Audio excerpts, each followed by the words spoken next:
sorry, James, my voice is a little off today, so I might not be yapping quite as much, but let's go ahead and get it started. Where's the other thing? Where's the other thing? There's the other thing. All right, do that, and then do this. There we go. Hi. Hello, everyone. Happy Saturday. Happy weekend. Happy May. Hope the month is off to a good start for everyone. I hope you're all enjoying yourselves. Hope it is shaping up to be a good month. Might be a bit warm, but it's been very pretty. Let me say hi to you guys. Hello, Mage. Thank you for the 16-month resub. Yes, get your sippy, stay hydrated. I really appreciate the support, and it's good to have you with us. Hello, Standing. Happy May to you as well. I hope it is a good month. I hope it is enjoyable. I hope you're looking forward to it. Hello, Artemis. I hope you get some good rest. I'm doing okay. I woke up with... It's gonna make me sound very old. I woke up with back pain. I've got like a knot between my shoulder blades, which is not a lot of fun, but nah.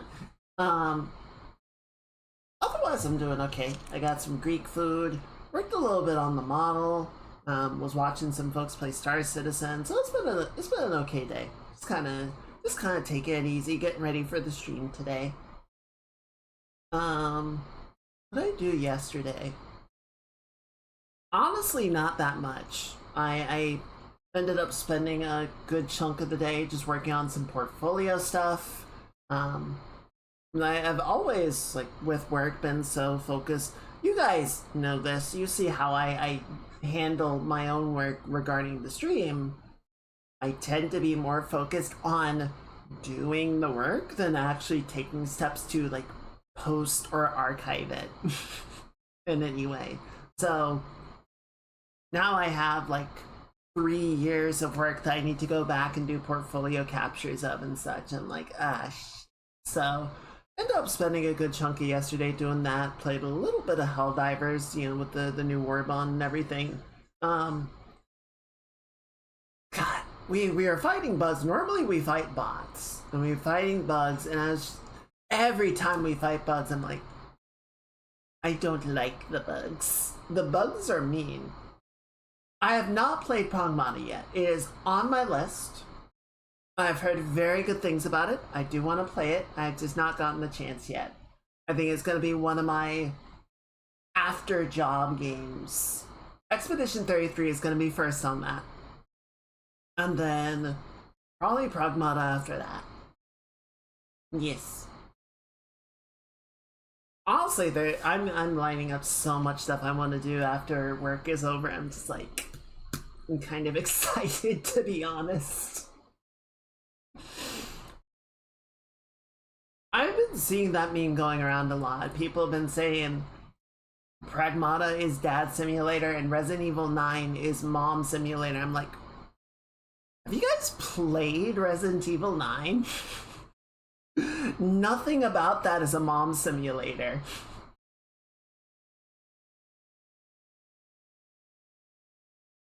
I don't know. It's funny, but it's also a weird meme. I don't get it. Yeah, I don't know. Just been kind of a casual couple of days. Haven't been doing too much, I suppose. I'm good. No, I don't think it's that either.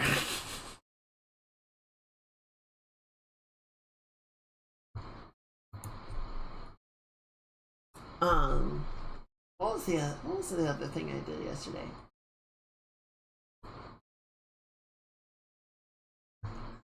Well, I mean, look, there are two types of people in the world: people that want Leon, and liars.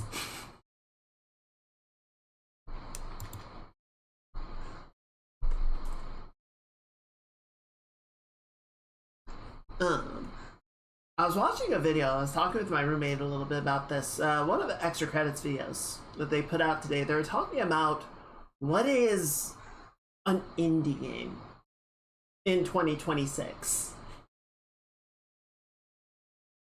You ever alone? No. No, we will not.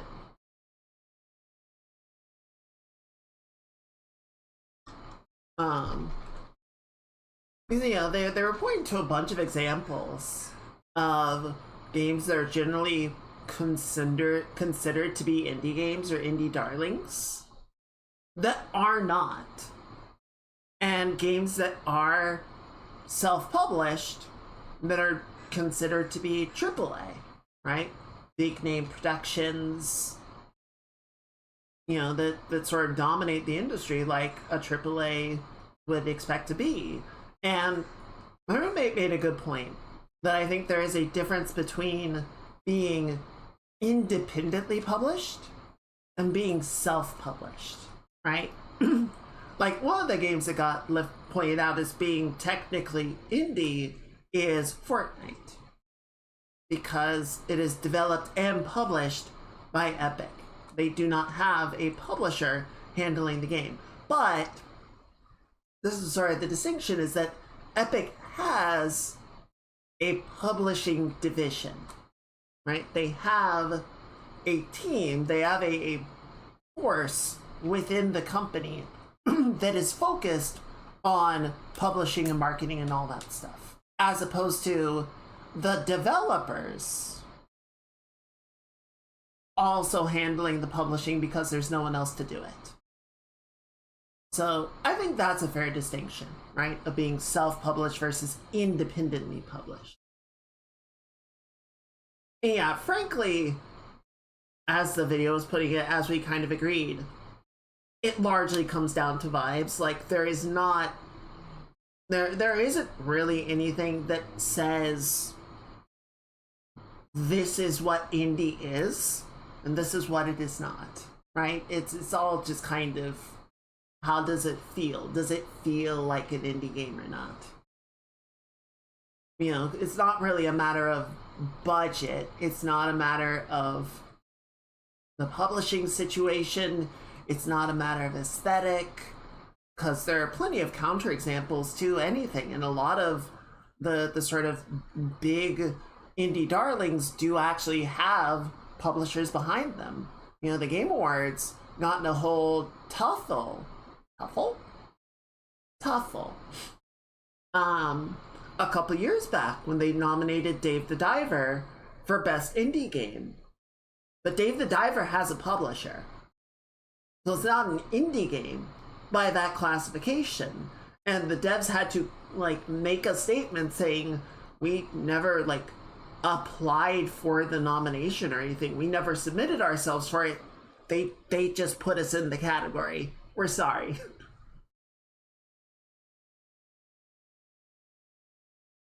So I don't know. Like it didn't really land at a solid conclusion. Well, the closest that they got to a conclusion that I think is fair is we're at a point where it doesn't really make sense to try and apply individual titles to, or like try and apply binary titles to large categories of games, right? Like if there's something about the aesthetic, you can, you know, use that to describe the game as you want. If you want to sort of focus on the budget size or the publishing status, you know, that's fair. I think those are things that can dramatically impact the way that the game is developed and the way that it works. But, you know, there are also indie titles that have, you know, season passes and gacha mechanics and microtransactions and all those other things, because that's how they are going about recouping the cost of their game. It's not purely a AAA practice.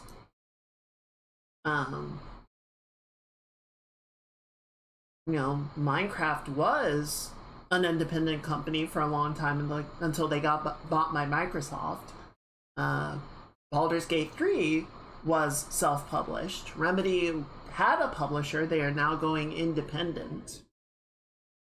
So it bounces all over the place, right?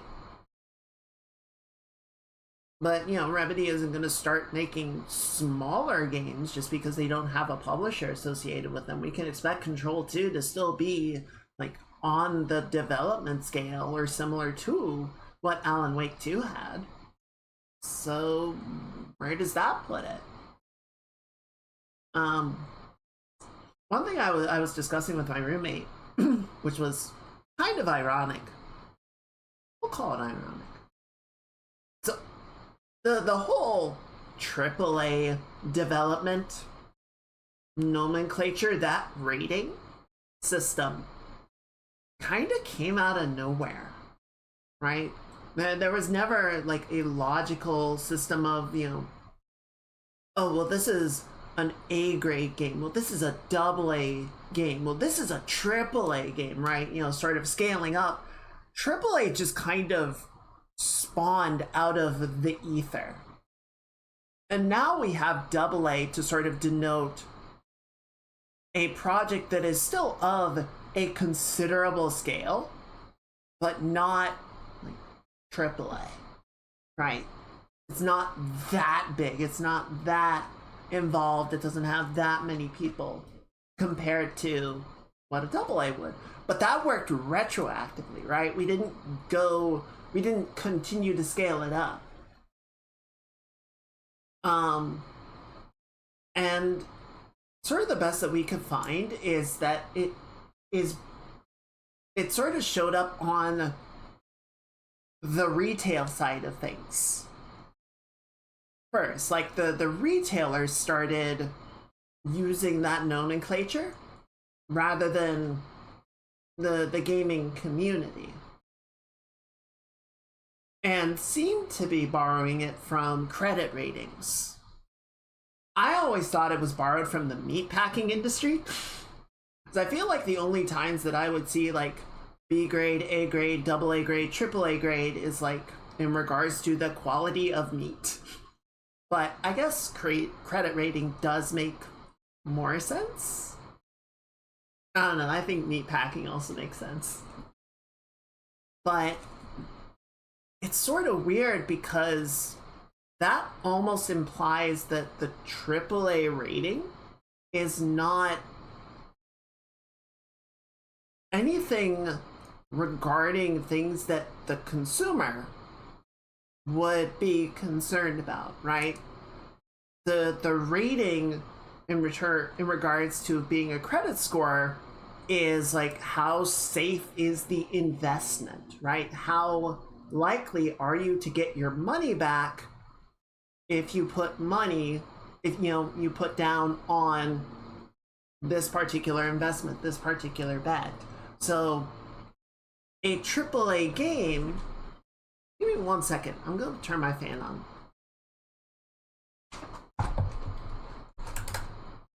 It's already heating up. A AAA game, you're sort of denoting that it's like, yeah, this is a big game. There's a lot of money behind it. It's going to sell well. And so you're good on making an investment on this. As opposed to a AA or a single A game, which we still don't really call games single A. Right? We kind of go AAA, AA, indie, which again is like denoting that indie is all about budget size, which it's not.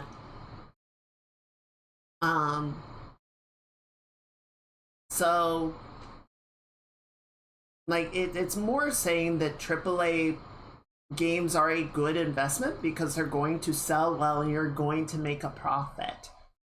Which is really funny because it seems like a lot of the AAA titles for the last 5 years or so have been, let's say, struggling, right? Not all of them.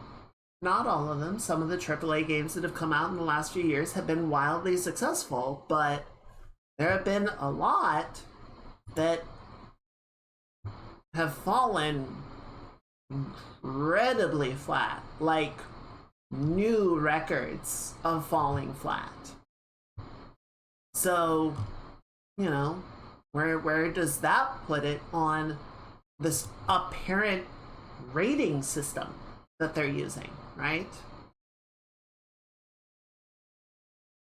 Like, you know, you get when Clair Obscur came out, I think they put out a tweet or something after like a month or so, basically saying, yeah, we've recouped all the dev costs. It cost us like $10 million to make this game. We're good. We're in the black. And then it just continued to go up. So from an investment standpoint, it's like, no, that's the good investment. These AAAs are fucking falling flat. They're losing money hand over fist. So is that actually AAA? That sounds more like a B or a C grade. I don't know. It's weird. It's a bunch of weird, like, people just sort of assign labels and names to stuff, and it doesn't actually equate to anything, mean anything. It's just sort of trying to... It's vibes. It's all vibes, right? Which I suppose is fine.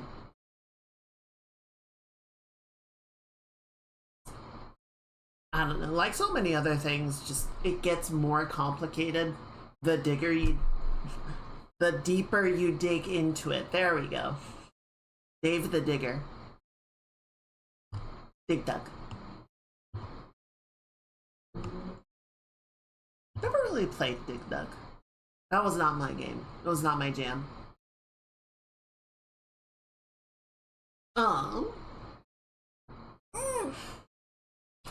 So, the plan for today is we have some Star Wars art to finish up. We'll start with that just to make sure that we give the appropriate amount of time, that being as much time as we need to. We finish that up, and then we will switch over to some Horizon. We've got some more Forbidden West to explore.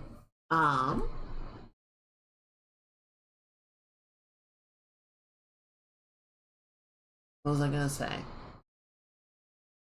Oh, I did put up the poll on Discord regarding the movie night on Monday and which of the movies y'all would like to watch.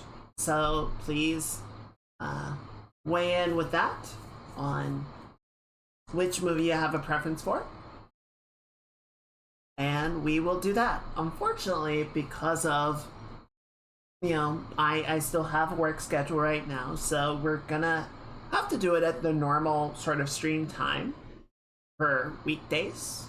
You know, I was thinking about doing a multi-movie set, but I think there just wouldn't really be time for it. So we're gonna just stick to one for this year. Maybe we'll do more some other time. But yeah, just let me know what y'all feel about that, and we'll go from there. So that'll be Monday evening. I hope to see y'all there. I guess, yeah, beyond that, let's go ahead and jump on in. There's still a fair amount that I would like to do with this kid, so let's go ahead and get it going. Boop. There we are. Alright, so where do we leave off? So I remember I wanted to do another pass on Hoth, another pass on the X-Wing, and another pass on the Star Destroyers. Hey, Don. Happy May. Happy Saturday. Hope you're doing well.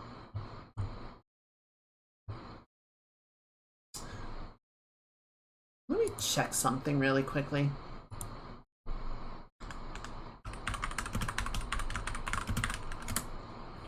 I was looking at the design of the Star Destroyer and wondering, is it too narrow?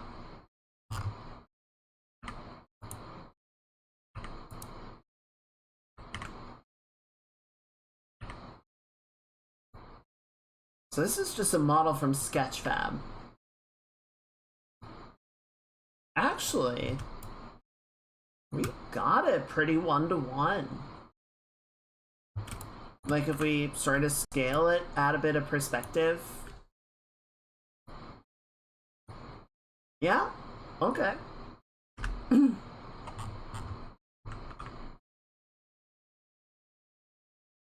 Okay. Cool.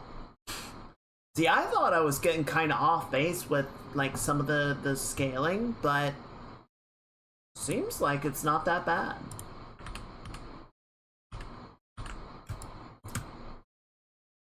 Okay, cool. I'll just leave that where it is then. I was thinking I might need to like widen it or something to make it more accurate, but I guess not. So yeah, let's do a little bit of this. We're gonna bring some tone. We're gonna bring a little bit of atmospheric haze onto the shadowed side of our disabled destroyer, right? Something like that.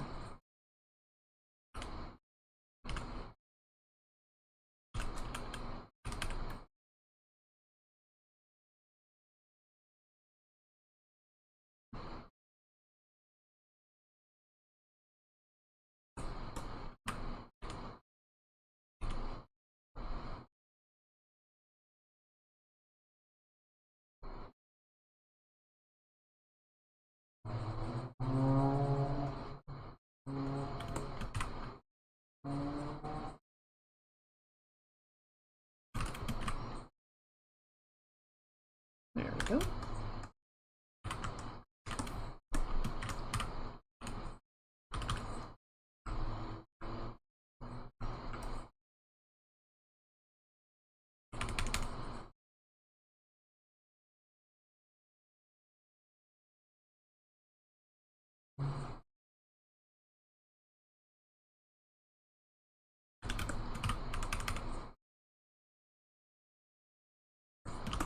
I think that'll work.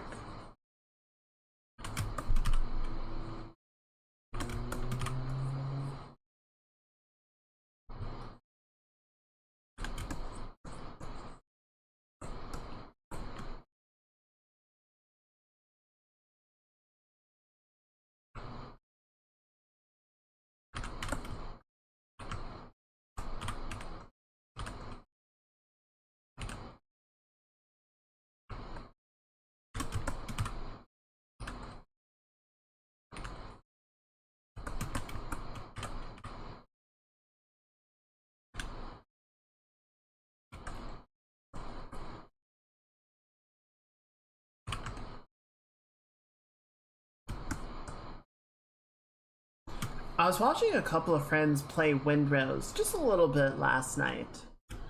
It seems potentially interesting. I might pick it up. Only to play around a little bit.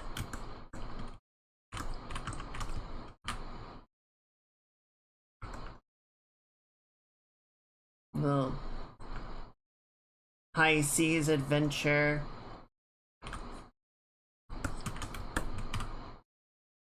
I think one of the things that'll be really interesting with it, because, you know, I saw how far they had gotten in terms of like unlocking the map and everything, you know, sort of revealing everything.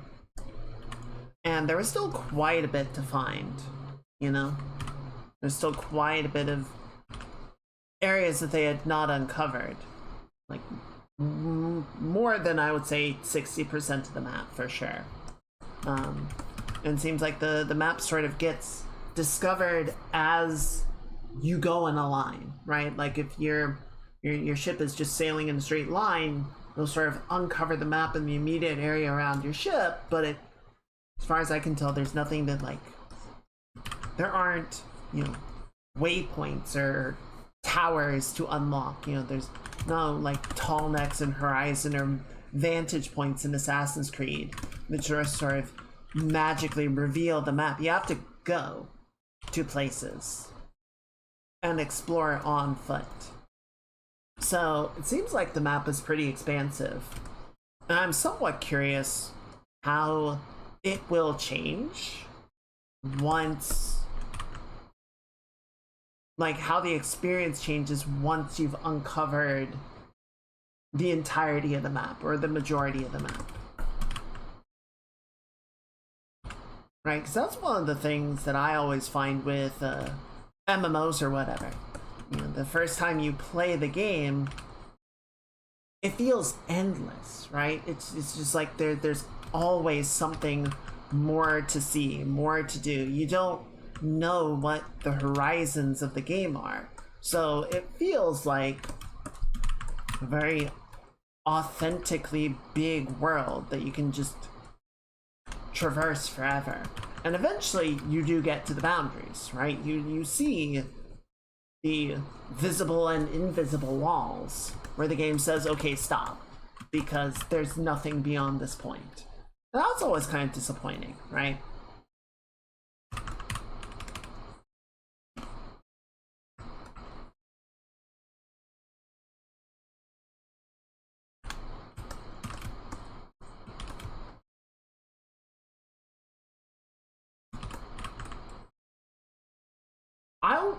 I would also be curious what they do to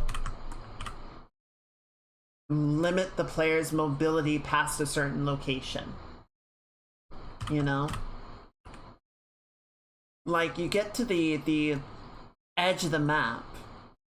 What does the game do to stop you from just continuing on forever? You know, I think Wind Waker, if you went to the edge of the map, correct me if I'm wrong, but I believe you just looped around to the other side. Like, you basically circumnavigate the planet. And you just, you know, you exit the east side, you show up on the west side. And just go from there. So they could do that. You know, World of Warcraft sort of got around that problem by having swim stamina, right? They continued the map out and populate, you know, surrounded the entire continent with water. And it's like, you're not going to be able to get all the way to the edge of the map because you will drown before that can happen. So we don't need to, like, have a proper boundary. You know, Guild Wars 2 had some areas that were along the coast, but, you know, they didn't have the same sort of continual aquatic boundary that Warcraft had. So if you tried to swim out too far, also they didn't have swim stamina. So you would get out too far and you would just get a little message that, you know, the stronger currents of the open ocean are pushing you back towards the shore, which unfortunately is not how real life works, but, you know, you would just sort of get this force put upon your character and be shoved away from the invisible wall. Undertow fucking scares me, dude. The ocean is scary.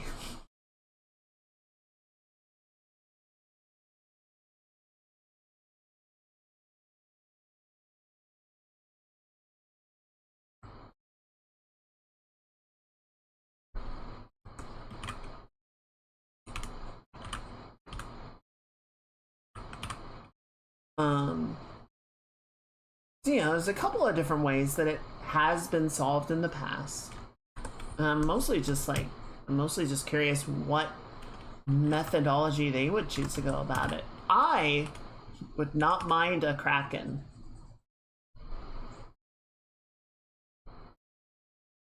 Right? It's like, you are off the edge of the map. Here there be monsters. And you just get this, like, increasing, you know, ambient warning of, you know, there's something sort of watching your ship in the water, and gets more and more dangerous the closer you get to the boundary. And if you actually try and cross it, a Kraken attacks you and destroys your ship.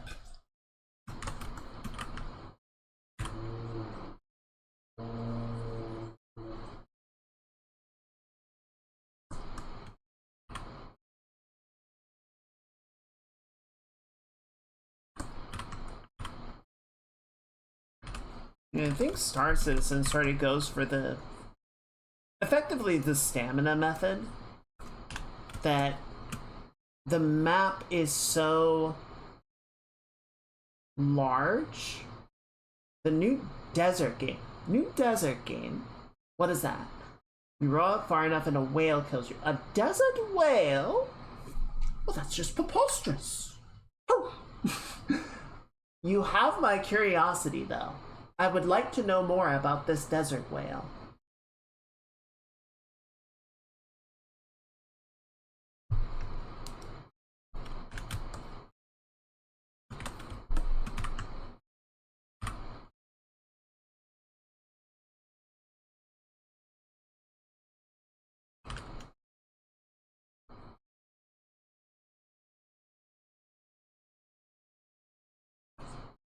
Oh, Crimson Desert. Okay. Whale. Of course there's a fucking desert whale in Crimson Desert. There's everything in Crimson Desert.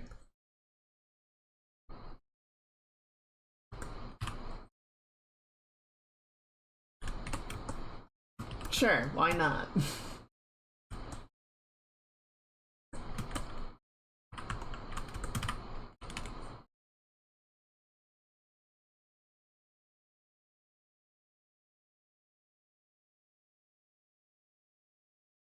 Maybe I'll pick that up at some point. It's certainly not like high on my list of priorities, but I don't know, it's an intriguing title. Maybe wait for it to go on sale and see what it's about. Speaking of sales, there is a Star Wars sale going on Steam.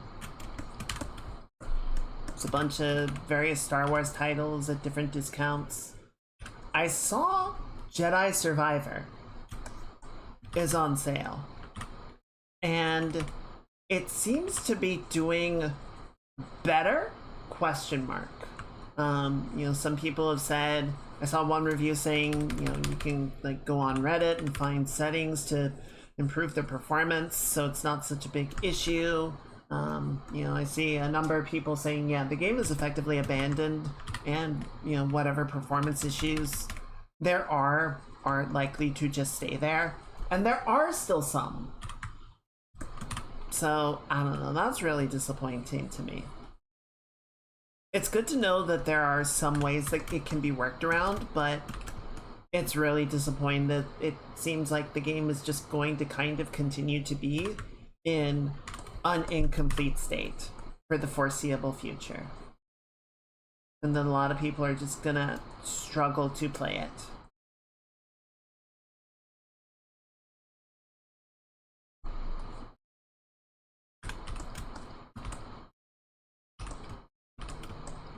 No, I might pick it up because I think it's only like $7.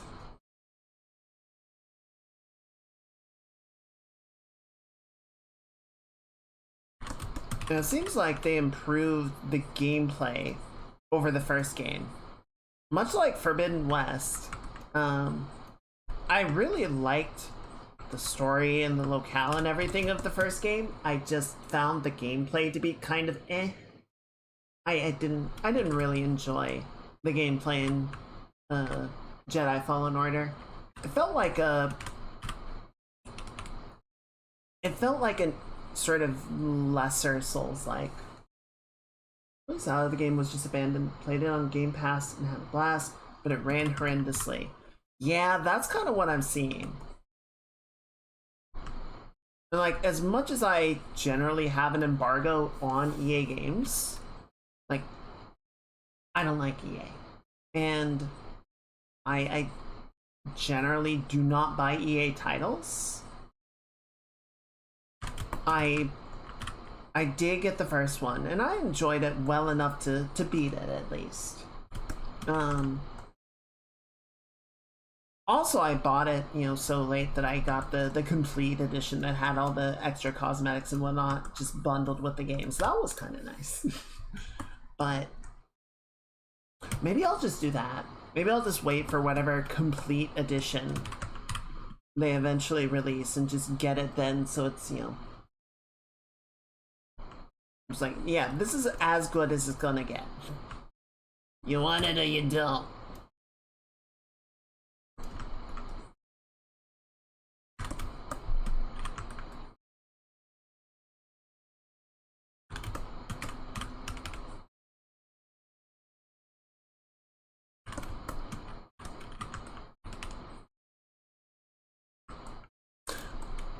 What engine was it developed in? I really hope it wasn't Unreal, because this is going to be one of those real black eye situations if it was. Please tell me it wasn't Unreal. Have you played any others? I mean, over the years I have. I love Battlefront 2, the original one, not the updated one. Rogue Leader, Rogue Squadron, the old X-Wing and TIE Fighter games. One of the strategy games, I don't remember which one it was. Okay, Jedi Survivor used Unreal Engine 4. It's really interesting. Huh, so it is Unreal, but it's not the one everyone loves to hate on. But no, I wouldn't say I have a favorite. As with many things, I don't really have a favorite title, just because how would I classify favorite? Such a variety of experiences.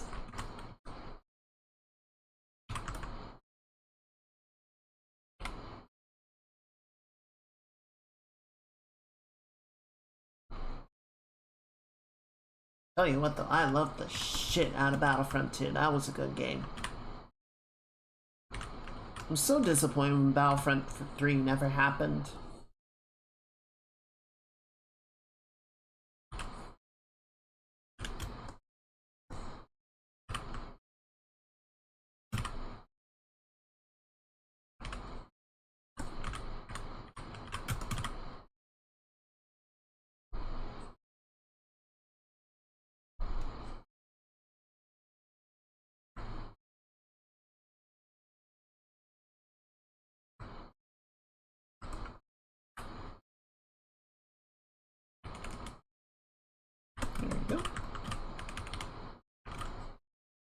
I never played any of the Jedi Outcast games, and I've heard those are quite good.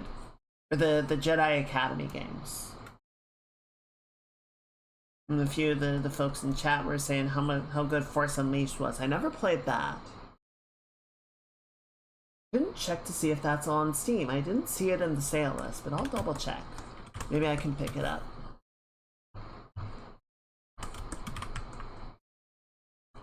I just remember the whole like teaser trailer with the Star Wars and being like, or the Star Destroyer, and going, that's dumb.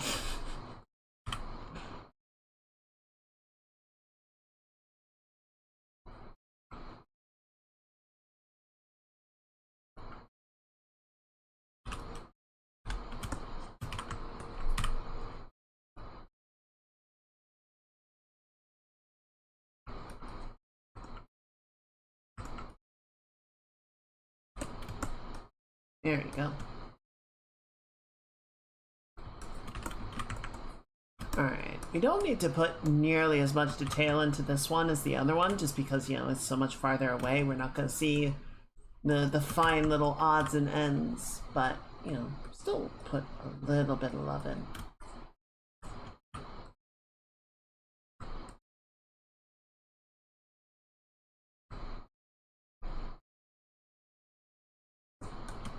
A couple of the larger bits and greebles.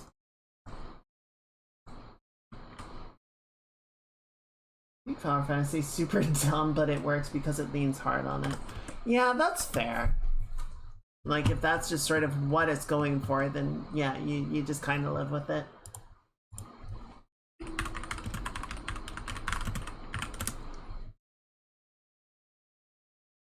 And yeah, they just kind of said it's not canon, it's just fun, it's just doing its own thing. And that's fine, I guess.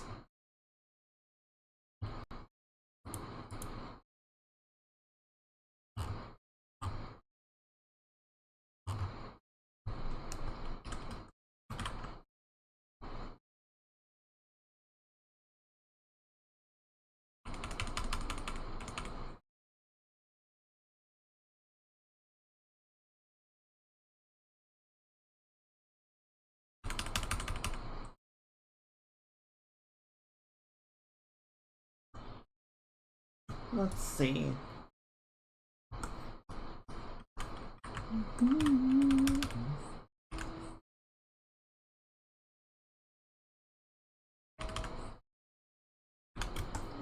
Okay, that looks pretty good.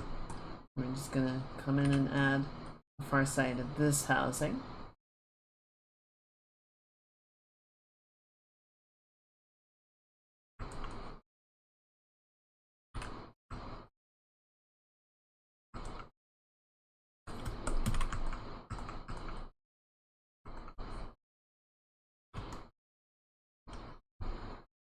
Sam Witwer voices the main characters is automatically a 10. Did Witwer do the voice acting for Maul in the Clone Wars?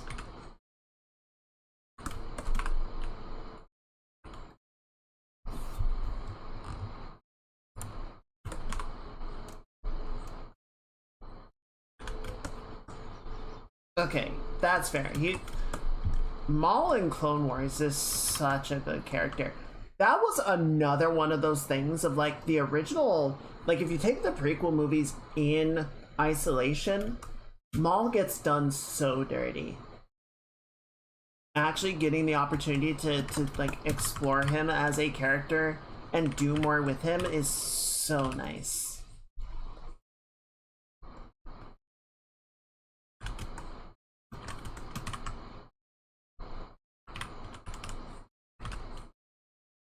Gets turned from a villain of the week character to an actual like interesting individual worth talking about.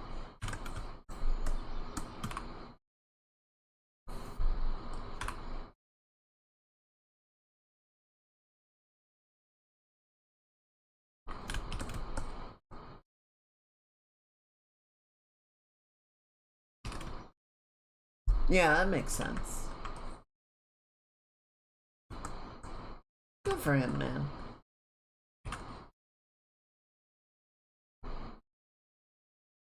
There we go.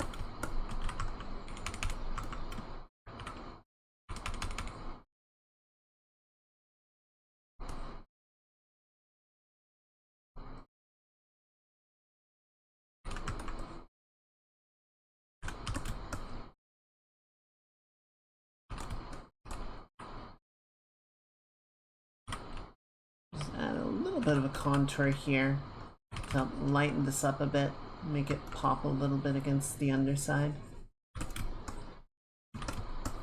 Alright, I think that's looking pretty good. Like I said, we don't need it to be as highly detailed as, you know, the main villain, but I think this gives us a good amount of like legibility, appearance of detail. The shapes are generally okay. We might come in and give it another pass later, but for right now, we gotta spend a little more time focusing on the hero.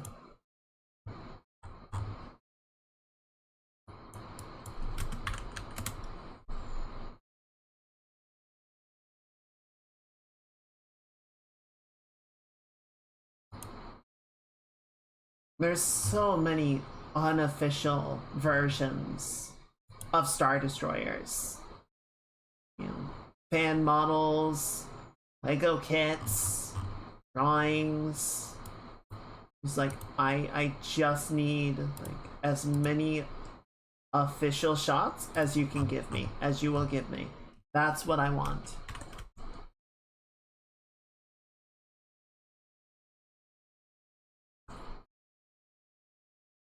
Of course, there's also the challenge of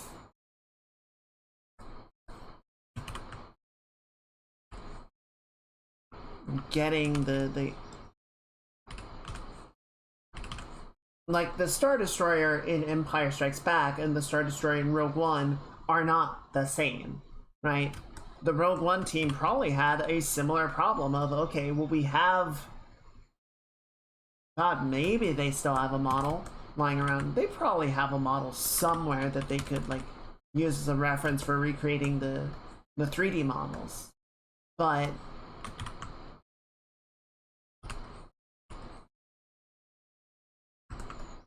like they also went in and made changes to it. There are things on the Rogue One Star Destroyers that look different from what we see in the original trilogy.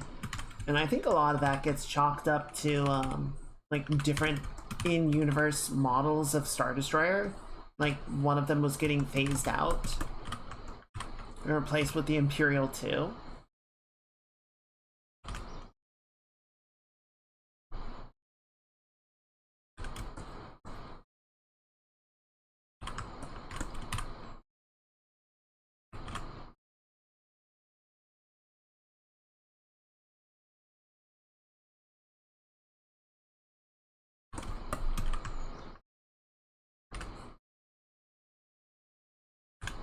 There you go.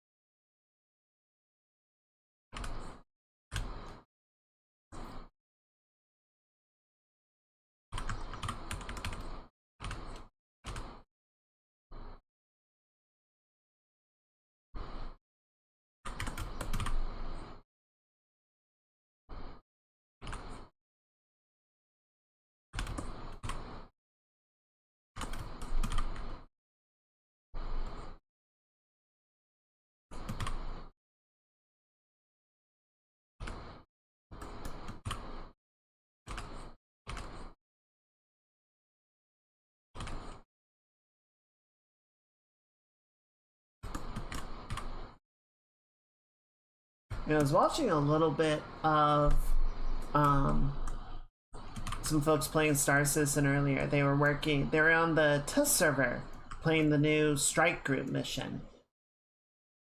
It looks very interesting.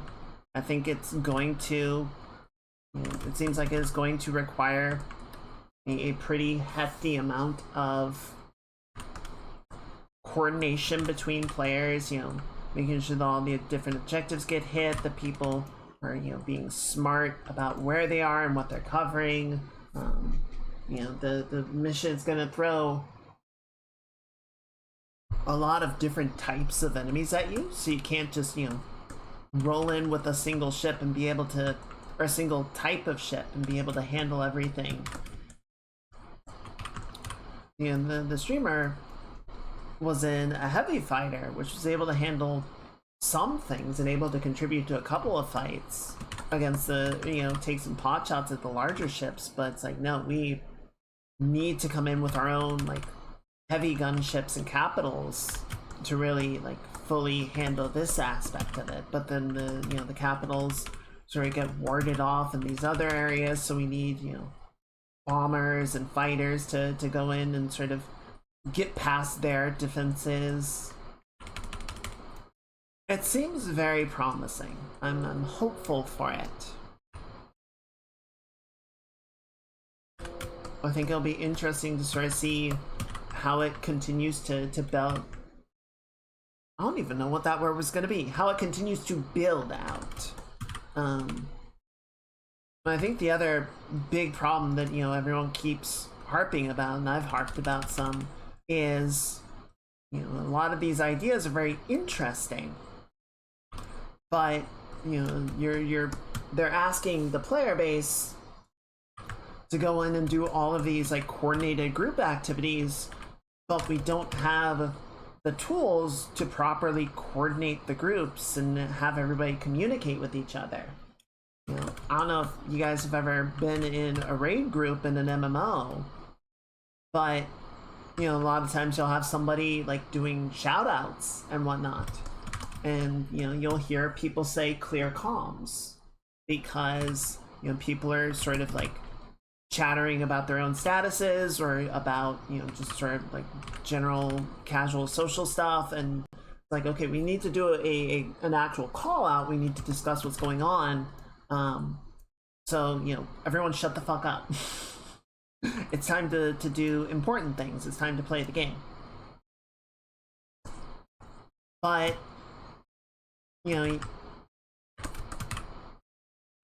imagine if you have you're in your fighter and you're in a squadron and there are 3 other squadrons and then those squadrons are answering to a battle group.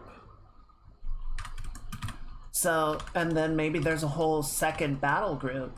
You know, you have an away team, you have an engineering team. So, you know, each group would want to have sort of its own line of communication, because the people that are sort of at the top of the chain operating the entire event don't want or need to hear the chatter from each member of each squad.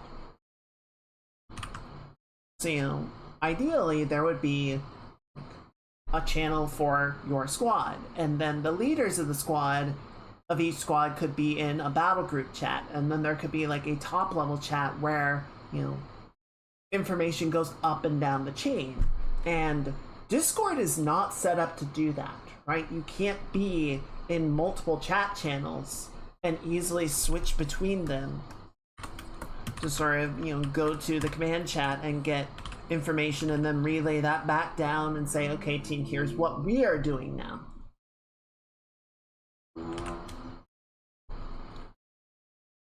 So, you know, that level of something, that level of coordination is something that the game is really going to have to supply, because the third-party tools are not doing it. And, you know, that's fair. I wouldn't really expect Discord to have that level. Most games don't require it. You know, Discord's focus, first and foremost, is to be a social platform.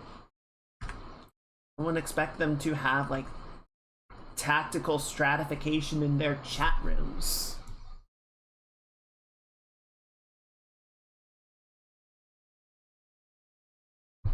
And also, as we have discussed, it is not really healthy for a game to be dependent on a third party to supply all of the what's the word, to supply like voiceover systems, you know, VoIP systems and whatnot. And that's really something that, if possible, the each game should set up for themselves, because one, it gives you more control over how the it's set up, and, you know, you can make sure that people are, or, you know, you can give them the tools that they need that are specific to your game. And two, if people are being problematic, like if people are being problematic on Discord, there's nothing that a game developer can really do to punish them in game, because they weren't doing anything bad in the game, right? Their jurisdiction is only within their game's environment.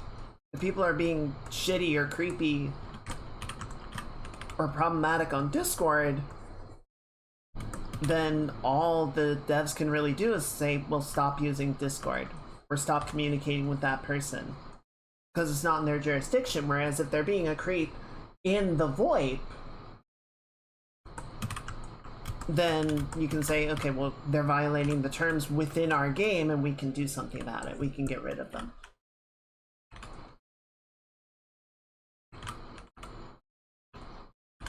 So it's actually, like, generally better and healthier for everyone if the devs have the capability to do something about it.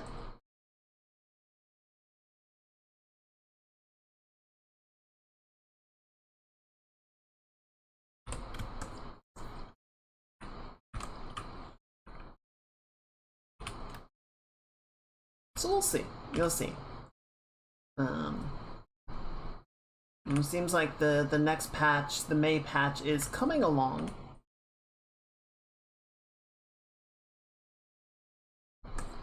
They are pushing it through the testing waves, so I guess nothing is actively breaking, which is a good indicator. It seems like it had a rough start, because they had a couple of, like, false starts trying to get it out to testing waves and whatnot. You know, builds that didn't validate, And as long as, you know, if they can't get the validation to work, then the build doesn't go out and people can't play and test it.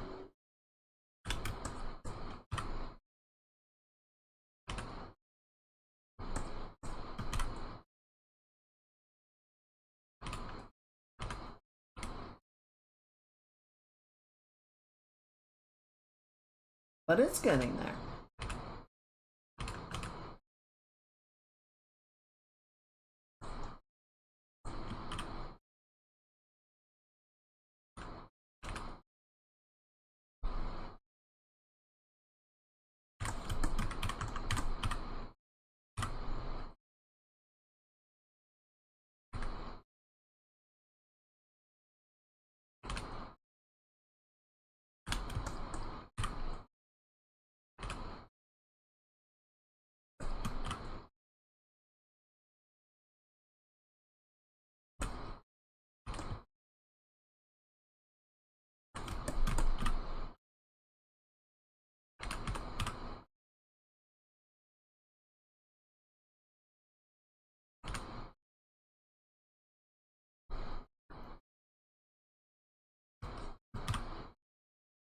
Good.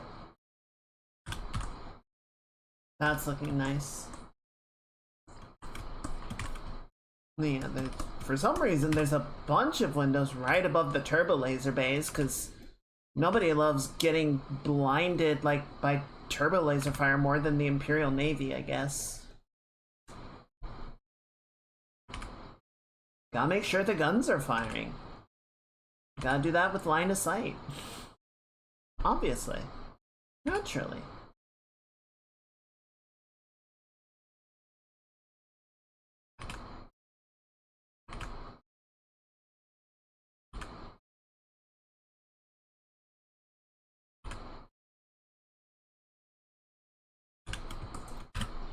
I was watching a little bit more of For All Mankind last night, and I got through the 3rd episode. It was a good episode. It was very interesting. There's one character, and I'm completely blanking on his name, but I love that I recognize the person. I don't remember his name, but I recognize his vest from Apollo 13. And he's like the mission ops director. And he always wore his vest during mission control. Like, that was his signature thing. I just love that, like, I saw the vest, I'm like, oh, it's the guy! It's Vest Guy!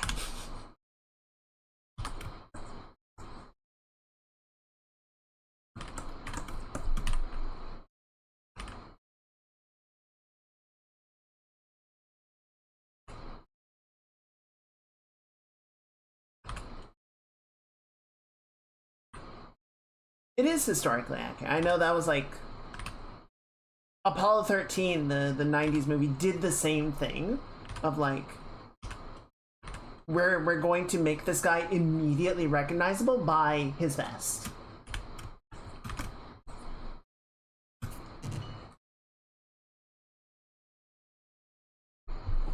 And it worked.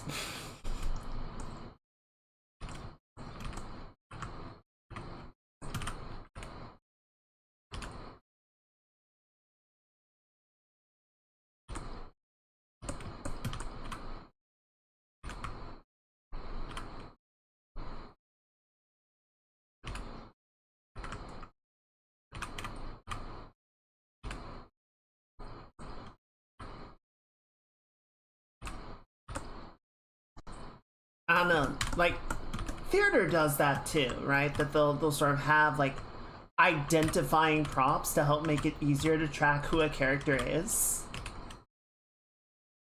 Sometimes it's just the way to go, right? It's like there's a reason that we've been doing it that way for centuries. It just makes it easy to read. So do that. Yeah, I remember talking with my family.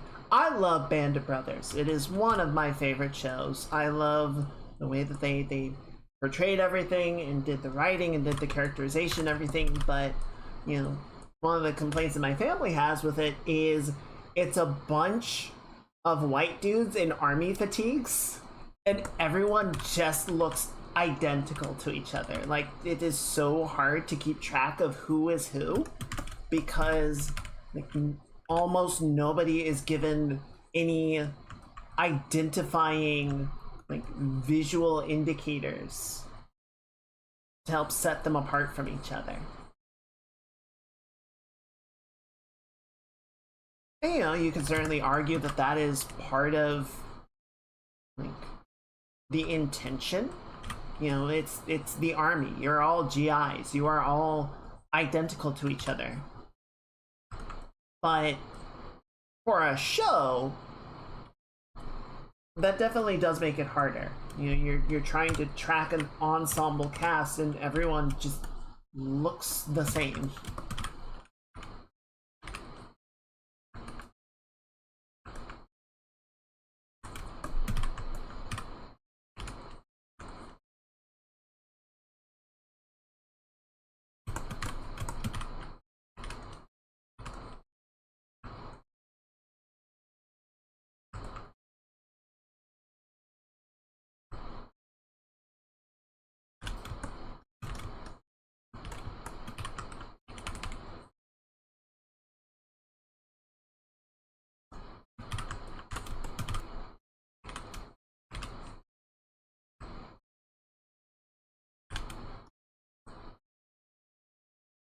I don't know if there's actually anything like in here that would break this surface up or break this contact up, but we can do some like occlusion shadow just to help make it more interesting. Make it read a little bit more to expectation, even if it's not, shall we say, scientifically accurate.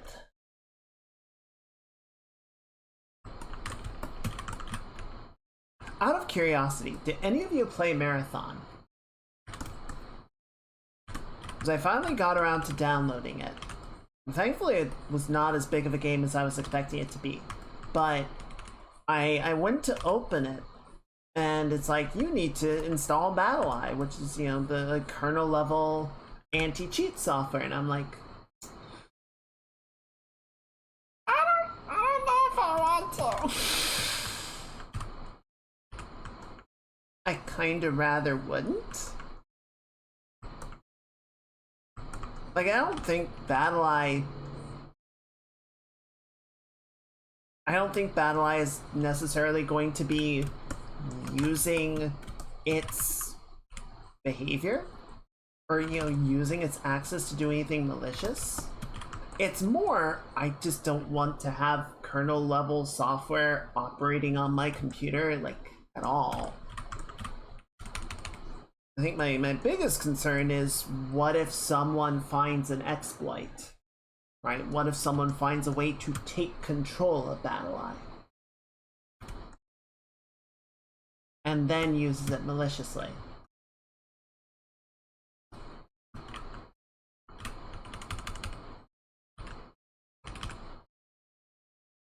Yeah, that's fair.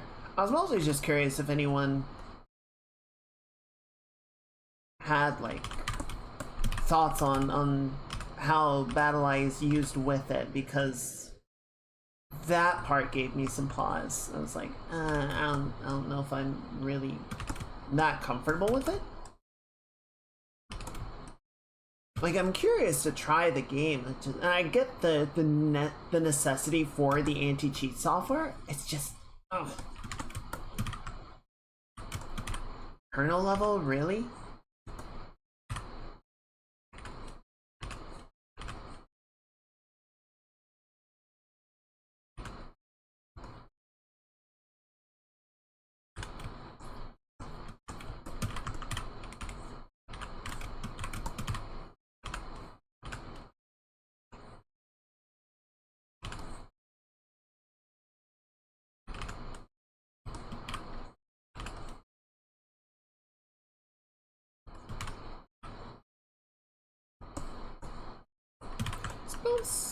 No, from this side, wouldn't really get a lot of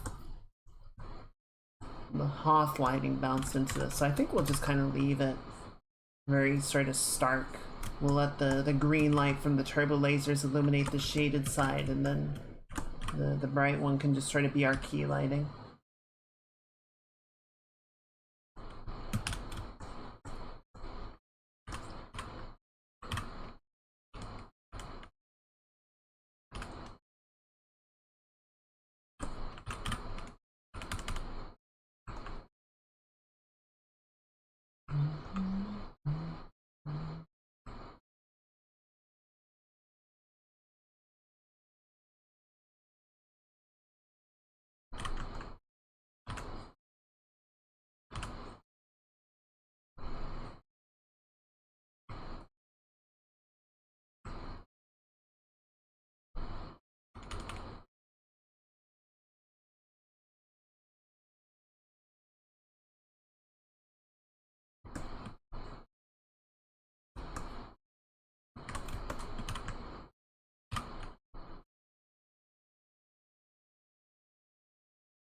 That looks good.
There we go.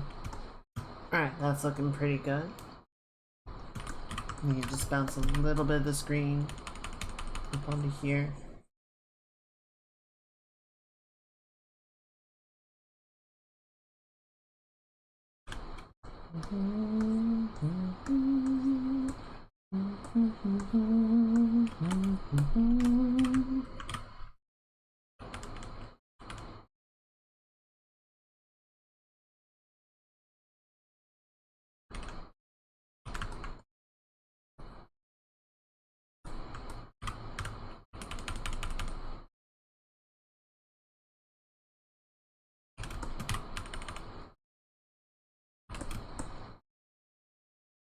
All right, nice. I still want to do more with the fine detailing of the surface. I like where it's at. It's good, but it could be better.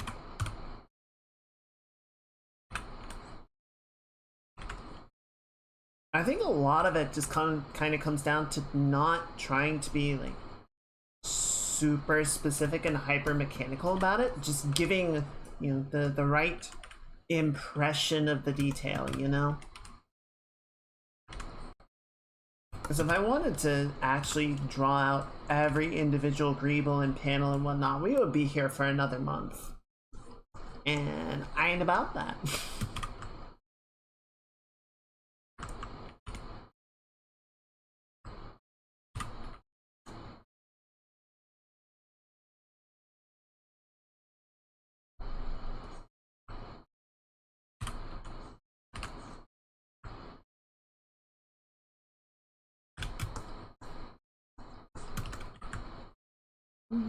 Good.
Yeah, I don't remember what game it was. I think it was Arc Raiders.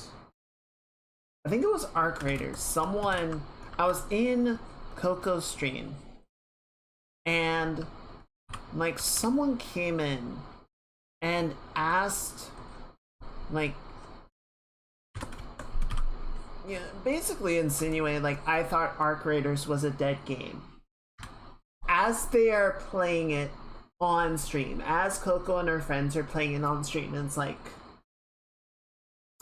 I think we need to stop calling things dead games. I think we just need to, I just think we need to shut up with the whole dead game shtick. I think we have, I think the whole sort of idea of saying like X or Y is a dead game is just, it loses meaning every time someone brings it up.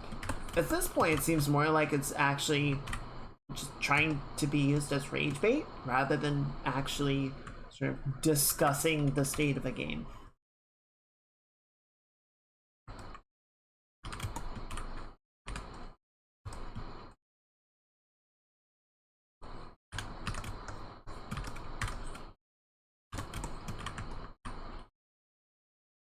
Even when a game is doing well, right, it's gonna have highs and lows. New content comes out, populations are gonna go up. People play the content for a while, they enjoy themselves, but ultimately move on to other titles. You know, either they go to their comfort titles, or they, what am I doing here? Just walk this back, I don't know. You know, they have their comfort titles that they go back to, or they go try other things. You know, some people stick around perpetually, but a lot of people are just kind of there for the moment.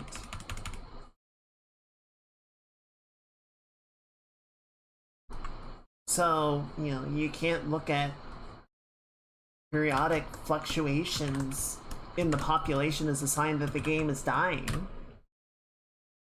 because that's just sort of part of the natural cycle of entertainment.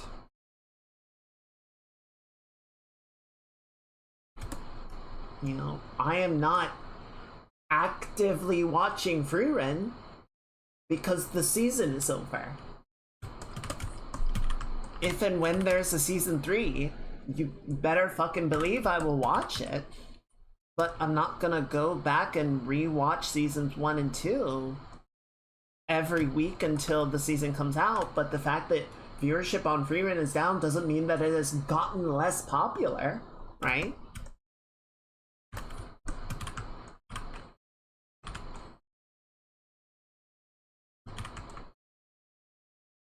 Now, you could certainly make arguments like that on ongoing shows, but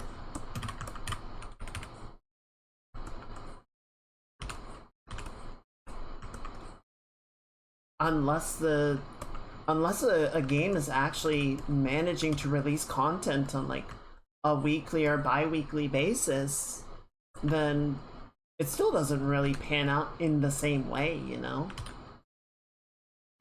Like, it is closer to the season analogy.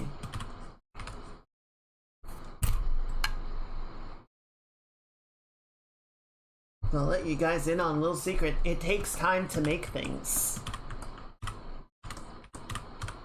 You can't just shit out content at a rapid rate to keep up with, you know, the audience's play rate.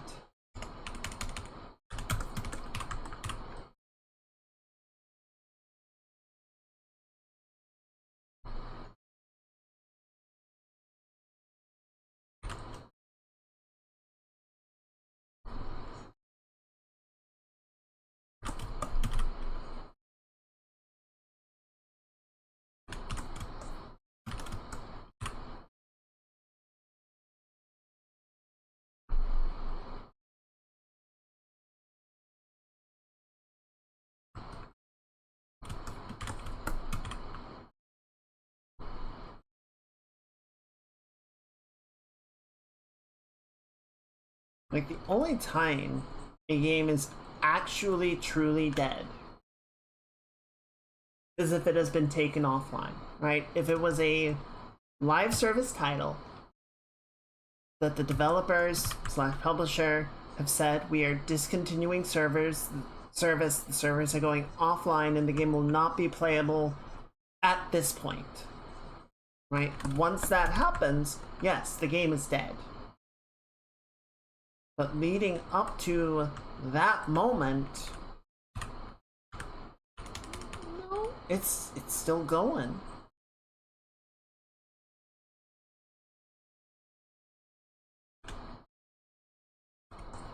I think going into somebody's stream and being like, yo, is this game you're playing dead?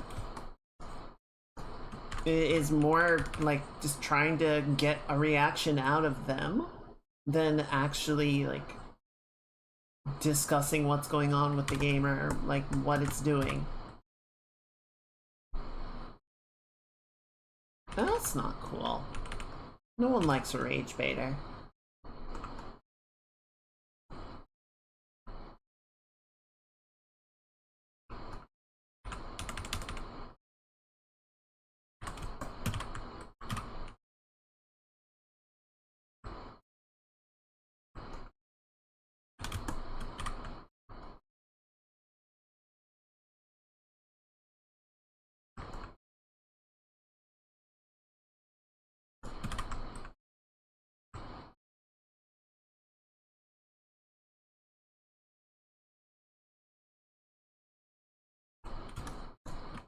You know, while I was checking the Jedi Survivor page earlier,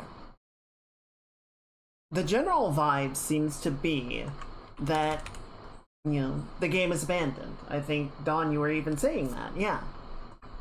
That it's, you know, the developers, Respawn and EA, are just, it doesn't seem like they're going to come back and do anything else to sort of improve the overall performance of the game, which is really sad. But, you know, even as people were saying that in the Steam reviews, I was seeing a lot of people saying, I really like this game. I really like the story, I like the characters, I like the locations, the gameplay is improved over the first one. You know, it's a shame it runs like ass because it's a good game. You know, you could be a Redditor about it and say, wow, my game is dead because of the whole abandonment situation. That's not, you know, entirely inaccurate, but I think it is overlooking the enjoyable parts of the game, and I think it's sort of trying to insinuate that the people that do enjoy the game are wrong to enjoy it, and I think that's really immature.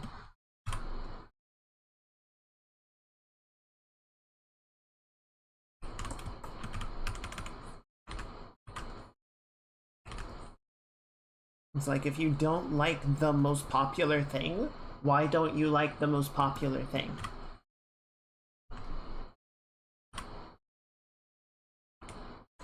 Why aren't you getting on the bandwagon with everyone else?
This is looking pretty good.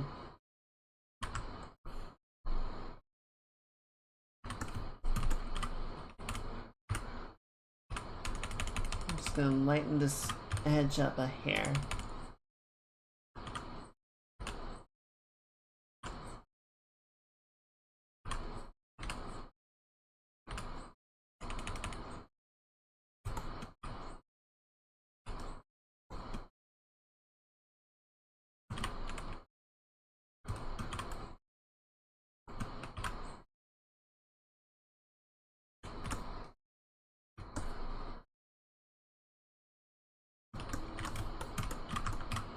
Maybe knock this, we'll sort of balance this out a little bit.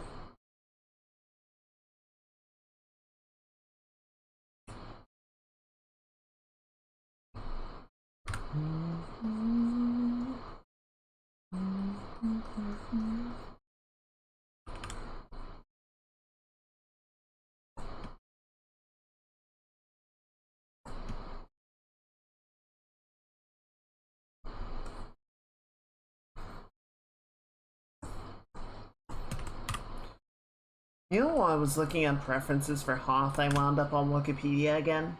And, you know, Wikipedia at this point has canon and legends tabs for most stuff in Star Wars. You know, just to sort of deal with the discrepancies of, you know, the level of detail that some stuff gets, or changes in timeline or specifics.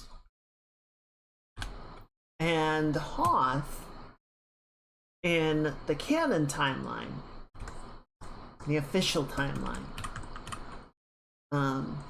is interesting because it essentially is just kind of considered a footnote, right? Like the Rebel bait, you know, there was a little bit of attempts at settlement by, you know, various small groups and smuggler factions and whatnot throughout the centuries, but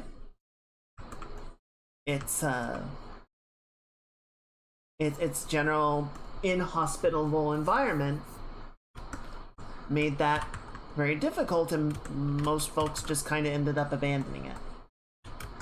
And then, you know, it was a candidate for a rebel base, and they said, yeah, you know, this is so remote and stupid of an idea, no one would think to look for us here. So they did it. And then, you know, the Empire found them, and we got the Battle of Hoth, and they abandoned the base. And, you know, afterwards, there was a bunch of wreckage there, so some folks tried to sort of show up again and salvage what valuable materials and parts they could from the old base location in the battlefield, until that had been pretty much stripped of all of its valuables, and it got abandoned again.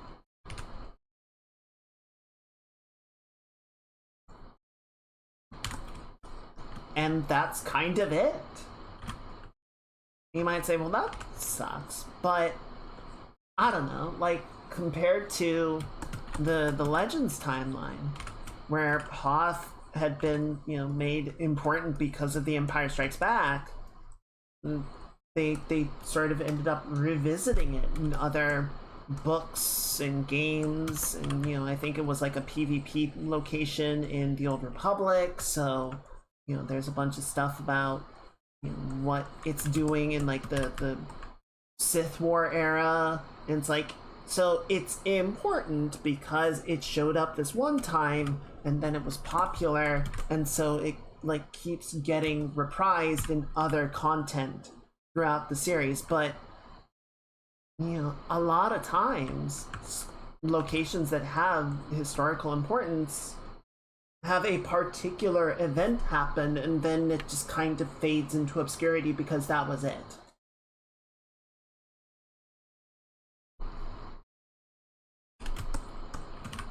So, I don't know, like, it feels a little bit more authentic to me to just be like, yeah, it was important for like 4 years, and this was sort of all that really happened there. We're not gonna artificially inflate its significance by saying like, oh well, actually, all this other stuff has happened over the centuries, and it's like it's a big deal of a planet. It's like no, no, it's not.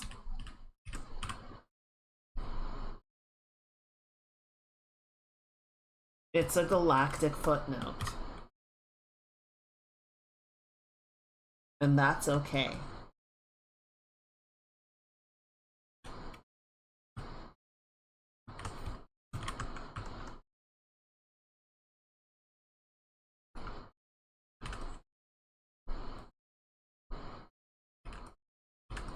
Yeah, it's sort of the Tatooine problem of why do we keep coming back here? Well, because it's a fan favorite and everyone knows Tatooine. Everyone loves Tatooine. Yeah, but it's a backwater. Like the whole point of Tatooine in the way that it's written, in the way that it's presented, is it's as far from the brightest point in the galaxy as possible.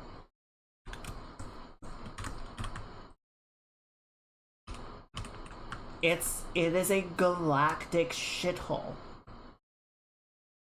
And yet for some reason the story keeps going back to it because it was in the first movie.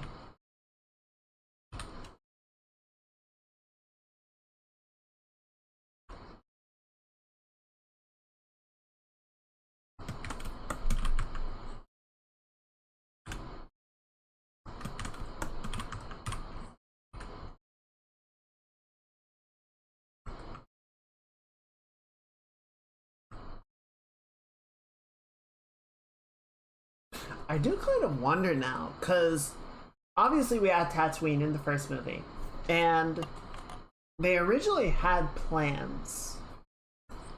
Like, it had always sort of been the plan for Jabba to be present on Tatooine. Like, even in the first movie.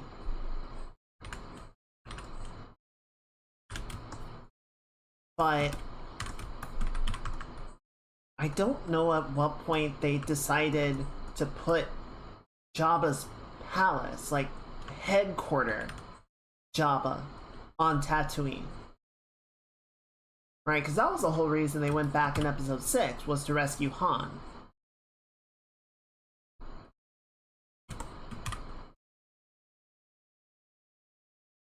So even by the end of the original trilogy, Tatooine was the most visited planet in the Star Wars universe.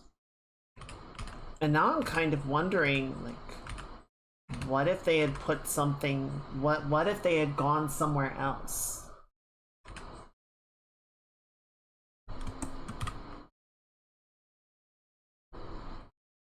What if they had gone, what if Jabba's palace had been just on a different planet? And we had gotten to see a whole new location.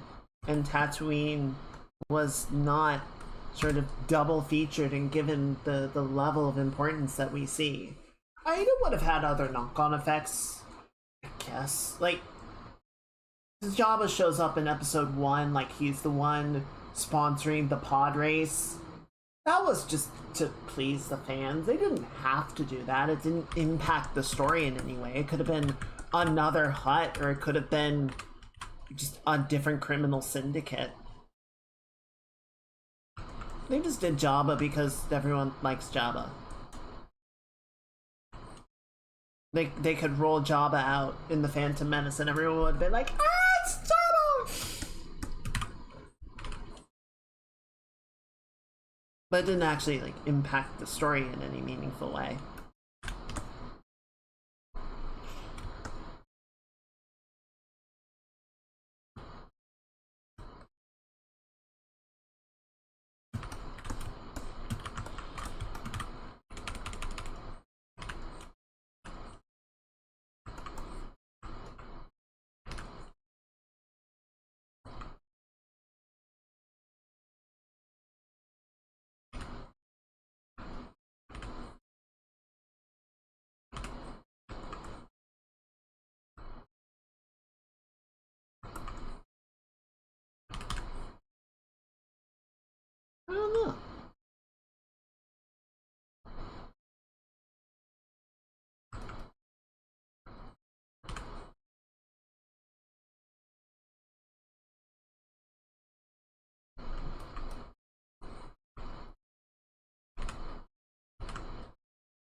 Alright, and now we bring it full circle. Ironically, did not start with this because I started on episode 5. It made sense at the time. Just didn't realize we were going to need so much background music.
At the same time, I think this is a good set to end out on.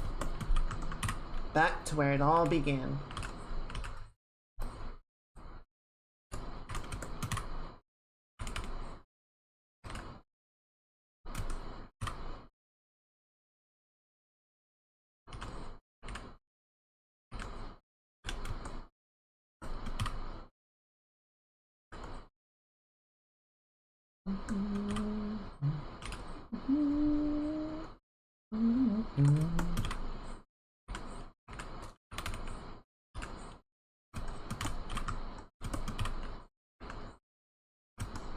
There we go.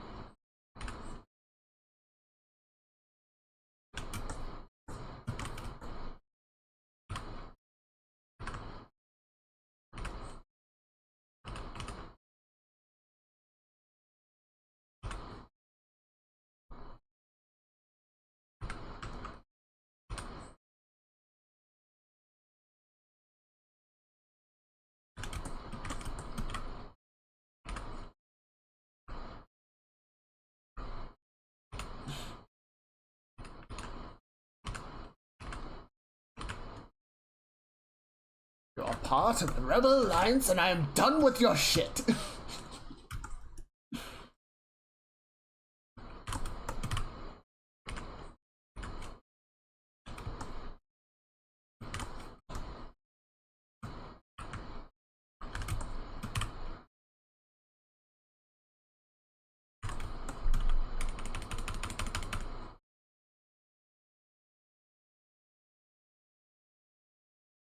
There we go. Yeah, just get a little more lighting in here. A little bit more of those shadows. Been so worried about, you know, getting all the shapes and everything to read correctly that a little bit of the lighting has gotten overlooked. Just soften some of it up, I think helps a lot.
good.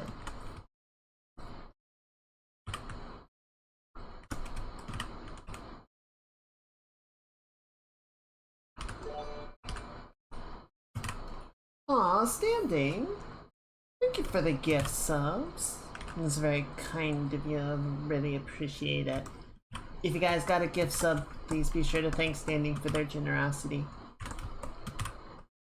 And enjoy the emotes. Thank you, Jim.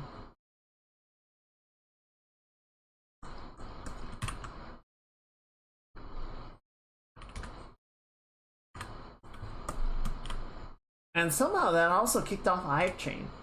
Oh, you didn't have to do that, but thank you.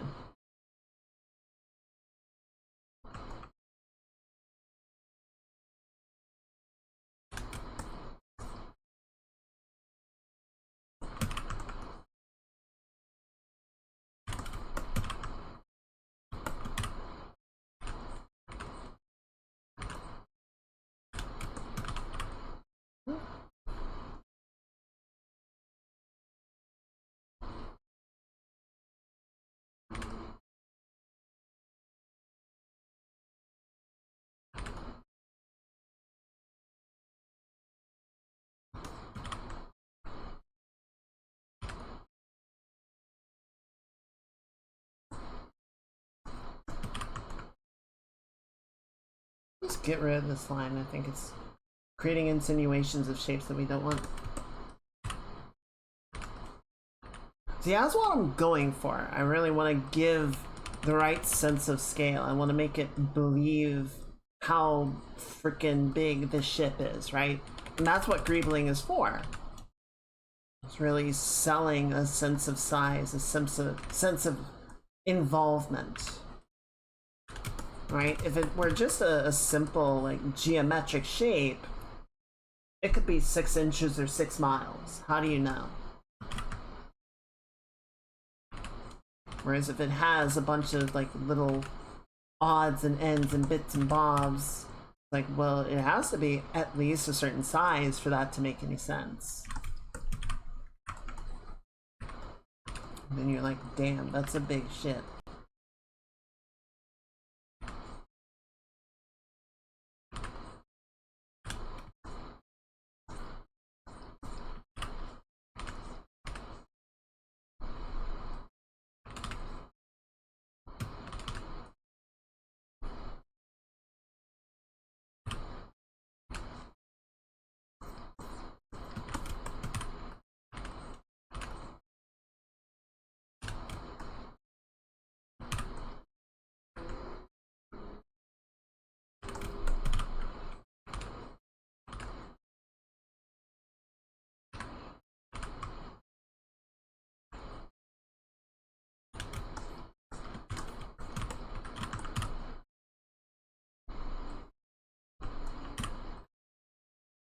That's what we are going for. You know, I just realized something kind of dark in the first movie. You know, they capture the Tantive 4. They take Leia prisoner. They take a bunch of other crew members prisoner. Right? We see them, like, marching multiple members of the crew away. But we never see those guys again. Like, they're not rescued when Luke and Han and Obi-Wan go to the Death Star.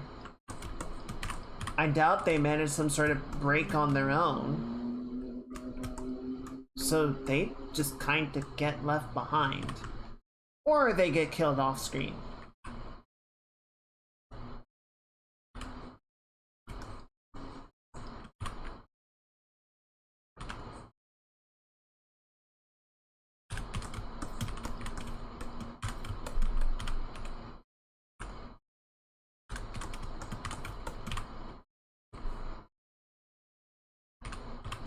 We technically don't know what happens to them, but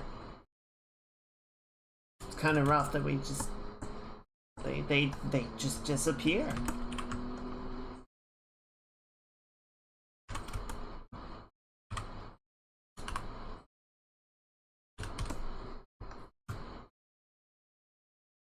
Okay, that's looking a lot better. That's looking good. Do a little bit, having like some slating that I see right here. Add that in a few sections.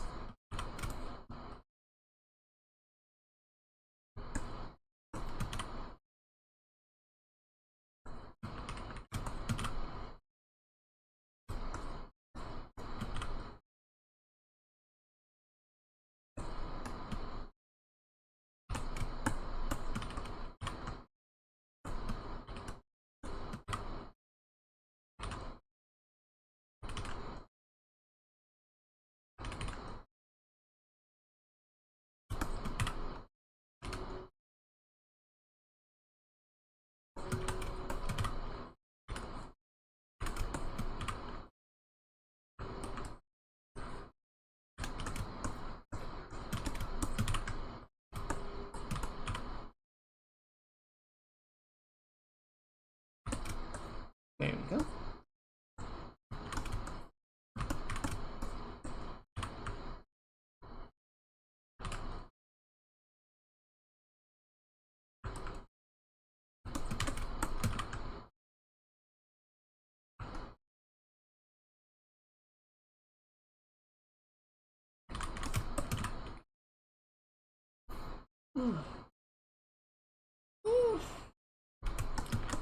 Check your posture, chat. That's right, I'm doing the posture checks now.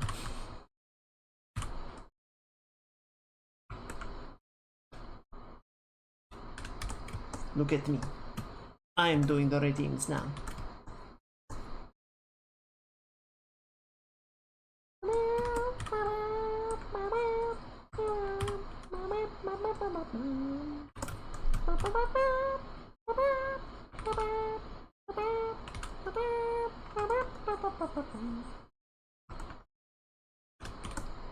Good.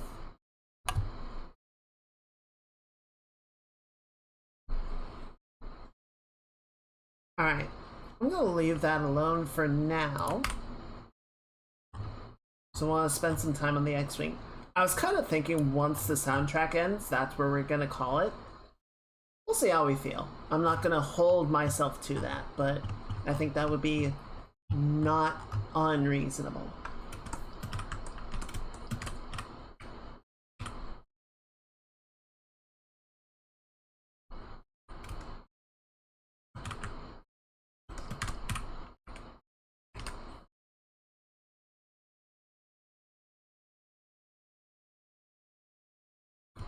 There we go. Let's give it some scuffing, paint breakup variation. Kind of the big thing. Got this like ticket-shaped panel on the underside here.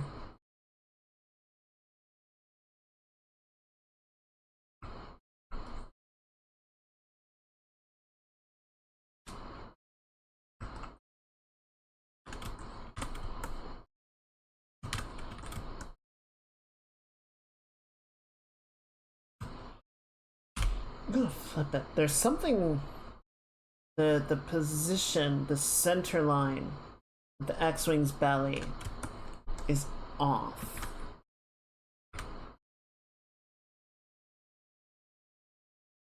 We gotta correct it somehow.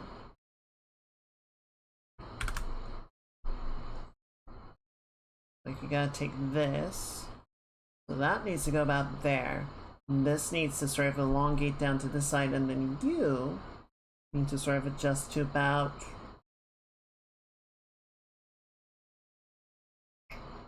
there. Good. Yeah, it feels a little bit closer. Let's just clean the shape up now.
Good. Good. Alright. Yeah, just add some more scuffing to the surface here.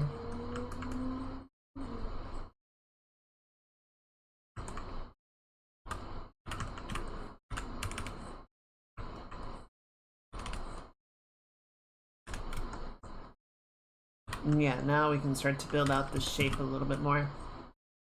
Sort of build this in, like that.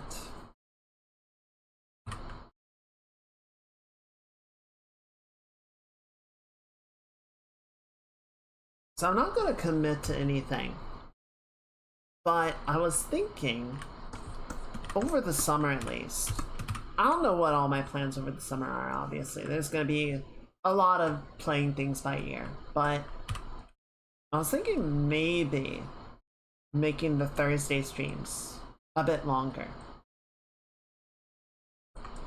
Not like as long as Saturday streams, but maybe doing like, excuse me, maybe doing like 4 to 10 or something.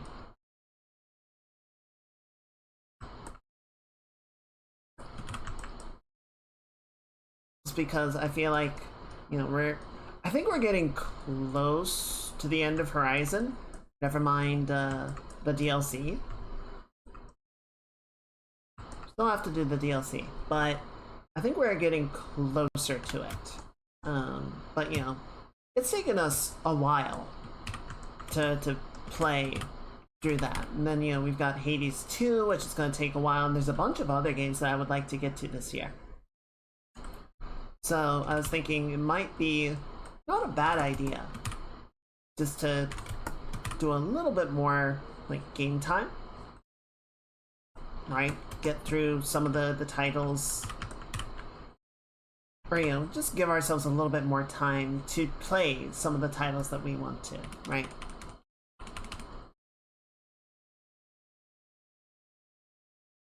So we could do like mixed streams on Thursdays and Saturdays, and then Tuesday would be dedicated to a single thing.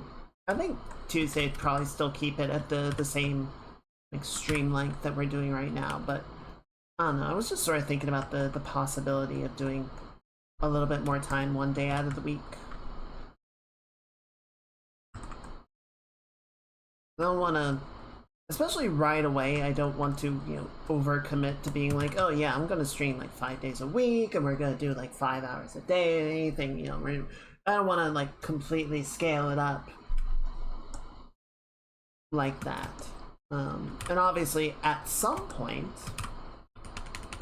I want / need to find another job.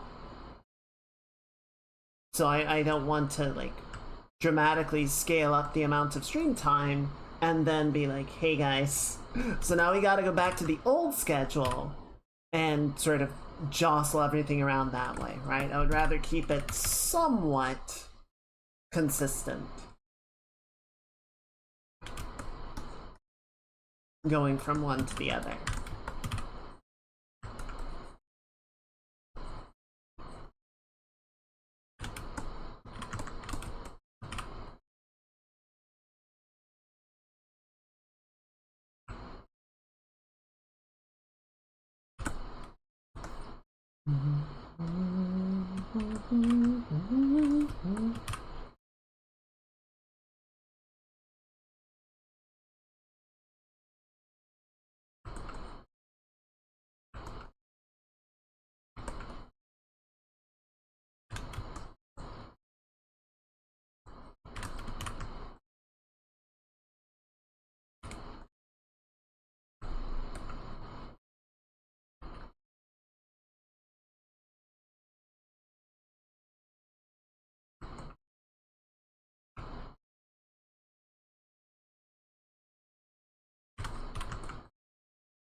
Yeah, we'll see. Once we actually get to summer and sort of see how things start to play out, we'll figure out how we want to do it. What's gonna shift up and where.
Good.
Alright, then that's gonna go right there.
Put more depth in there.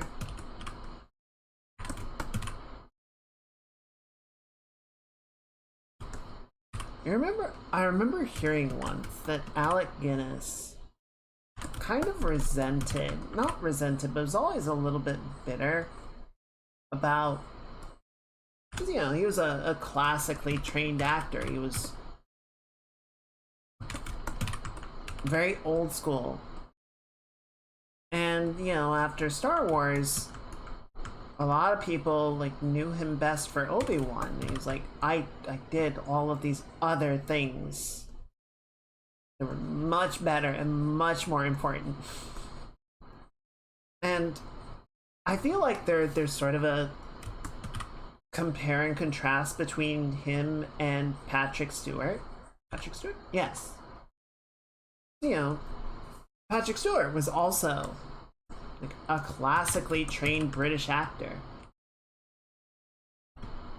And, you know, Star Trek Next Generation was not the first like, weird thing that he had done. He was in Dune, don't forget. He was in,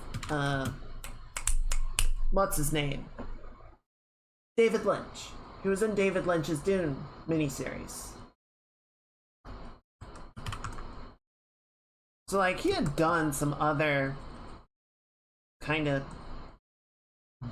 non-classical projects, you know, than he did Next Generation.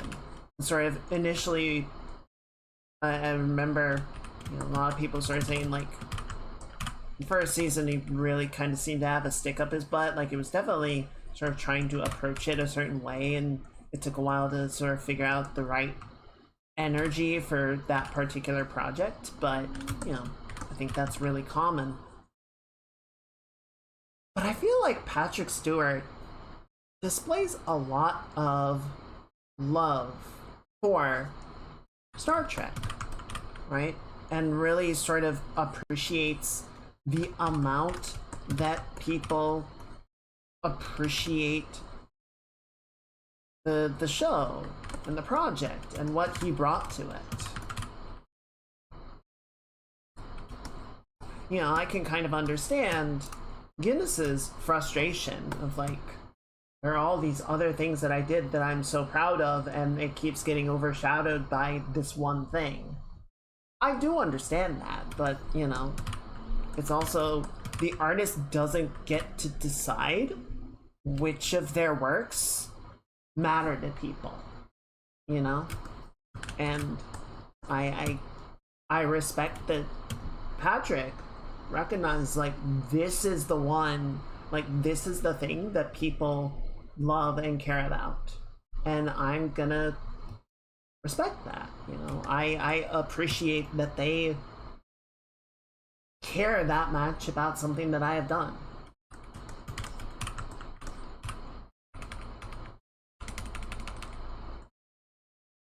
Hello, Sonic. Happy May, welcome in. Hope you're having a good start to the month.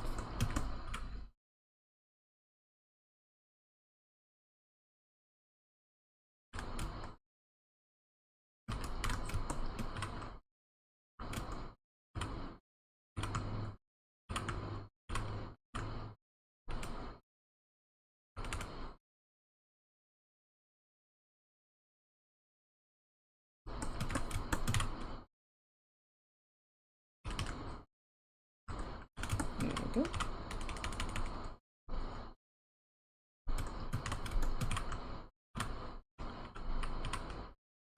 There we go. Alright, this should get right.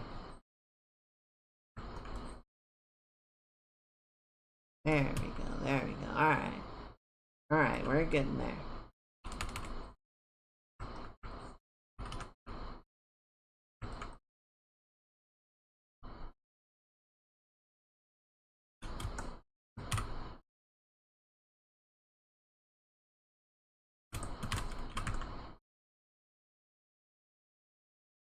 Also, I thought of one other soundtrack we can put on after this one, and give us a little bit more time to work if we need it.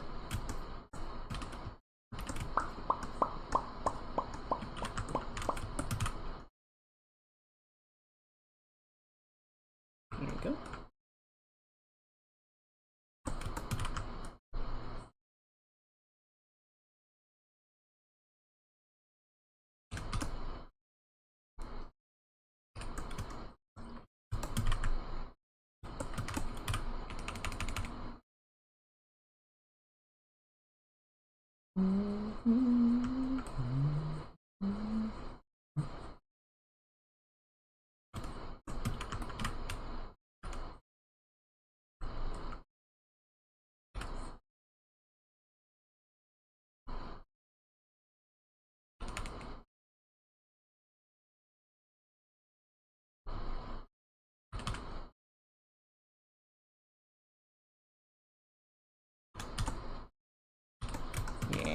Good. The power of gradients.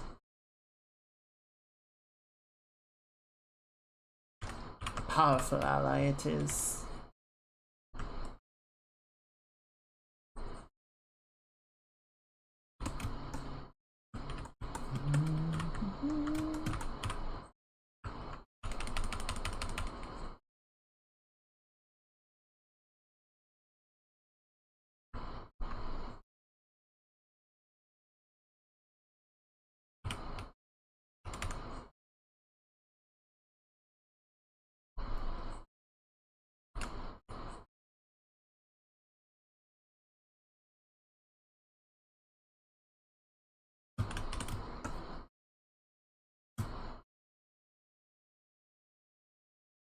You know what? It's interesting. They actually had the scene where Luke's home gets destroyed by the stormtroopers and Alderaan getting blown up, like, not right next to each other, but very close to each other. It's like really doubling down on the Empire, just being like, yeah, fuck your home, fuck your planet, we don't care.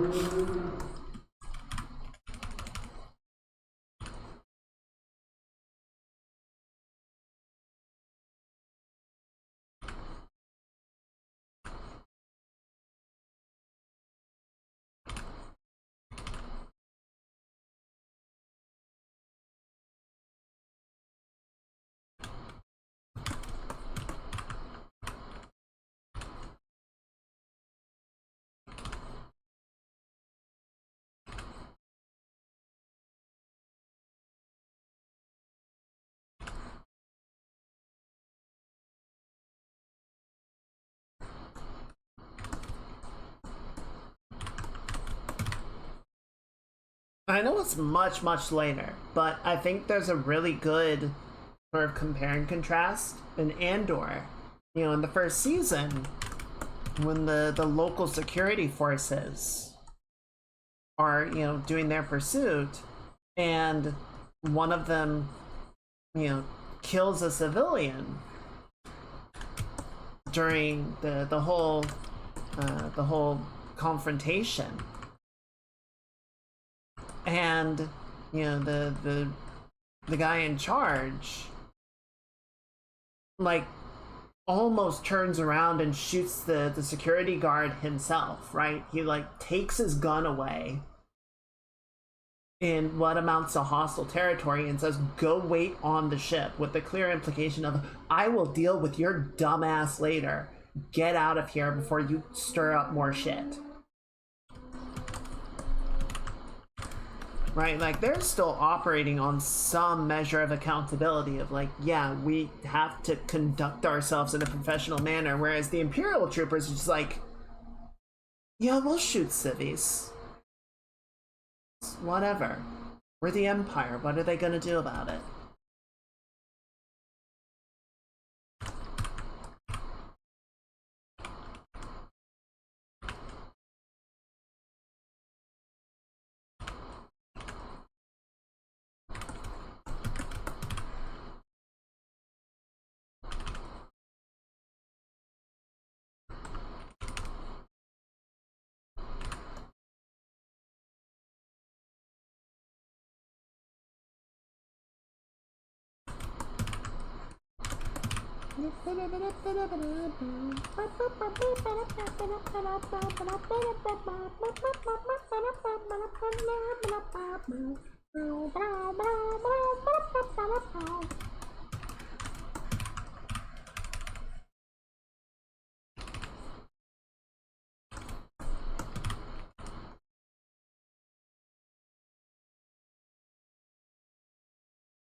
Good.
God, these things are messy. This is greedles and shit all over the place with them.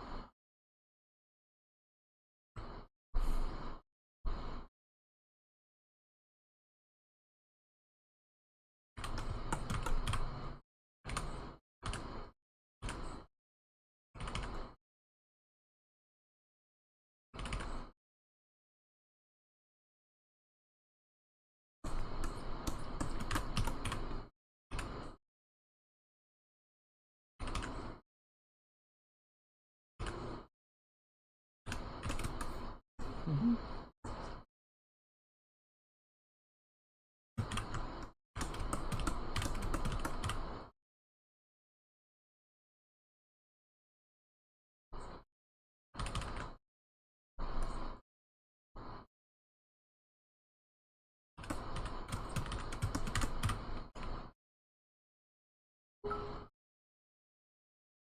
Their Star Wars Episode 6, it took about 32 years to be released, for the next one to be released by Disney. We also look closely at that. Mm-hmm. Thank you for the biddies, Sonic.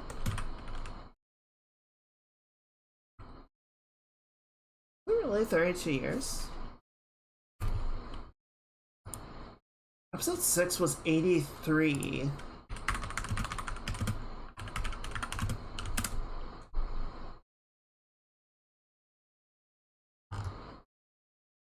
Episode 7 was 2015. Yeah, 32 years. No, I'm not gonna say it because it's a dumb fucking brain rot meme.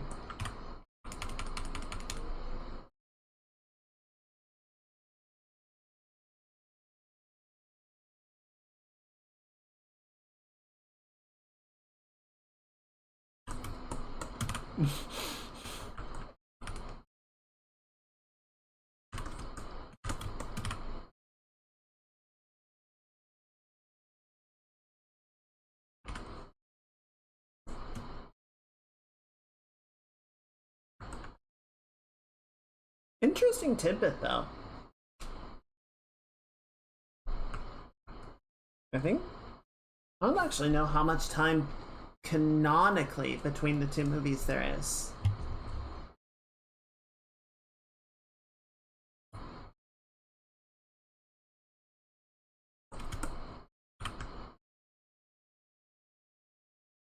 Well, it sounds about right.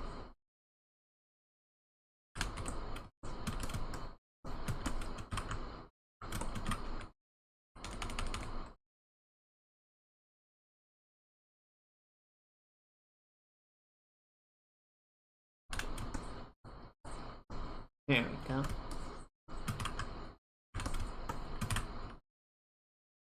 Obviously, we had episodes 1, 2, and 3 in the middle there, so it wasn't, 32 years of nothing.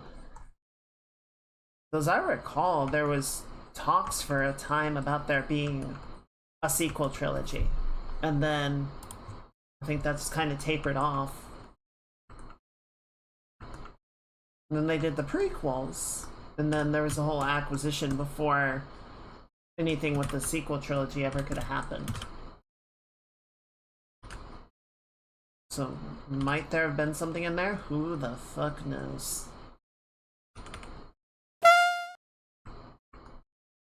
Goodbye, Goober. What do I want here?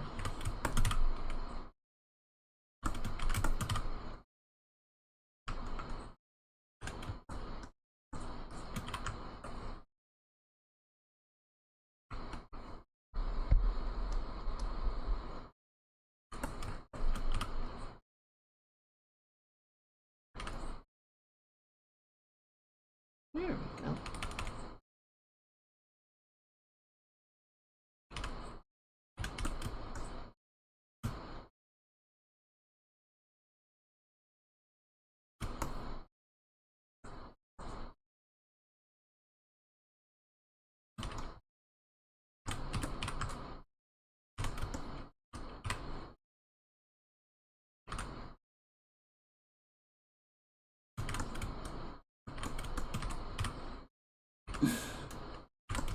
All right, there's a pretty considerable number of things, but what's the thing in particular?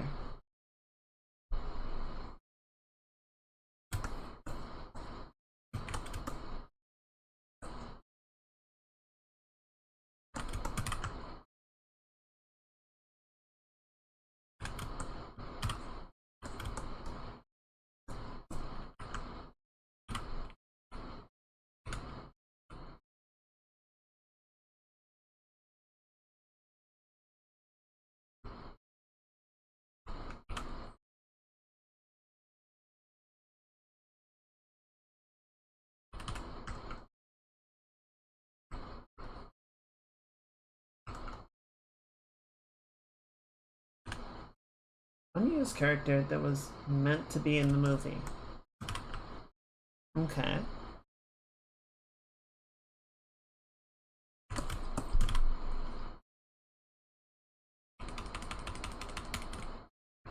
I see. I don't remember if there's a character with cat ears in the movie. Would have been in the cantina if it was. Maybe I'm thinking of the little bat character in episode 4.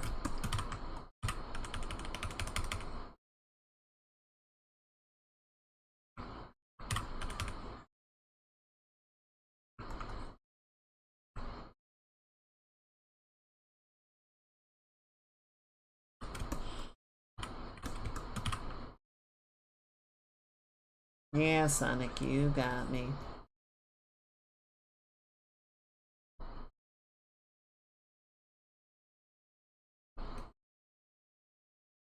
I think one of my favorite lines in episode 7 is when they get caught by the gangsters on the hauler ship, and Han, you know, sees the guy is just like, ah, crap.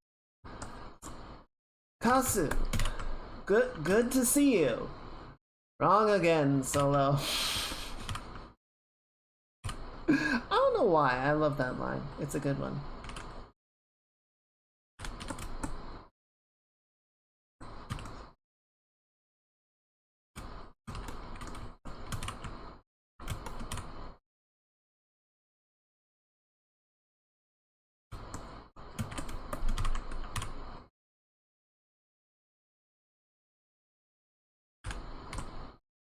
Okay, this is looking good. Looking pretty good.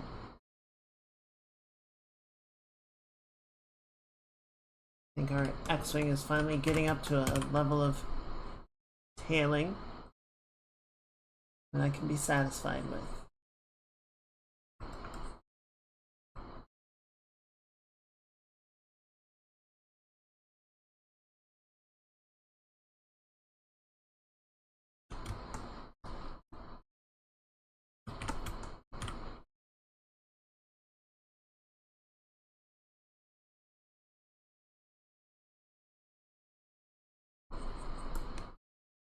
Are you doing something?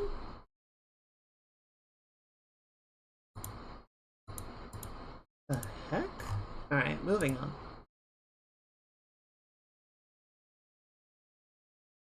That was weird. I don't know what was going on with that.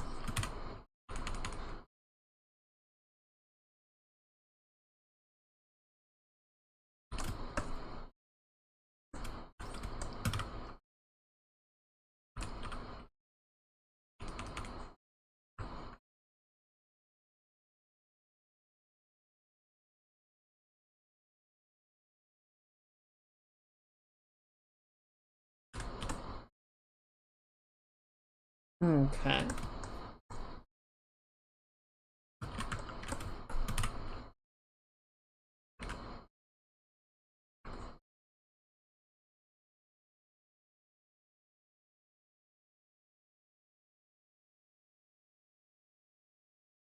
That's a little bit of this orange lighting back in, a little bit of the green in here.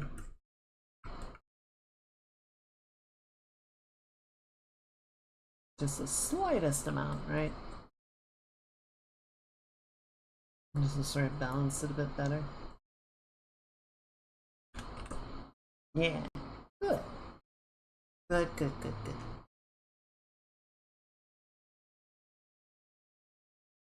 Okay. So that's feeling pretty good. I'm gonna come back over to transport for a second. Just pull up some of this green. Just the areas that are sort of immediately around the turbo blast. Would probably be reflecting a lot of it, right?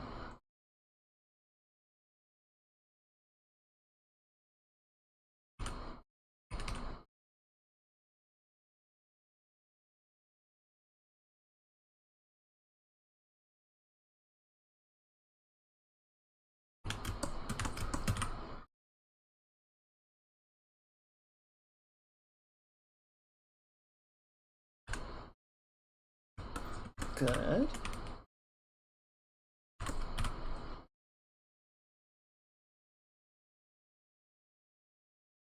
Okay. Very good. No shimping. No shimping allowed in this stream.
Good.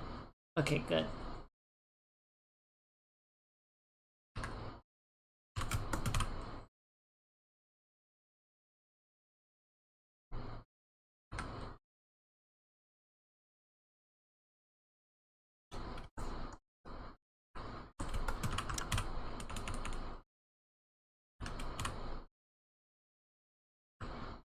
Good.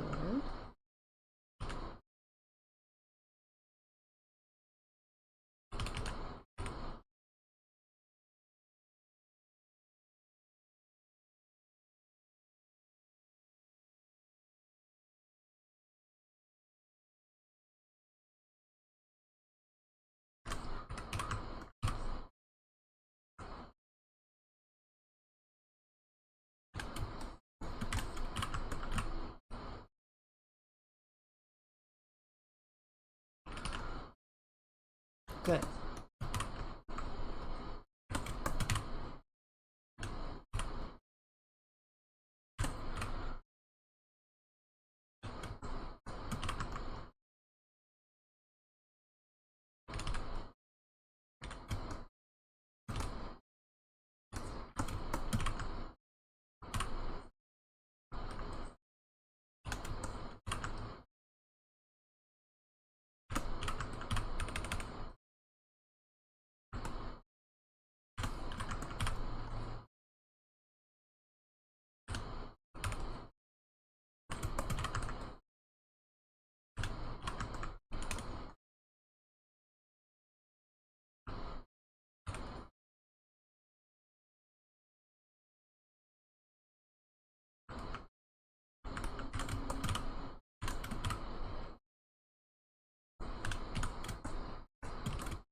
I feel like I'm kind of making this more confusing, but I can get this a little bit more dialed in. I think it'll be fine.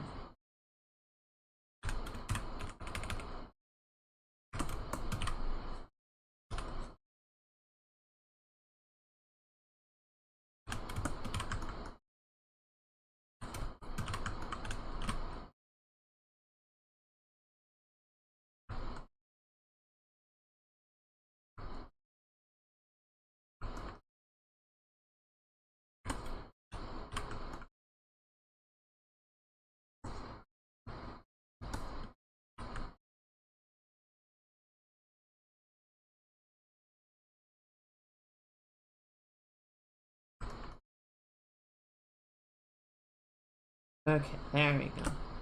I think that's working okay.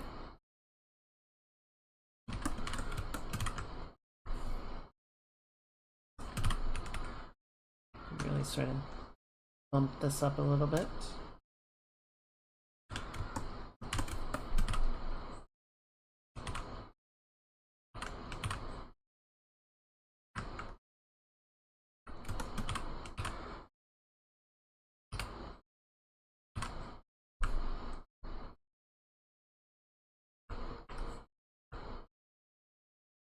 There we go.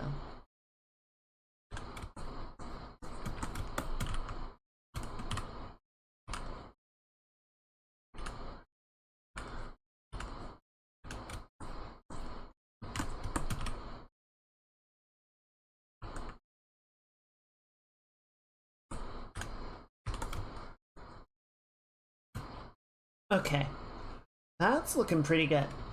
It's looking pretty good. Like this little sort of implication of the deflector shield.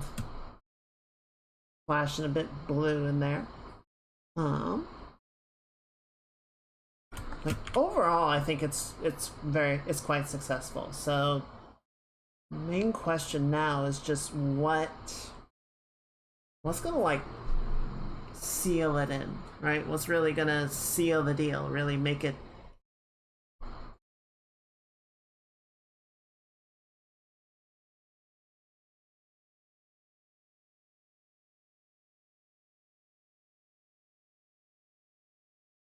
So I'll think on that. But while I'm thinking on it, let's hide the ships for a minute. I think the main thing that I'm looking for is just that last little bit of like strong contrast to sell or grab the attention in the right places.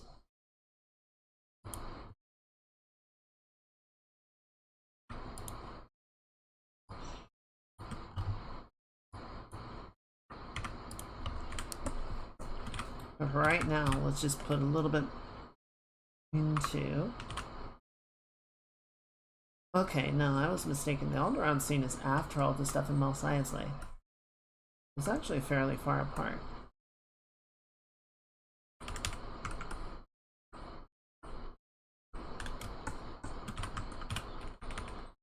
Right, because they're like, we have to get to Alderaan, and then they sort of break to show you, well, you're a little late. That's not going to be possible.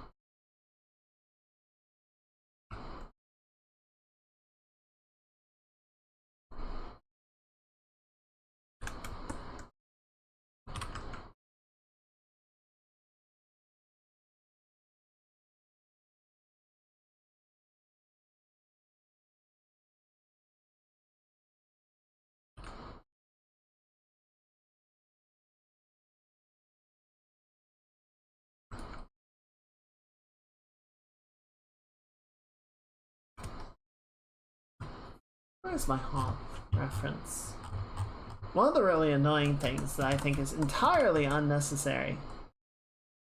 The legends and canon pages for on Wikipedia for Hoth have different renderings of Hoth. It's like, guys, it's the same planet. Just use the one. What are you doing? Or just put both renderings on there. It's not going to be a drastically different looking planet if you're talking about Legends versus canon. You're just making it overly complicated.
Deep crevice running through this region.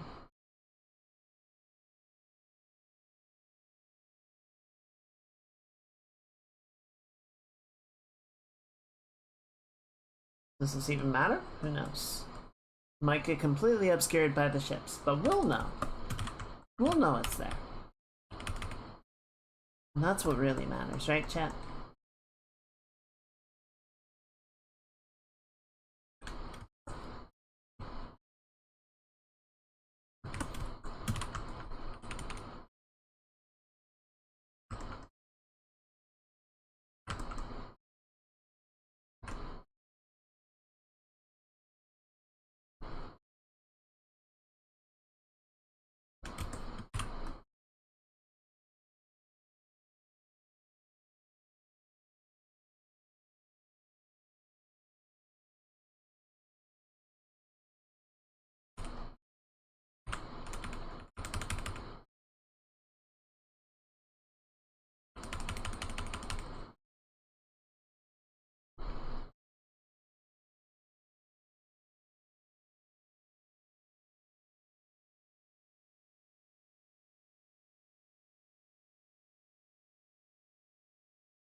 Alright, that looks pretty good. There's a few highlands up here. Also, the wiki mentioned that Hoth is currently in an ice age, which makes me wonder if at some point in the future Hoth might be more hospitable.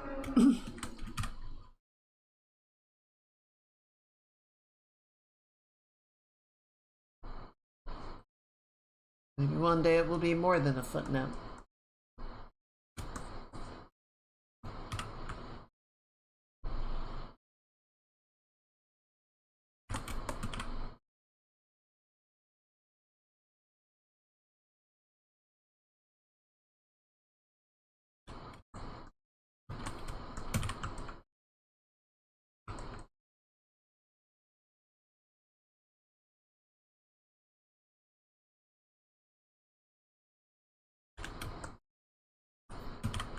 Alright, I think one more section right through here. Just to sort of break this up.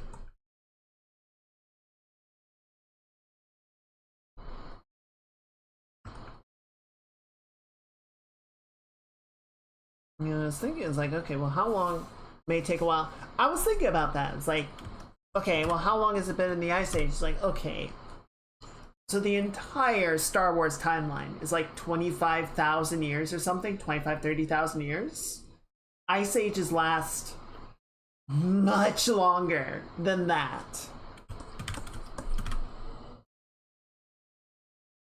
So, for as long as there has been a galactic civilization, Hoth has likely been in an ice age and will probably continue to be in one for a very long time to come.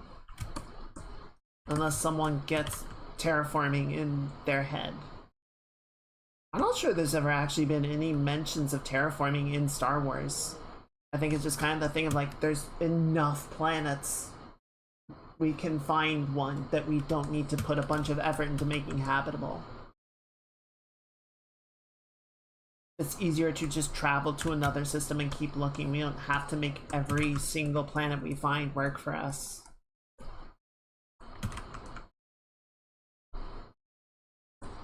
But yeah, it could be another 100, 200,000 years before it starts to thaw. Who the heck knows? And who knows, even if it does, how temperate it would get at that point. It might still be, you know, really stupid cold, just not as cold. Right? The equator might start to thaw out a little bit.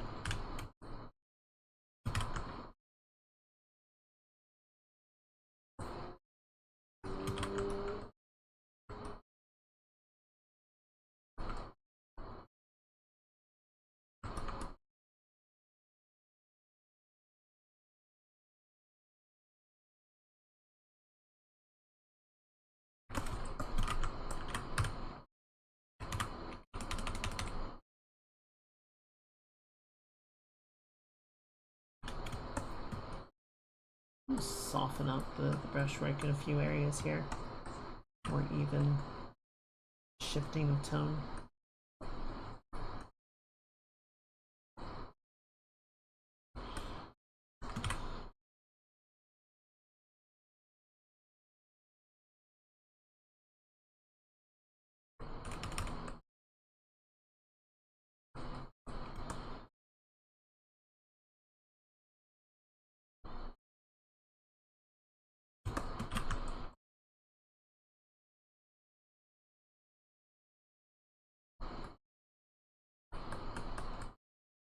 It is interesting though. You know, there are things that seem permanent and are actually very transitory.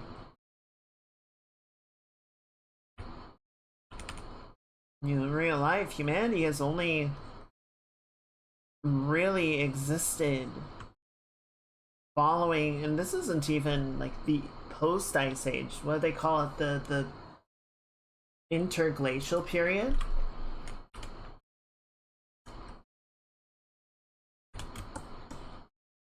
It's like all of human history is shorter than an ice age. Like, this is just, you know, a very transient snapshot of how the Earth has looked.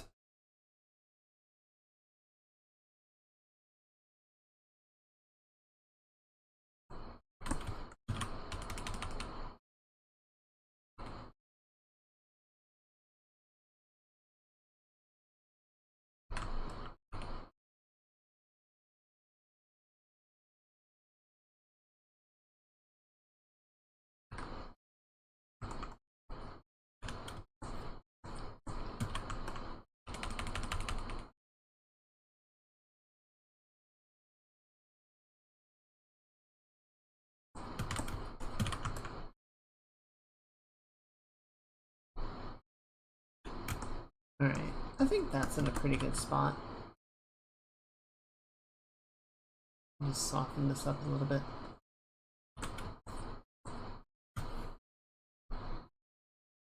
Atmosphere back on.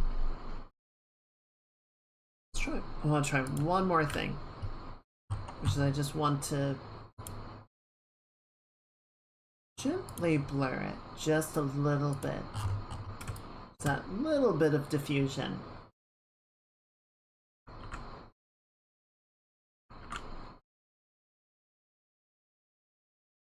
Alright, let's bring everyone back. Oh my, look, look at that! That little naked spot. Like, I didn't notice because it's completely covered by the transporter, but... Whoops!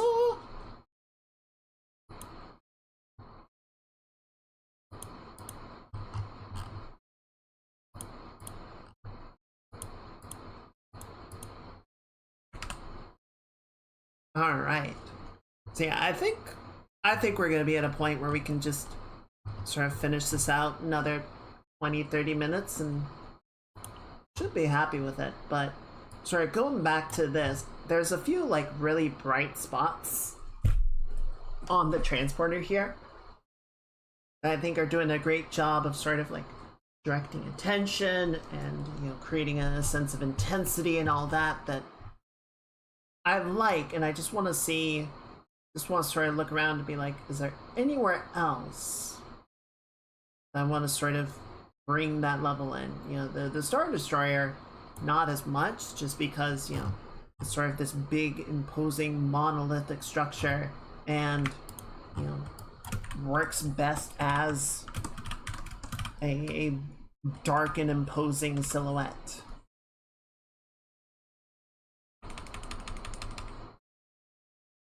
Whereas on some of the other stuff like the X-Wing and the transport, it works well and makes sense to sort of have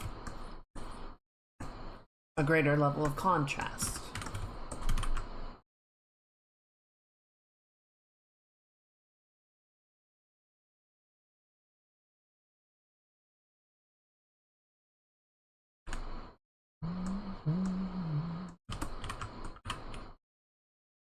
Straighten this out of here. So yeah, let's go back to the X-Wing. And just a few areas like right along here. That's pretty bright. Right, but we can bring it up a little bit more. Get a little bit of rim light coming in from Hoth as well.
I do love this whole scene from Leia's perspective because, you know, she's been in the rebellion. She has been passively and actively a rebel fighter for most of her life, her entire adult life, and even her entire teenage life.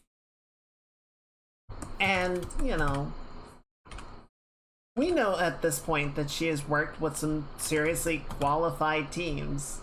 And then we have these fucking clowns that show up on a rust bucket, bust her out of the prison cell, get her into a firefight. They jump into a garbage compactor, nearly get killed by a monster and crushed.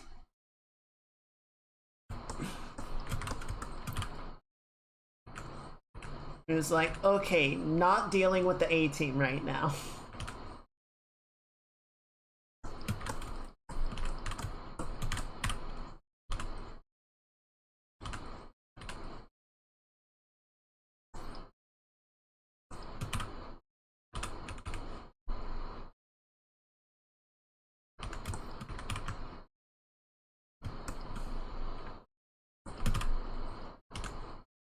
It's like, no wonder she decides to take charge.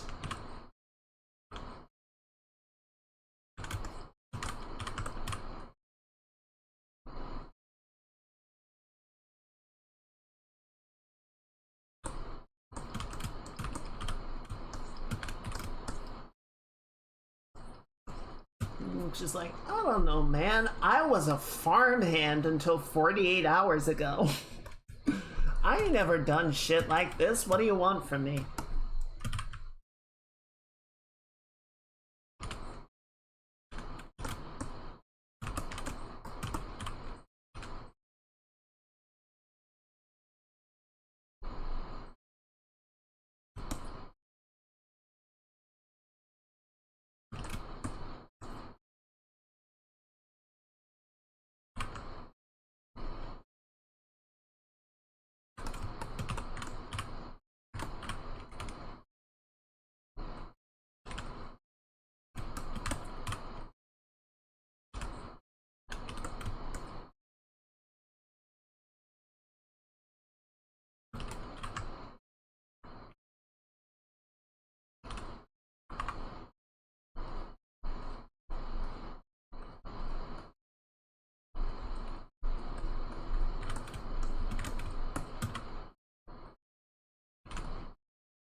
Go.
Alright, that looks pretty nice.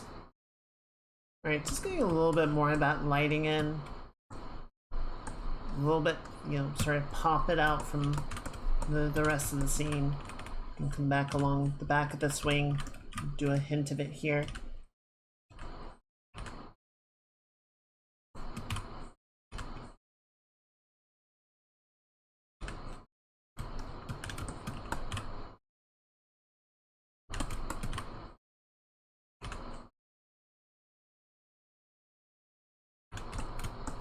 Yeah, good, good, good.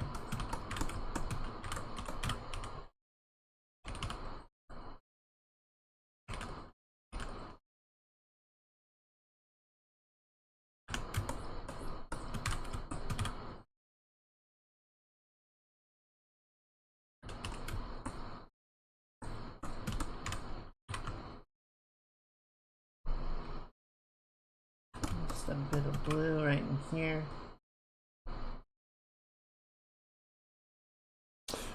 Wrong layer.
Use the hatching to reinforce the panel direction.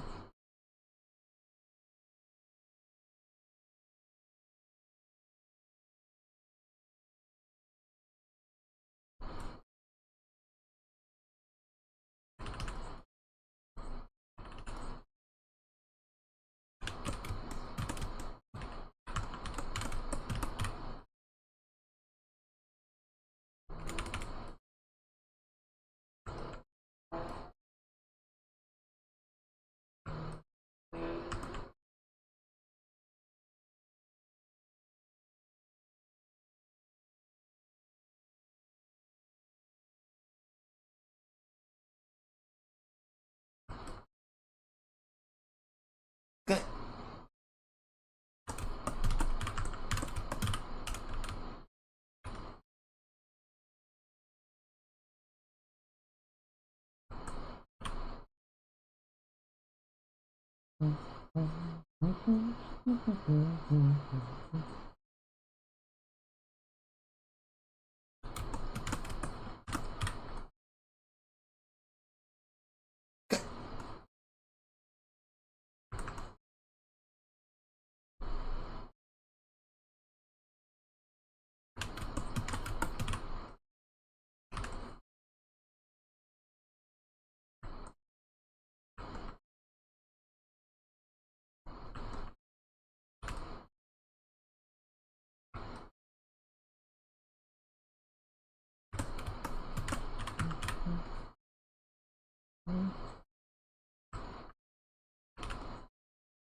Alright, and then what are you doing?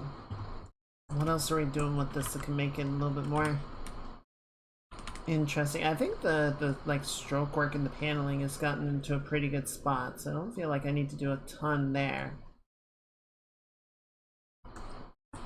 Yeah, it's mostly just sort of this lighting pass that I want to reinforce.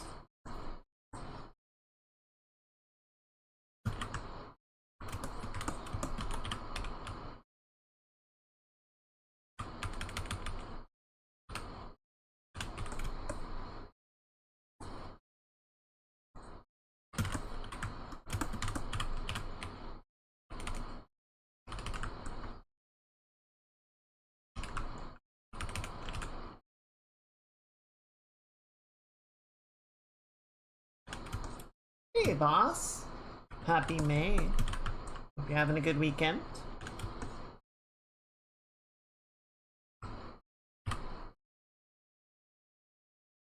Just trying to finish up some Star Wars Day art.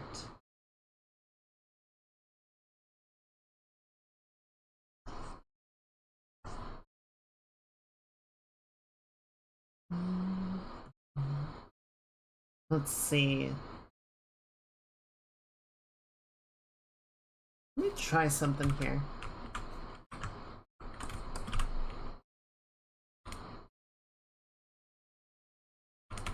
From Mother's Day this weekend instead of next week. Nice. Hope you had a lovely time.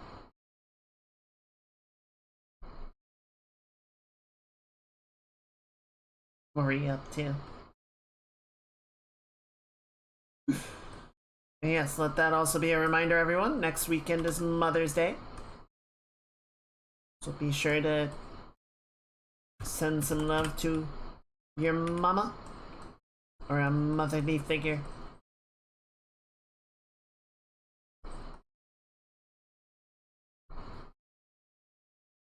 Leftover. Oh, leftovers always make everything better.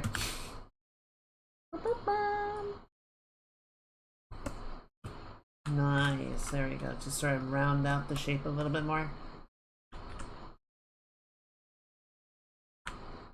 That's nice. That's fun. I like that. Gonka has a bunch of Star Wars games. Oh yeah, Steam is also doing the sale. I didn't check GOG though. I bet they have like the Jedi Academy games and whatnot. The classics.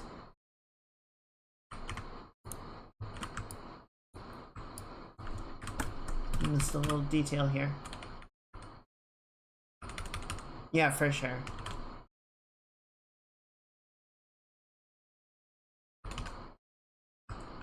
Go.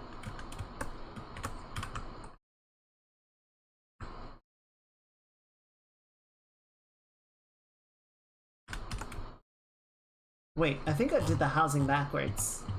I think the larger part of the drum is on the outside, yes. I fucked up. I done flubbed it up.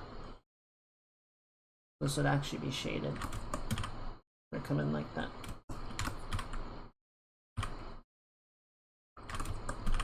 Nuke. Trust your feelings.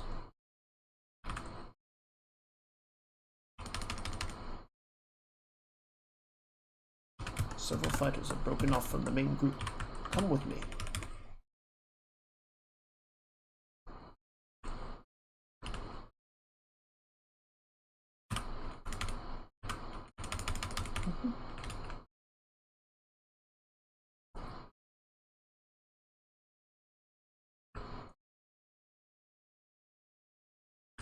Could you imagine what Star Wars would have been without John Williams?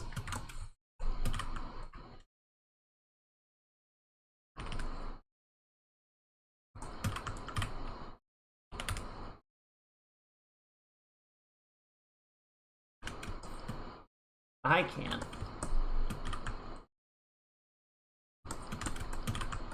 Or maybe I can. I just don't really want to, you know?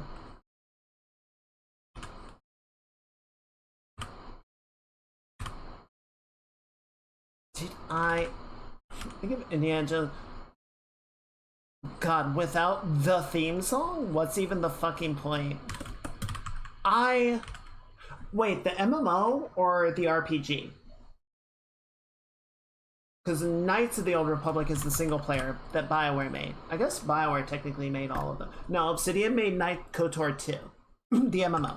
I played some of the Old Republic. I played some of the MMO. I think I got up to like level 40.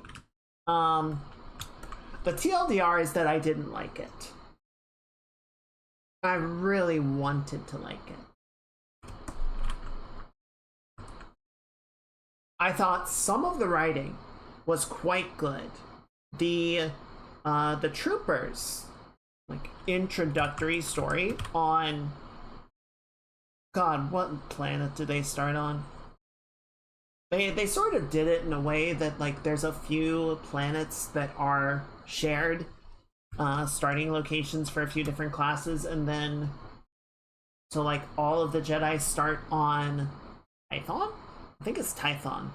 All the Sith start on, I don't remember.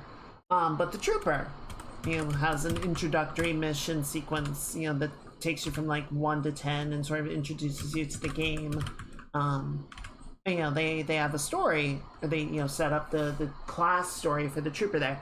That I really liked. I thought that was really good writing. The Jedi story, not so much. Sith, it's okay. The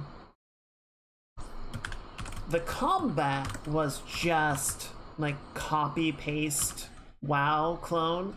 It was completely uninteresting to me. I did not enjoy it at all. Having quit WoW, I was not interested in playing more WoW, but in a Star Wars costume. So that was a big letdown for me.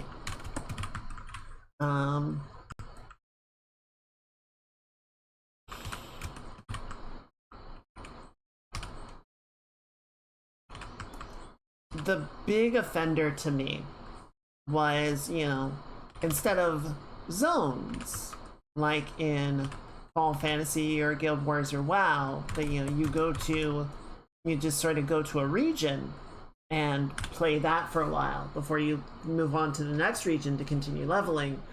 Old Republic had planets, right? So you would go to a planet, and this is what you stay here and you complete the story sequence and you do the side quests and you fight enemies, and by the time you finish the story section, it's time to move on to the next planet. And habitually, by the time I was done with a planet and it was time to leave to move on to the next one, I wish I had a Death Star so that I could blow this place up and never have to come back. Over and over, and every time I finished a planet, I was so done with it. And that was the sign of like, I'm not enjoying this game.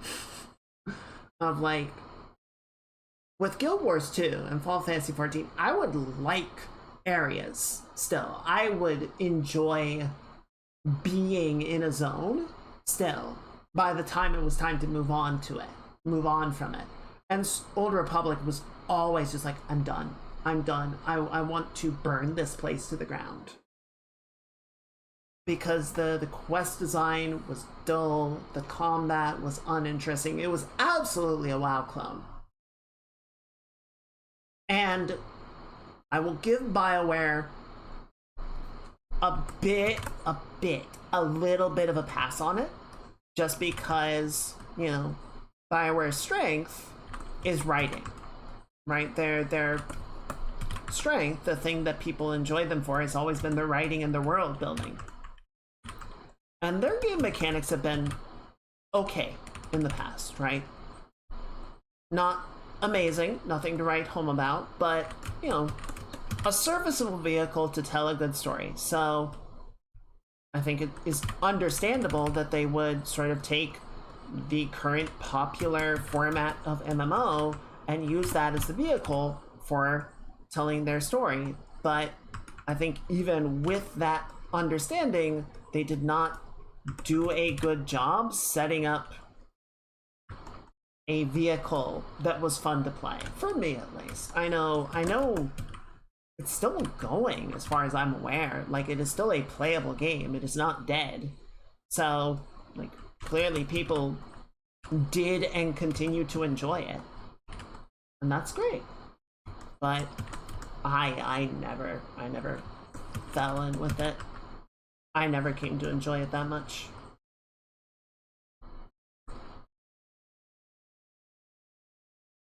Which is a shame, because I think it was a fun, like, time period of the galactic timeline to explore. It was very interesting, and I wanted to, you know, roleplay and have a story within that time frame.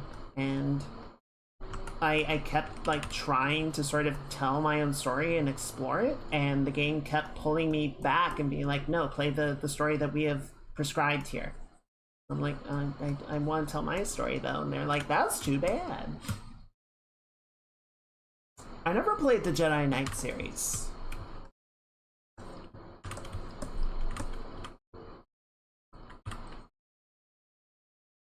Is that the one with Jedi Academy? Because I know that one is really popular.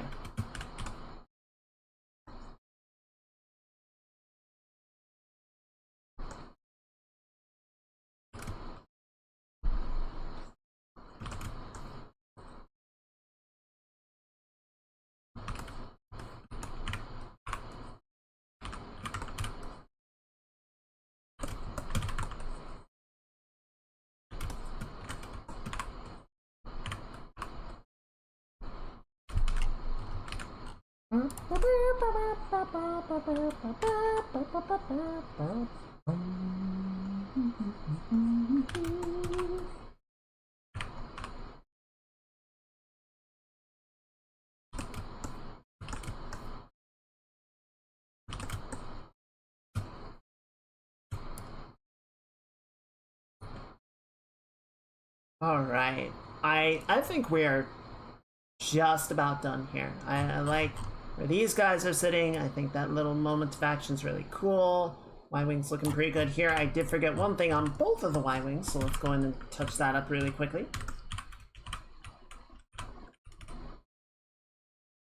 Blam. Gotta give them their little tusks.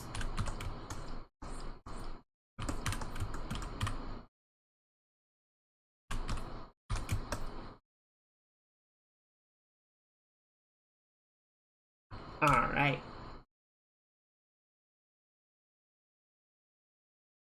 Dark Forces, Jedi Knight Dark Force 2, Mysteries of the Sith, Jedi Knight, Jedi Outcast, and then Academy.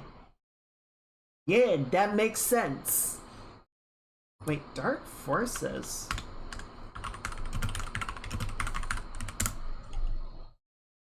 Yeah.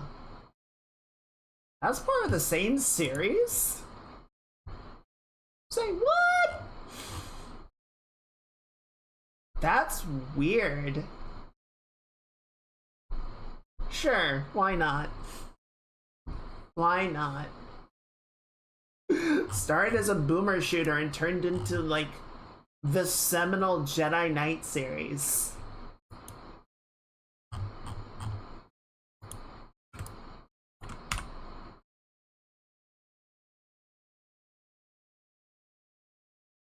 Alright, so what I want to do, let's see what this looks like if we just go in and go ahead with our post-process. So we're going to desaturate it. Value read, even without anything, I think is very successful. I think we have a good, like, layering of effect. That everything is, like, reading really clearly from each other.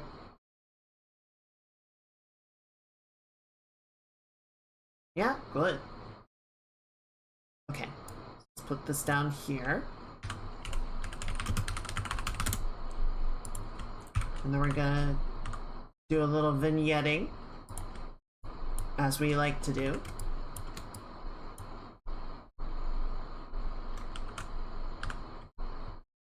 Oh, because you're on erase mode still. I'm like, where's my gradient? There you are.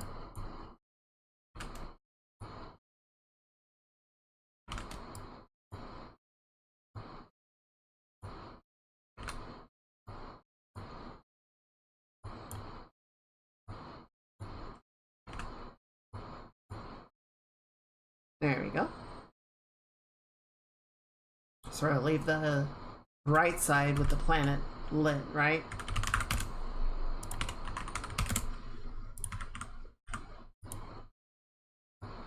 And then you can be right here. And just sort of give the bit of hero lighting to the transport. Sort of put up front where the action's happening. Should be some cutscene moves out there. Give you the lore behind. Okay. I'm trying to remember if I played Dark Forces years ago, like a long time ago. I played one of the boomer shooters back in the day. I don't remember which one it would have been. It might have been Dark Forces. And then there was Shadows of the Empire, but that was, I think that was on the N64.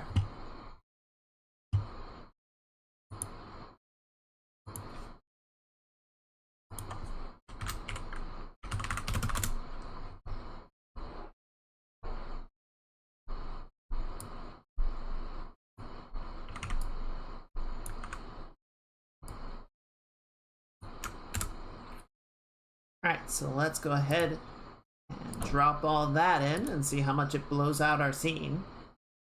That's pretty grody. Let's drop that to, say, 40. We can drop this one to 30. And then drop the vignette down. And then let's just drop our sort of universal overlay.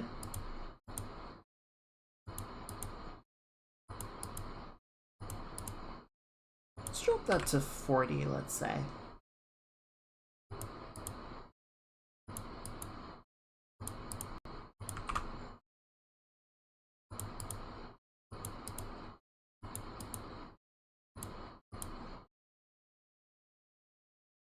I think that's working. I think that's pretty strong.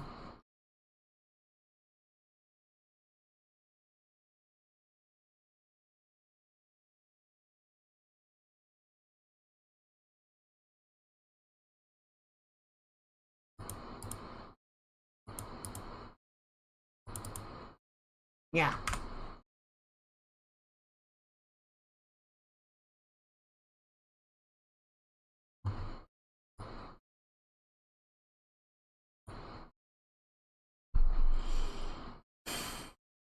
I'm just sort of looking it over, seeing if there's anything else. But I'm feeling it. I feel like this is good. And just as a point of comparison, so this is sort of the bar that I'm measuring against, right? So this is last year's drawing, which I was quite pleased with at the time. But you know, like looking at the level of detail that we were able to get to then, or the quality of the lighting and everything, like I think the shape design, the composition is quite effective. But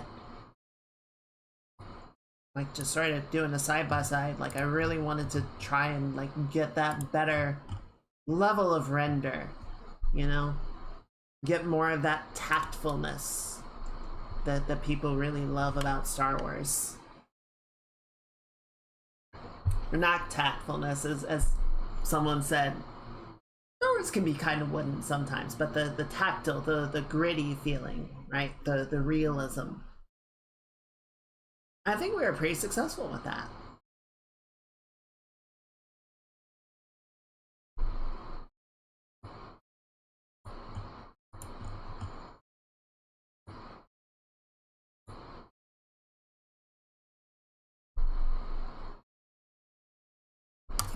Yeah, no, I've seen a little bit of Jedi Academy, and it certainly looks interesting, I guess I would say. And as much as it has some weird, like, silly jank to it, it is also kind of, from what I've seen, some of the best, like, lightsaber combat that has ever been put in a video game. So, kudos for that at the very least. Thank you. I'm glad you guys like it. I'm happy with how it's looking. I think it came out pretty well. I'm certainly enjoying it. So that means there is only one thing to do.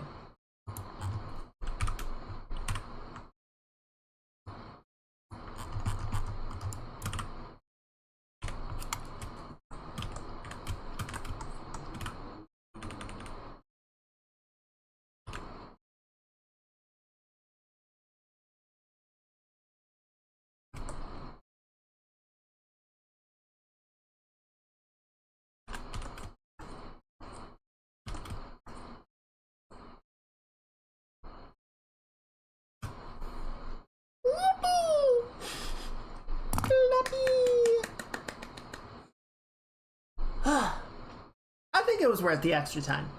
I think getting everything up to the level that we want, like getting it up to this, was totally worth it. That transport is fucked, by the way. If its shields are already going down, it's not making it through. I'm sorry.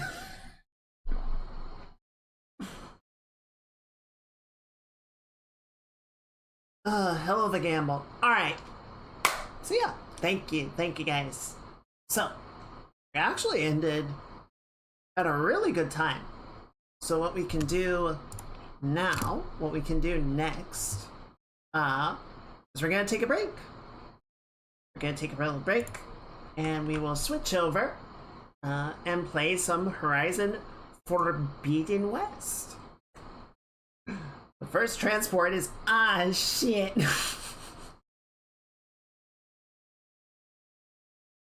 Well, my sort of imagining with this was like the first transport does get away, right? And you know, they knock out that Star Destroyer, but then like another one sort of comes in to close the gap and is like coming in behind them and opens up. You know, the ion cannon is doing the best that it can, but surface to orbit shots are only going to be so accurate, and they're only going to be able to cover them so well. Like even by later on in the scene, you know, Leia and the general are discussing, it's like, I don't think we can do 2 transports at a time, but they have to.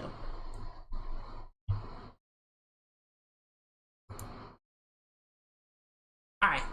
Anyway, this is a good opportunity, everyone. I'm gonna go ahead and put the banner out, the BRB banner.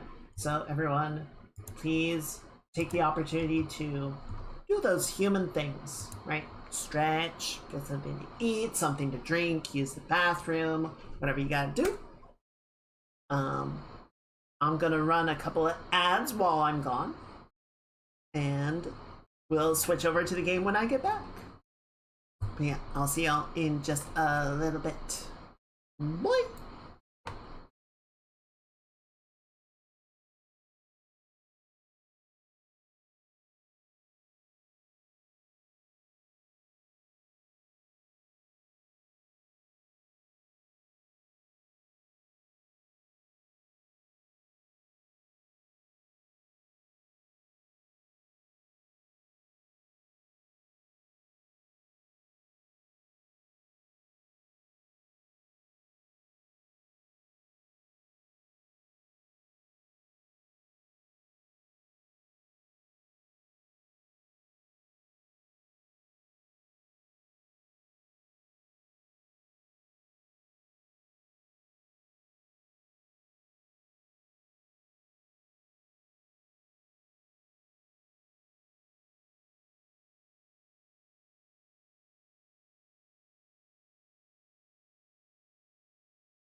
Okay.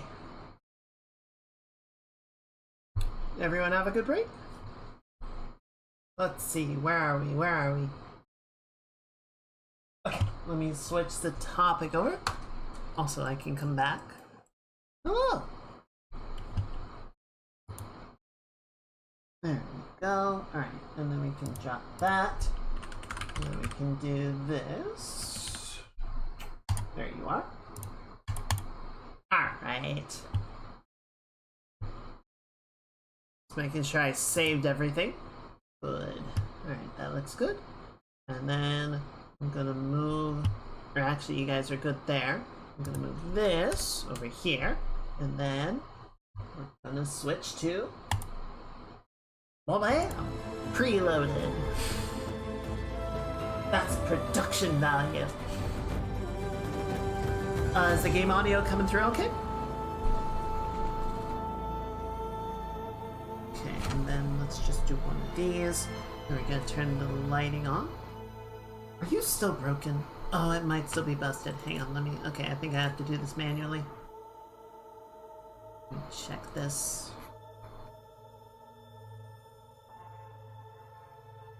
Yep, it's still off.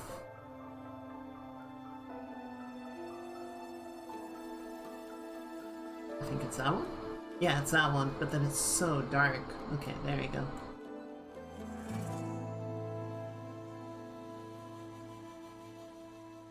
Alright, that should do it. I think I'm gonna have to reset that toggle. Something got disabled. It's okay. We'll figure it out later. For right now, it is time to game.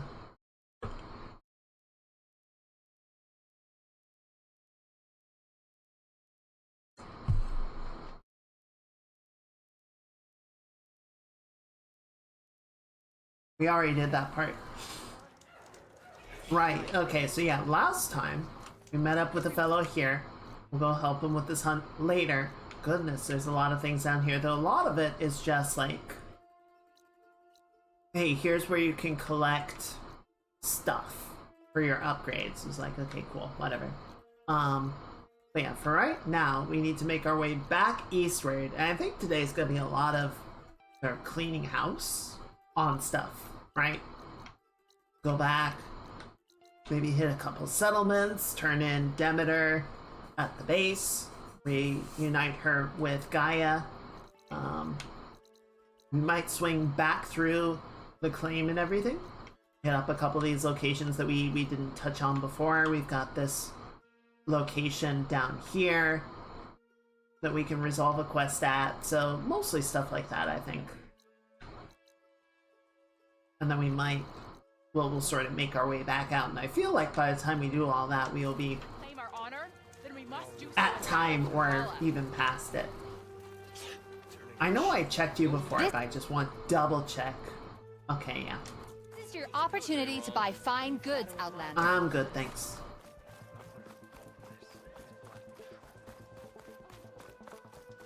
Opportunity to buy fine goods. Are you for sale?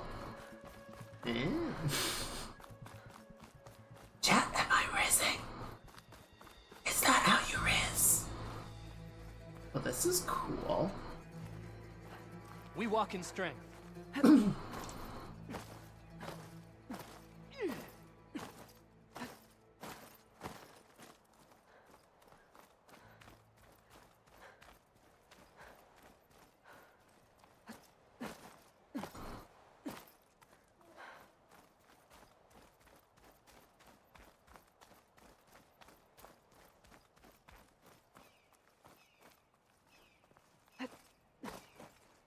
I wonder how they made this game. Like, how they made the environments. Because they're very beautiful. The heck is that? I could freeze that What's just a fanghorn? It looked funny, the way that it was had its head in the dirt. I couldn't recognize it.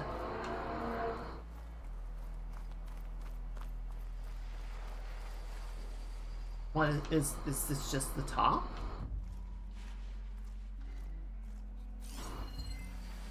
Okay, so there is a way to climb up. And there's green shine fragment down there. I'm gonna be honest. I don't care that much about the green shine. Like, some things need it for upgrades, which is fine, but like, by and large, I just don't care that much. And there's so many other places to get it eventually. You know, a lot of the metal flowers seem like they're hiding green shine, so it's just kind of like, alright, whatever. I will get it as I get it, you know? This is pretty. Oh, hello! Hello, big fella, how are you doing? The heck is that? I wish I had a telescope or something. Is that a butt plug? Are there gonna be super samples over there? Falling gently. You know what? No map. No map. We're gonna try and minimize the map use and just go where the wind takes us.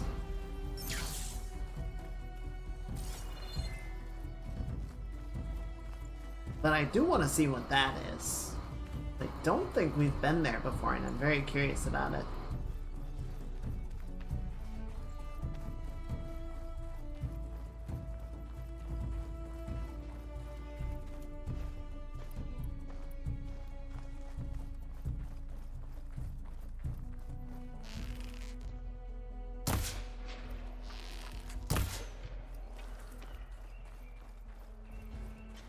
Sorry, sheep.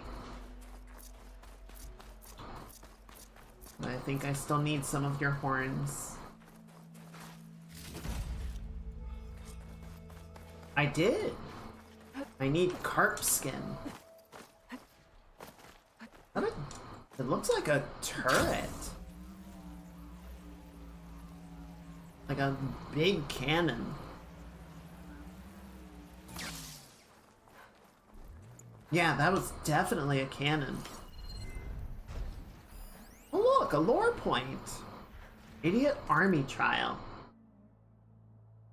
Chicago, September 5th, 2059. The trials of Miss Idia of... How am I supposed to say that? Misedmi? Misedmi. I don't know. An activist hacker hero from the Idiot Army was today suspended after the prosecution's evidence disappeared. This apparent hack of law enforcement databases follows last year's attack on the US prison system. Legitimate act of revolution that... Oh, I see. All the exclamation points are like addendums. This apparent hack of law enforcement databases follows last year's attack on the US prison system. Legitimate act of revolution that led to the escape of several hundred inmate political prisoners. Idiot Army first came to the public's attention with the release of data on alleged US hacks of construction bots. Alleged, we showed you proof, being used by Chinese and Russian corporations at disputed agricultural and mining sites throughout Asia. Styling themselves as anti-corporate guardians of human rights, the Idiot Army, heroes of the coming revolution, the Idiot Army forever, is thought to have grown from the surviving members of earlier hacker groups who were data corrupted.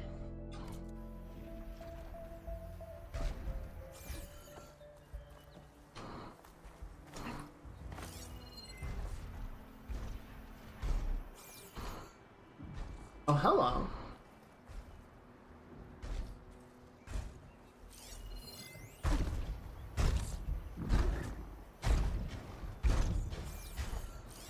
Machine's resistant to fire.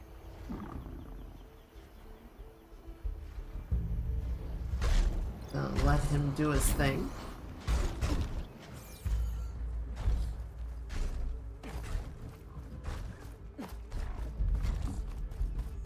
Oh shit. Yep, okay. Wait. Aha! Victory is mine!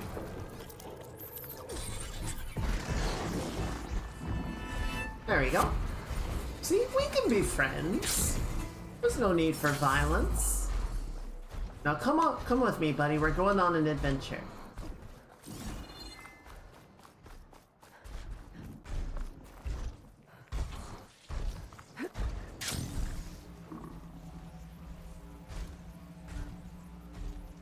Are those stalker mines?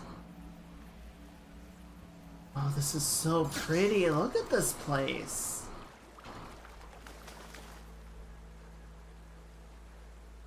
Come on. Aw, he's shy. He's just a shy little fella. That's okay. Oh no, it's a tripwire.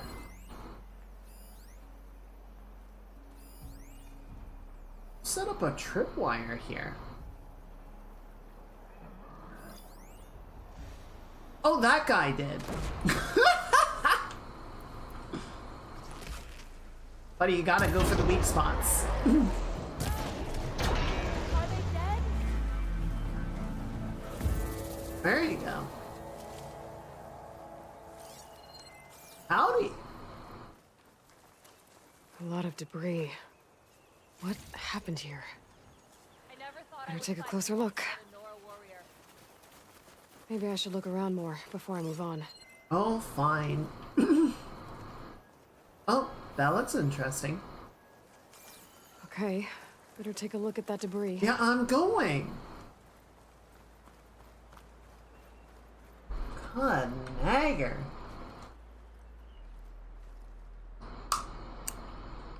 Yap, yap, yap, yap, yap, yap, yap. To knock the mask.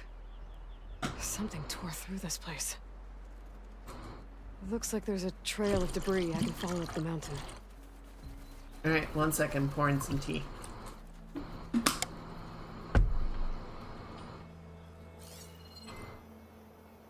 Up the mountain. Man, I just came from there.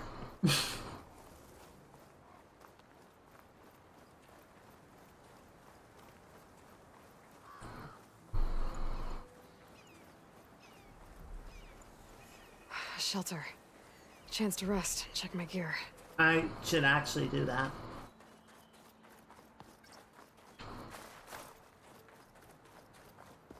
Oh, look at that. More green Trail's shine. here. Hello?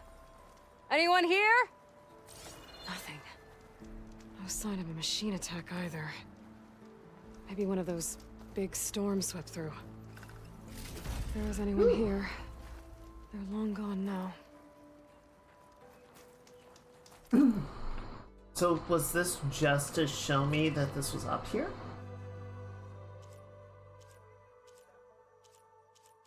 Okay, so those are done. And then, what do you still need? Bellowback sack webbing. Oh, maybe I should have killed that bellowback.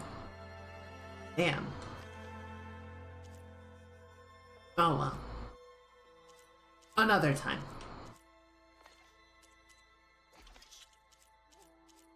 We'll get the next one.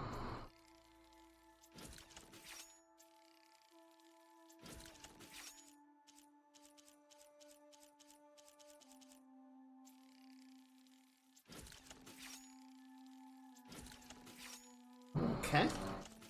Looks good. Sorry, 1 second.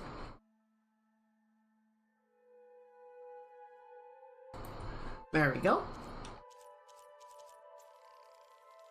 You go right there, and that looks good. Yes? Yes. Perhaps. You want that much volatile sludge for it? No.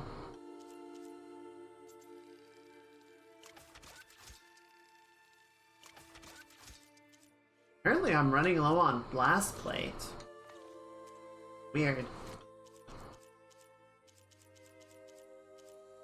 Good precision. I can't upgrade any of the pouches that I actually want to use. Ain't that just the way?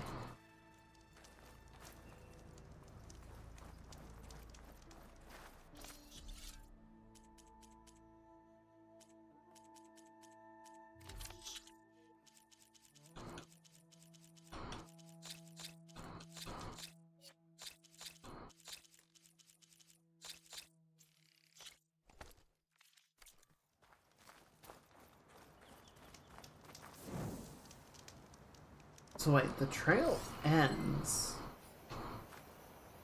But then that's it?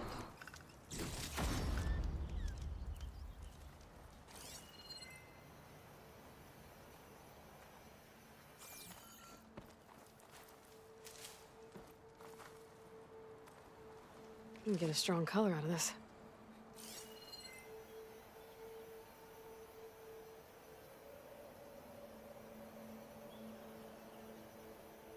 Guess so. Alright. An interesting little detour, I guess.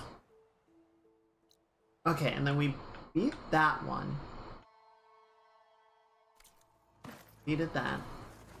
So back down we go.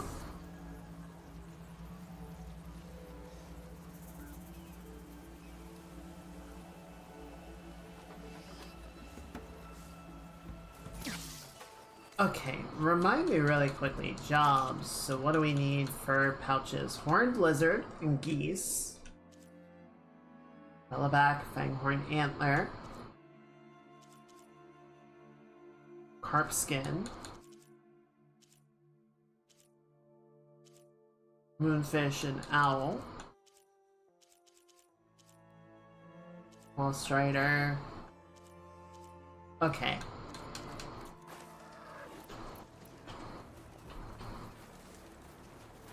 Yeah, that owl's long gone.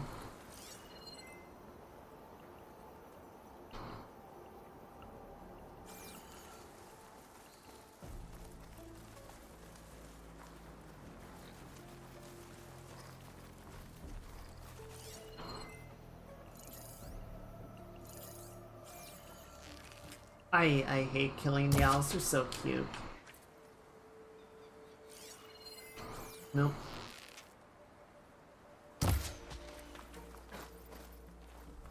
I hate killing all the animals.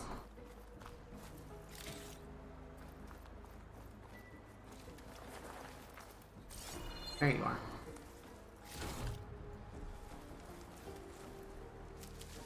But unfortunately, the death must continue. Plasma can work in my favor. Okay, so keep that. Bomb launcher, resource canister. Go ahead and tag that. Get this guy ready to go. Wait, where'd he go? Shit, I lost tracking.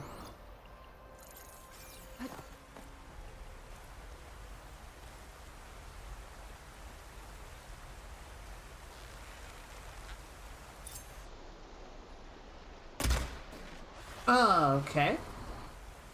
Awkward. I hit the metal plate off, but I didn't actually hit the weak spot. What do I need from you? Elemental Crossrider sack webbing. Okay. Where is that? The metal bile sack. Okay, so I need to not kill that. If I break that part...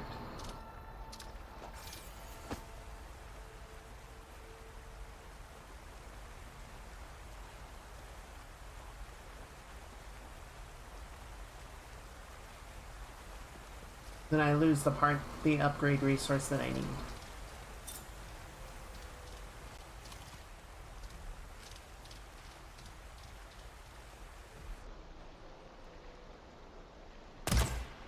Shit!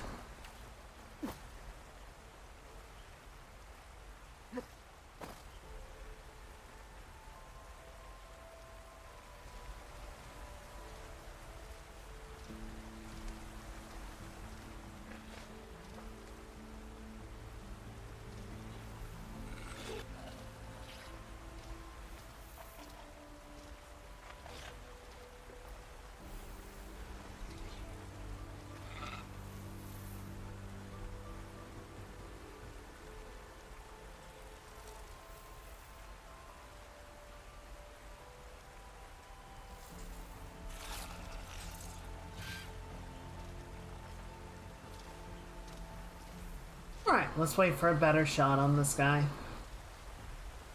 Man, he really took off there, didn't he? No, there's another one somewhere. There's one. I think there's actually two over there?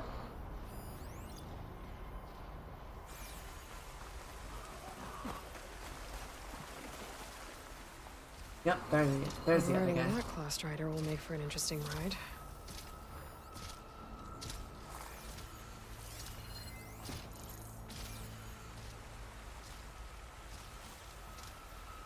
Okay, new plan.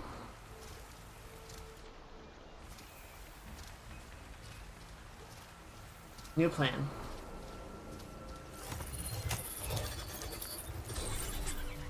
Now, go, my little murder child.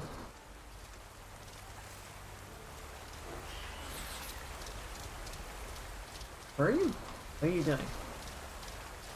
There he goes. Alright.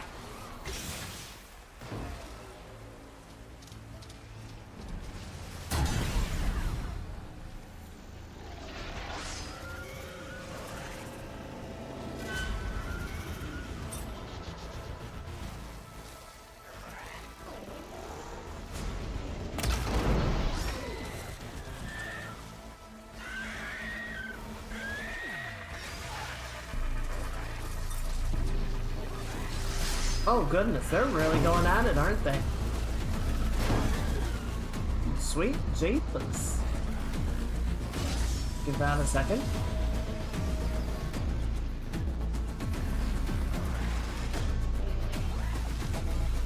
Trying to hit the tail while they're in motion like this is so freaking hard.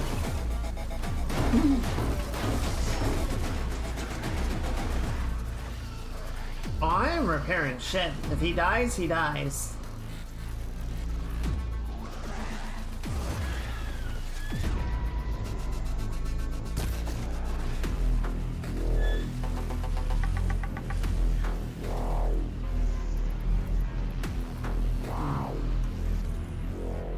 What I am gonna do though is I want to set up a rope.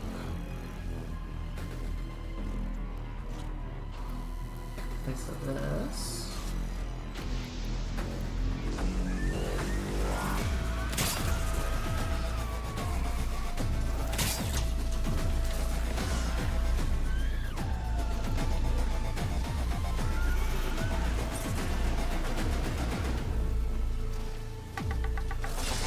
Oh, that looked fucking painful. That was savage.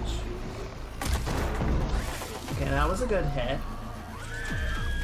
Almost dead.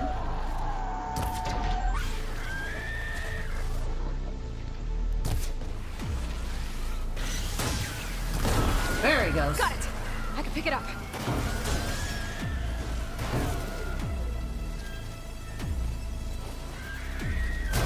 There you go.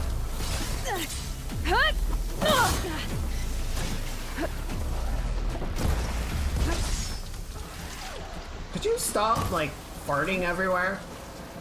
It's kind of rude. No, don't hit the canister. Don't hit the canister. I need that.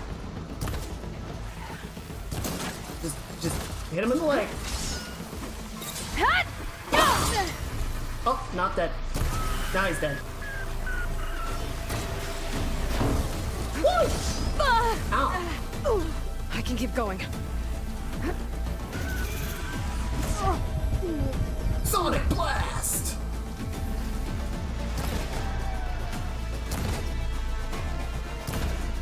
Shoot him in the eye.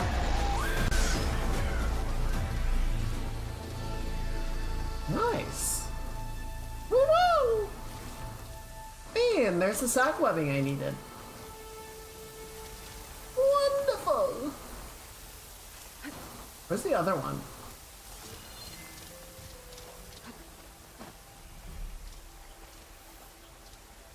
There's one.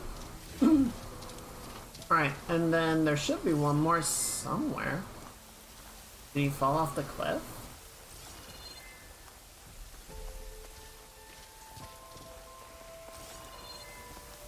Might have gone over. Yep, there he is.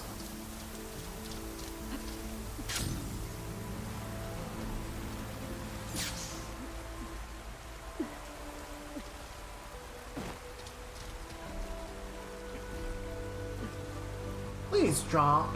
Thank you. Nice, they all had it.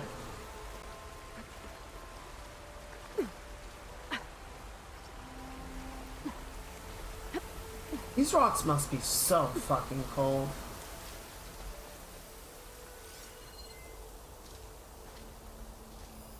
What is this thing? Some sort of platform.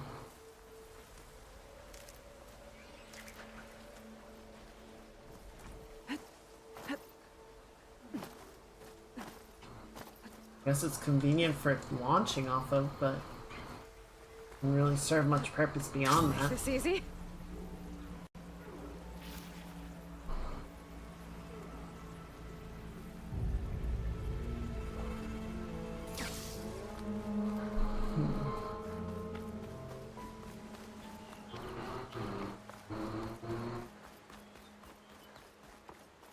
Okay.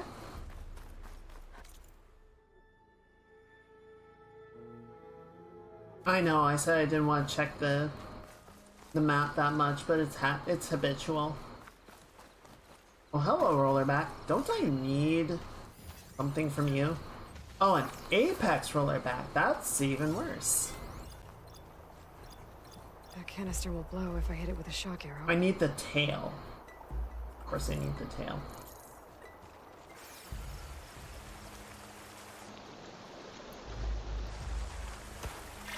Shit!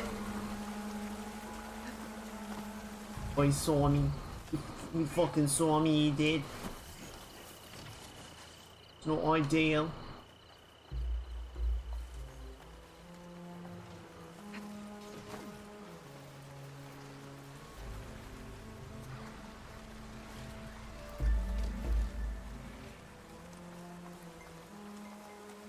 Should calm down in a minute though. I don't necessarily need to kill him, I just need to get the tail off.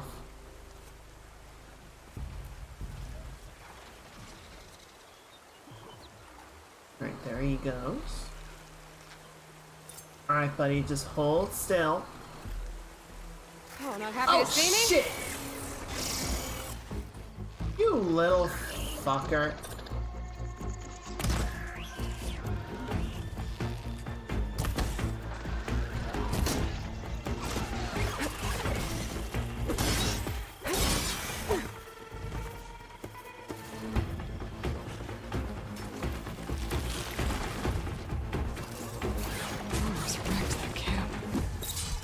Maybe I should move my focus.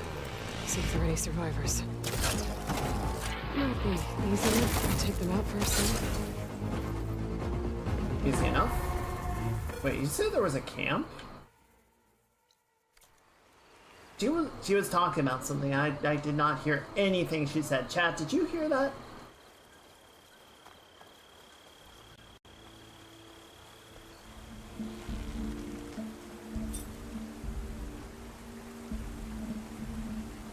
She was going on about a camp or something.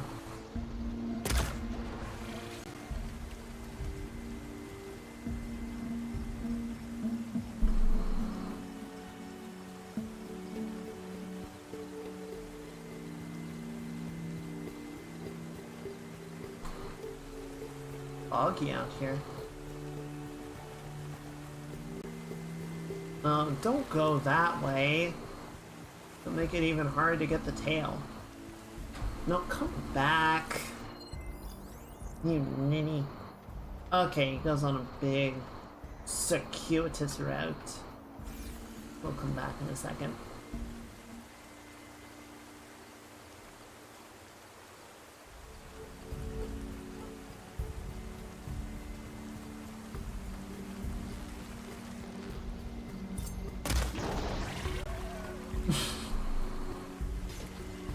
Okay, it's sparking. One more good shot to take it off.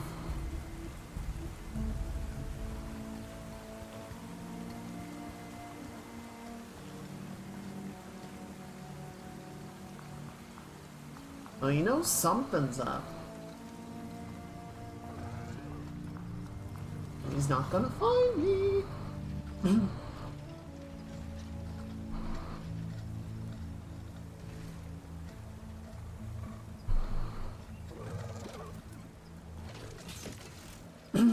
Excuse me.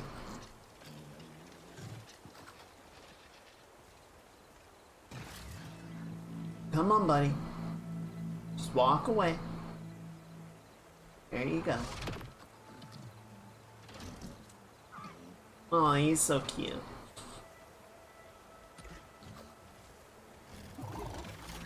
Alright. Now,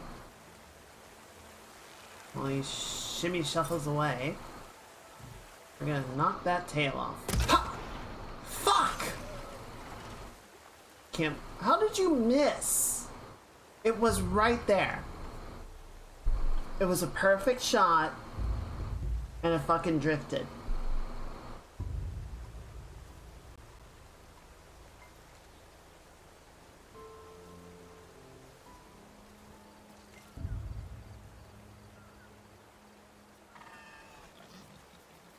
The pulse is getting quicker.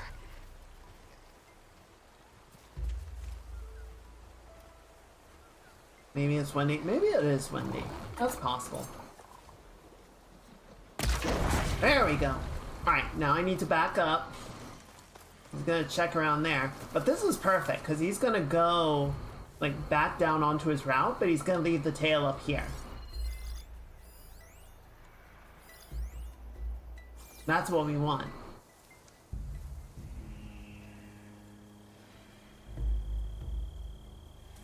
There you go. As you were, buddy.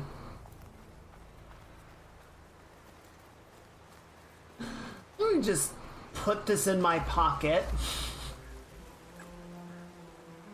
I'll take it. And we're good.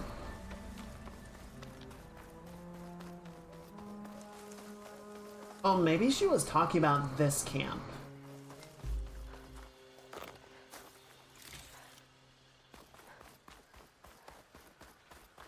That would kind of make sense. Over here, champion. I have news to share. What's up? What rumors do you have for me? A few days ago, I came across a massive bloom of flowers east of the grove. Desert soldier named Darika was out there too.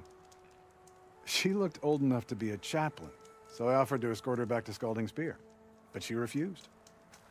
I'm sure she's an accomplished warrior, but her spear probably isn't as sharp as it once was, if you get my meaning. If I'm out there, I'll keep an eye out for her. Good luck. Alright. Possible friend in the area. But we're gonna keep heading east. Past the blight. Okay, get over this. Good.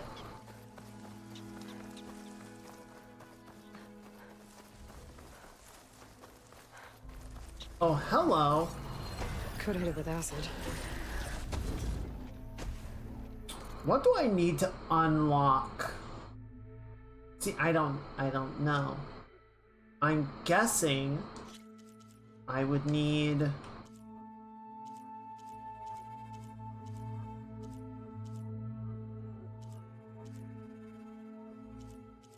Oh, I probably need the tail.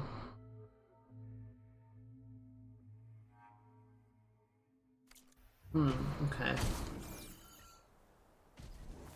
See, if I can get the unlock on the Thunder Jaws, that would be a pretty big deal. So I do kind of want to stop and see if we can't accomplish this.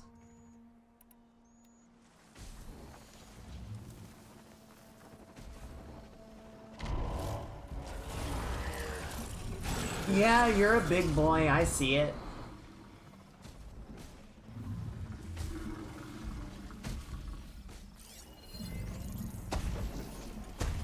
Alright, where is the tail? There you are.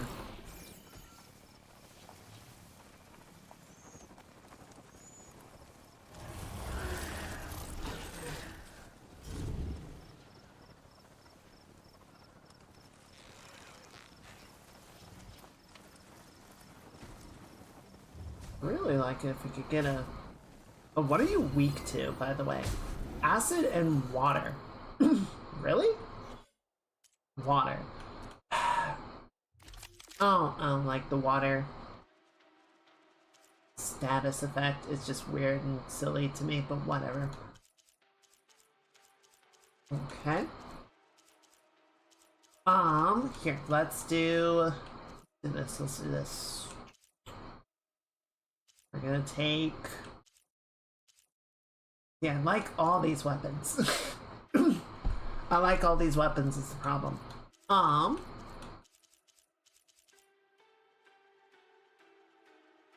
Alright, we're fine with this loadout actually.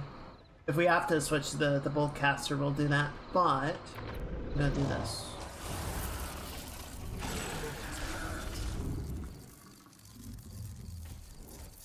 Oh, I do have acid traps. Where are my normal acid traps? There you are.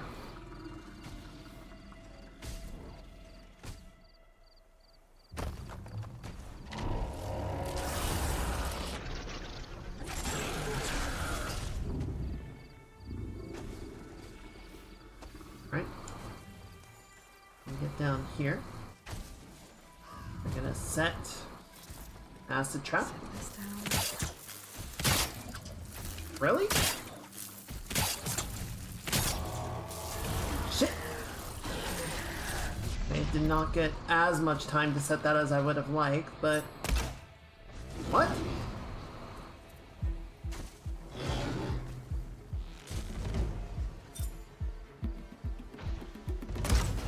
Oh, fuck me. This is going sideways. Ah!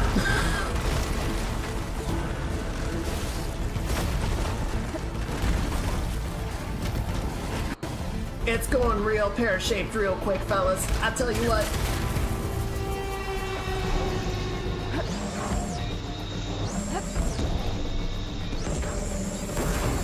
Ow. Much better.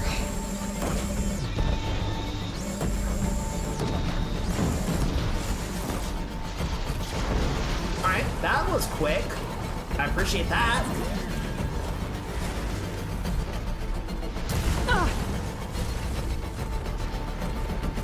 Give me a tail, give me a tail.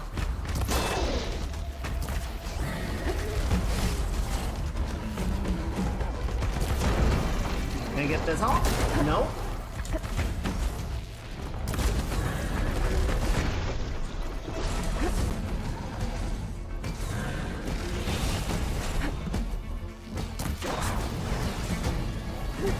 Whoa!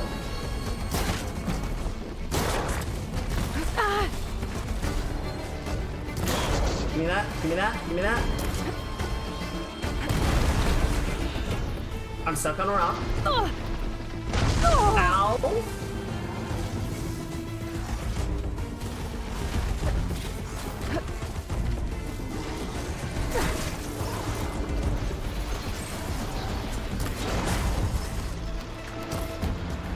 Missed.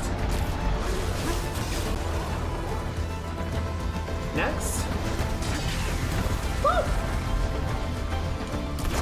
How about we stop with that tail swing, huh? How about you give it to me instead? I'll make better use of it.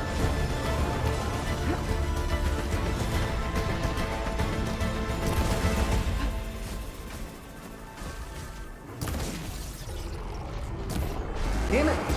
What? Oh, ow! Rude!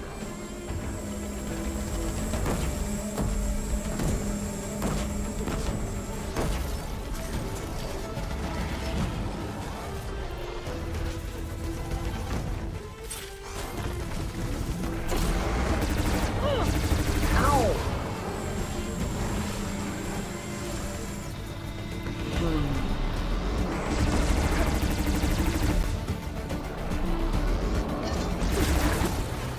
Oh, perfect hit, baby. That's gonna sting.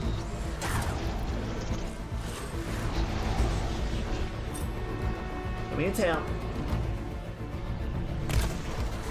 Okay, that was a good hit, but didn't take it off like I wanted it to. Oh, there it is.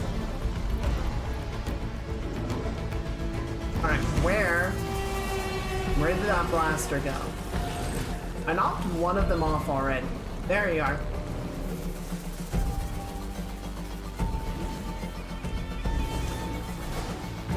Yeah, you see me, I see you.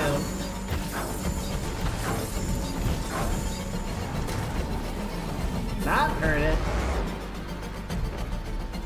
Oh!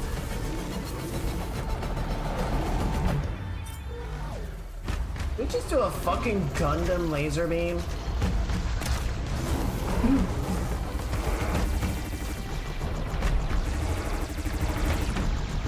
Oh, ow!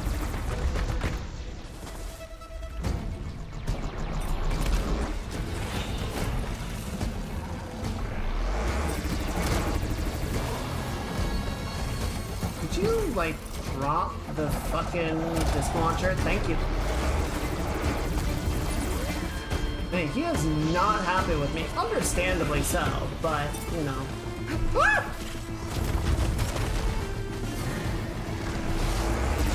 Oh, he's only got one gun left. The other one came off. Oh! Just impacted on the surface.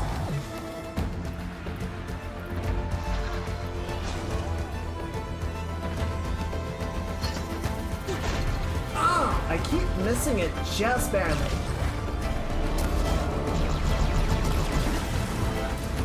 Staggered it. Good stagger.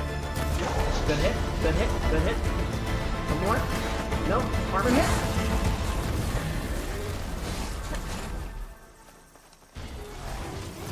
There it is. There's the disc launcher. Just need to get to it.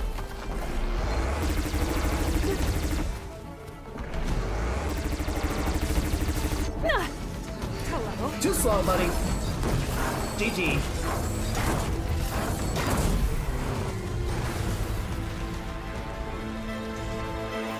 Woo!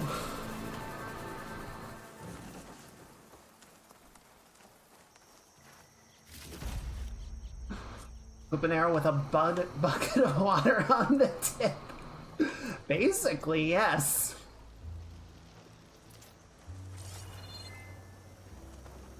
Alright, there's my reward.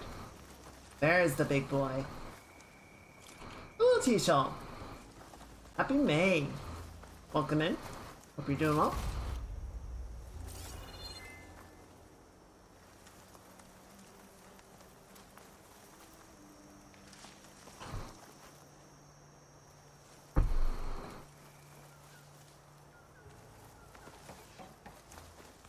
Alright, what else have we got from this guy?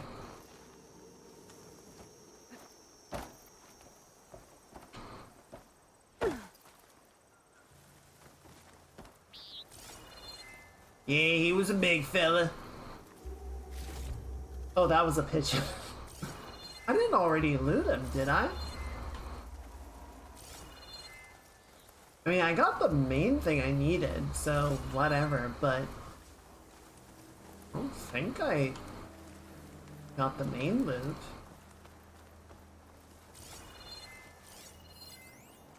Yeah, I guess I got him. Still, weird. Any road. Off we go. Gotta stock up on meds. He definitely did a number on me.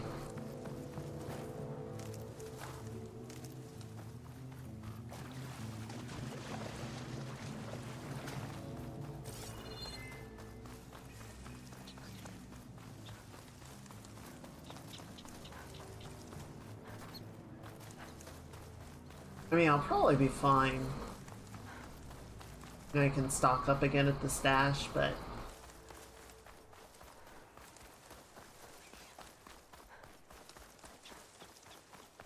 yeah, I think the tail is what I need to finish the unlock, but there's no way to check until I get back to base. Oh look, some rebels. Much easier target.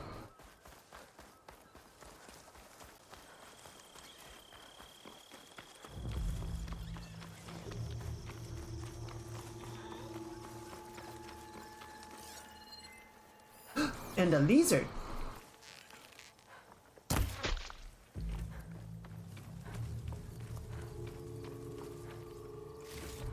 Oh, he just had meat. Excuse me. I need to take out the leader.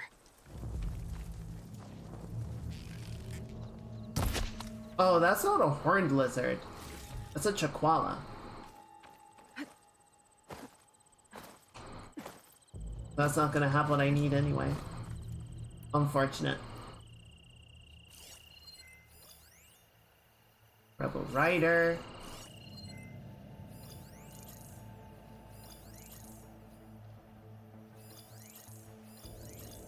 Okay, there's the leader. Big tough guy strutting around with his sword like he owns the place. That's a horned lizard. Alright, sorry buddy, I need you. He's got purple! That's what I need though!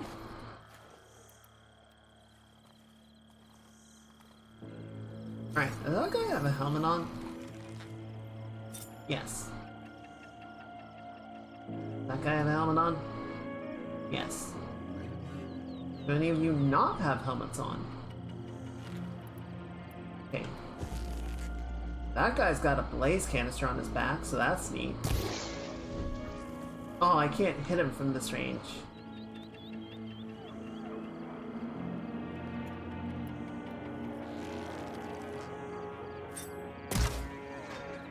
And he's dead.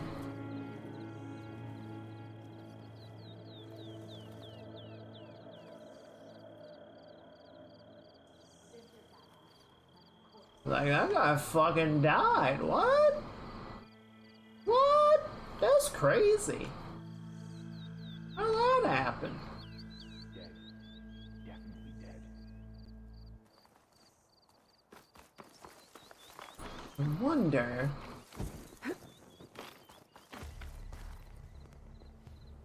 Oh, but they were grouped up. Oh wait, here we go. Here we go. Possibly. Okay, Blaze Man, I need you to turn around. Blaze Man, I need you to turn around. Yeah, there you go. I need you. Okay, now if you guys can just clump up a little bit more. Perfect. Orders say we check everything. Don't check. You! There is someone! Go! I missed. Go! I've lost contact!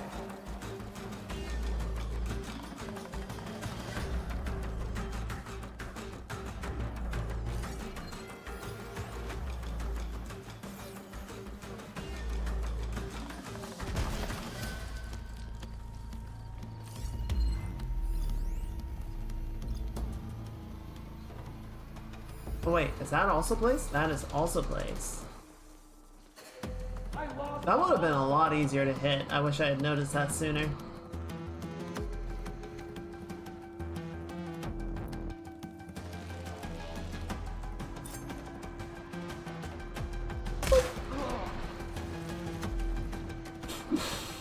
Claw Strider is just like, what? Something happened just now? Where'd my guy go?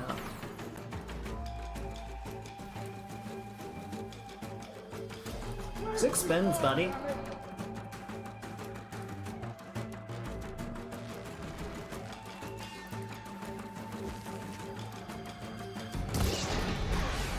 That got him.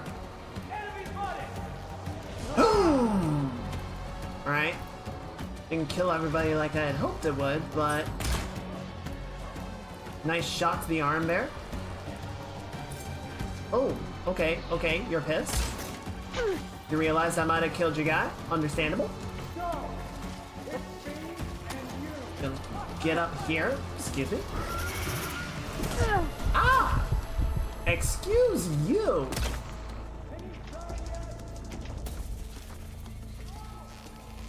You're gonna be a jackass about this? I understand.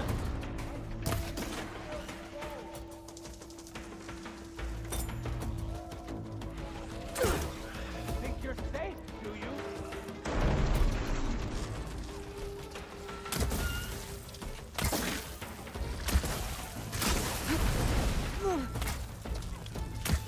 I will find you. was a bit reckless on my part. Ow! There, machine's vulnerable. Shouldn't have come here.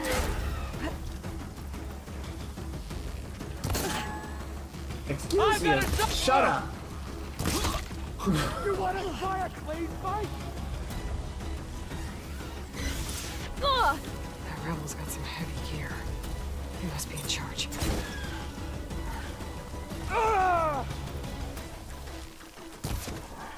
Shoot in the butt. Shoot in the butt. Shoot in the butt. Yeah, arrow to the face is rough. Come on, buddy. Hand shot. Hand shot.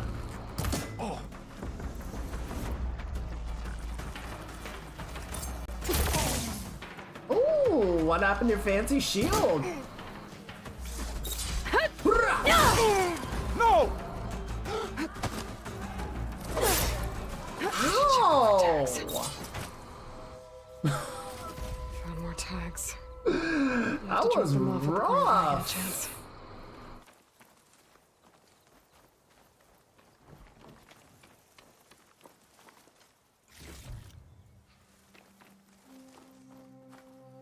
Wait, is someone still alive here? Oh, look at that. Oh, there's two people still alive. That's crazy.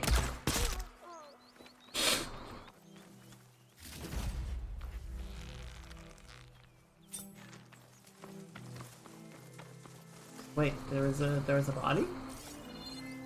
There you are.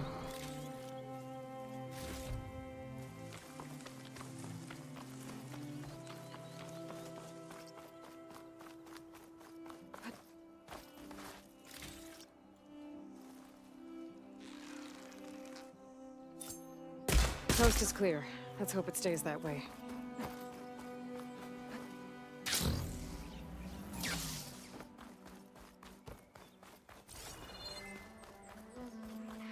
Alright, check this one for any valuables. Not so much. It's okay. Might be a chest or something inside. Ooh, green shine. Alright, I'll take that.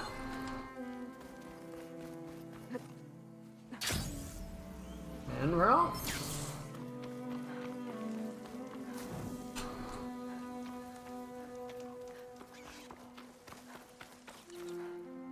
Here, I do need these though.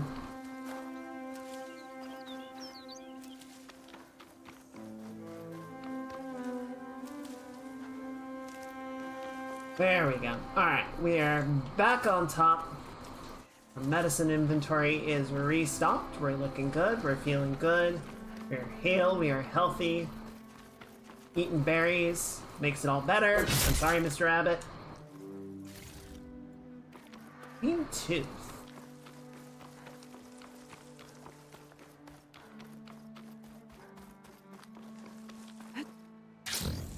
Someone did mention there might be something back here.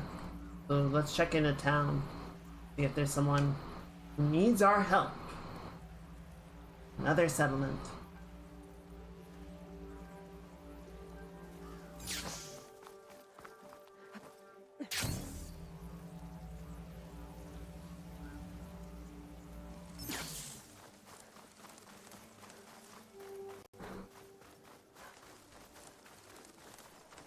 Something in my computer is making a rattling noise. I'll have to look at that later.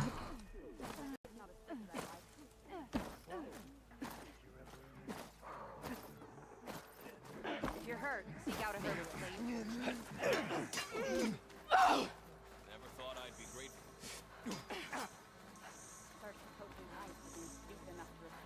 Oh, here's a quest marker. That's her. Strongest of... Where'd you get that cord, meat? What, is it above me? Is it up on the tower? Ah, shut up. Good day, champion. Is it up here? How do I get up there?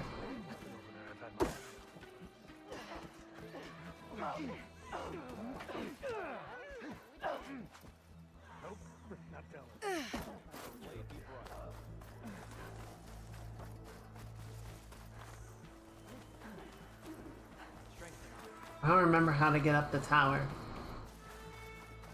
Keep your blade bright. Oh, I think it's this. Yeah, that looks like a way up. There we go. Okay, I remember this part. Yes, hello everyone. Wish you could talk. That would help a lot. Yara? Take it from a girl who grew up in the wilds. Birds don't provide much conversation. That's for sure. How are you doing, Aloy? Well, better than you, I think. At least I'm not chatting with animals. What's wrong? Meat here flew in yesterday with this in its beak. It's a cord that the Tenakth children use to carry their training swords. The kind of thing one of our young doesn't lose unless something bad has happened. I checked around. Turns out a kid is missing. Wandered off the day before last. Search parties turned up nothing. Gotta tell you, I'm not in the mood to lose one of my people. Especially a child. Let me see that thing. There's a bit of quartz on here. It's probably sand, some dirt, and clay with a red hue. Sand, dirt, and red clay? I know a spot where all three meet, just south of the settlement. Will you meet me there and help check it out? Maybe use that relic of yours.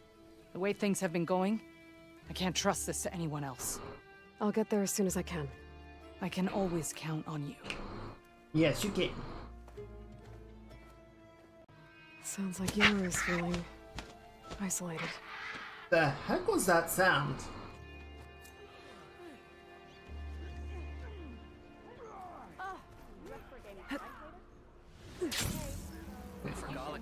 Gonna double check the outfitters. See if there's anything good in here that we missed. Where are they? Hello? Oh, they're above me again.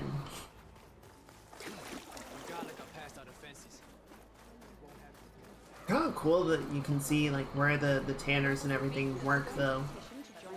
Like you've got the person that sells it and then you've got all the people actually making it. Like yeah, that makes sense. May your enemies fall.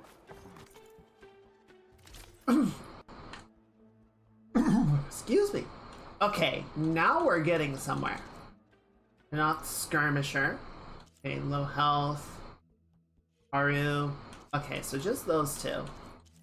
And then nothing particularly interesting in here.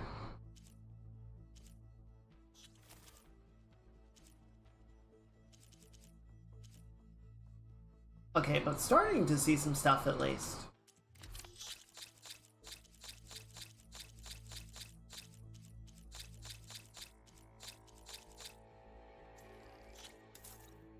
Alright, nice.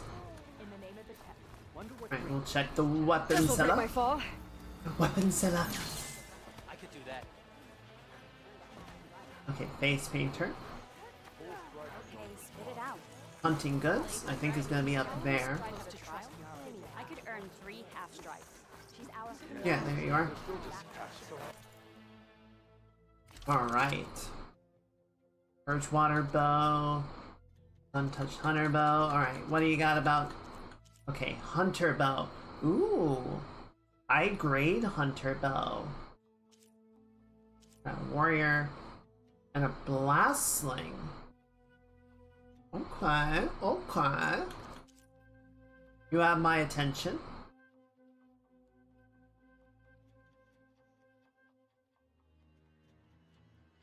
I want this.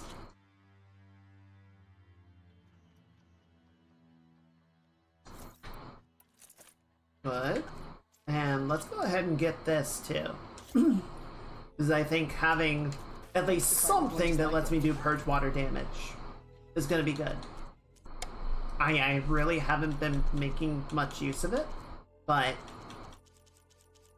it's probably a good idea to have something that I can use, right?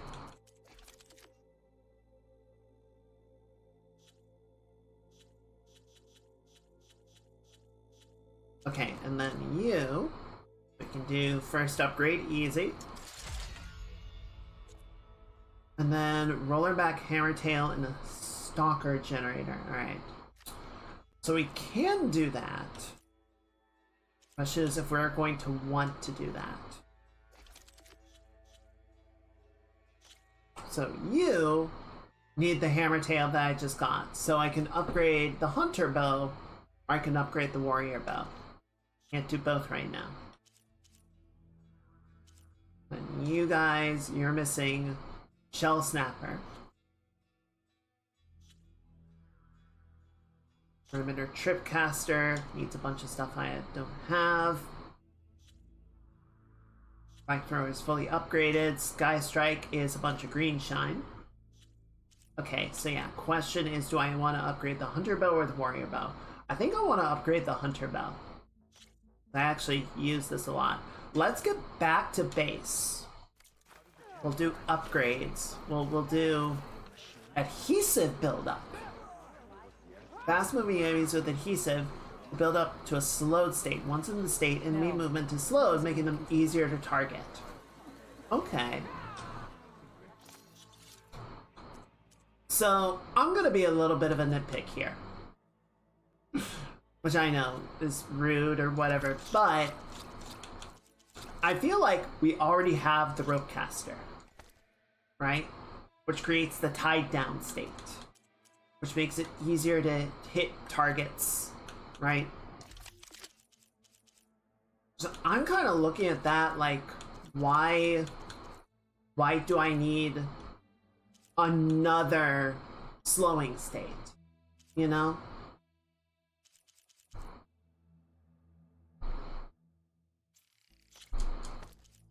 It just seems redundant.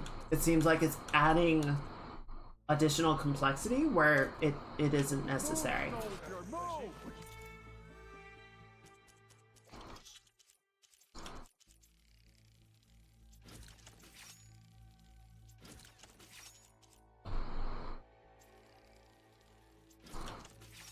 I know it doesn't matter in the long run, but it's just weird to me.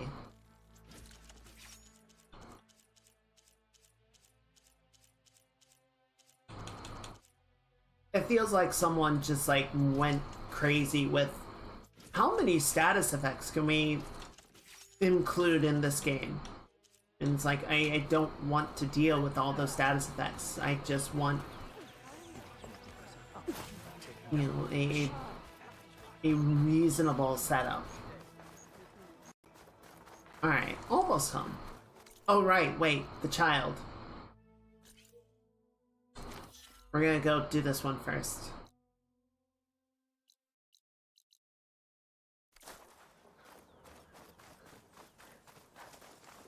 We must help the child.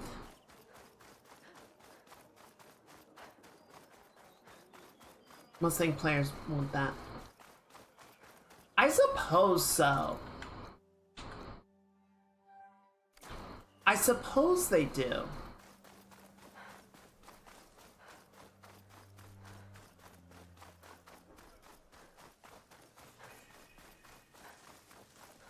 And like, it's not a terrible thing to provide players with options. Sounds like there are people in trouble. Nora! Hey! Over here!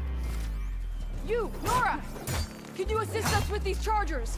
Sure. Supposed to be gone. Nora's fighting the Chargers. Gotta move. That doesn't mean you can stop fighting them! We're not out of this yet. Nope, you are Your not. target. Take your time. Fire discipline, Hatakto. That one, Kitaka. Rise to the challenge. Oh, hi. Now we have a chance. Watch them. You okay? Nope, we're not done yet.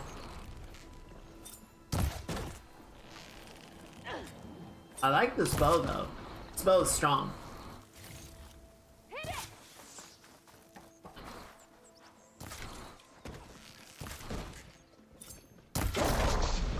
Woohoo! That's the last of the charges. Let's find out what those Tanakh are doing here. Hatakto, over here. Nice.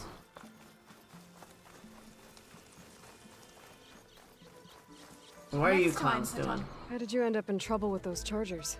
You need to answer our questions. we don't answer yours. Hatakto, this must be the Nora who defeated Regala at the Grove. Yep. That doesn't mean she's an ally. That's pretty much exactly what that means. And we've enough to do chasing down these Regala zealots without picking fights with Nora warriors. Regala's desert to Noct. We should be fighting alongside her instead of sitting this out. Regala has forgotten her duty and let her anger at the Carja draw us into... We will speak about this later. You fought with courage and honor. You're free to go on to the Grove, Nora. If Regala's Thanks. broken her duty, then why aren't we bringing her to justice? I kind of already been there, but you know, thank you for your clearance. Thank you for your permission. Yara should be around here somewhere. I need to help her look for that missing kid.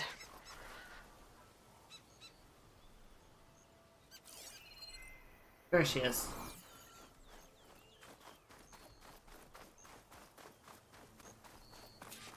I think Meat's onto something. So, here we are. Sand, dirt, red clay. Just like you said from looking at that child's cord. Maybe you could use your relic? See if he was here? Start where Meat is. When she gets squawking like that, she's usually onto something. Hi, Meat. Okay, I'm on it. Everyone say hi to Meat.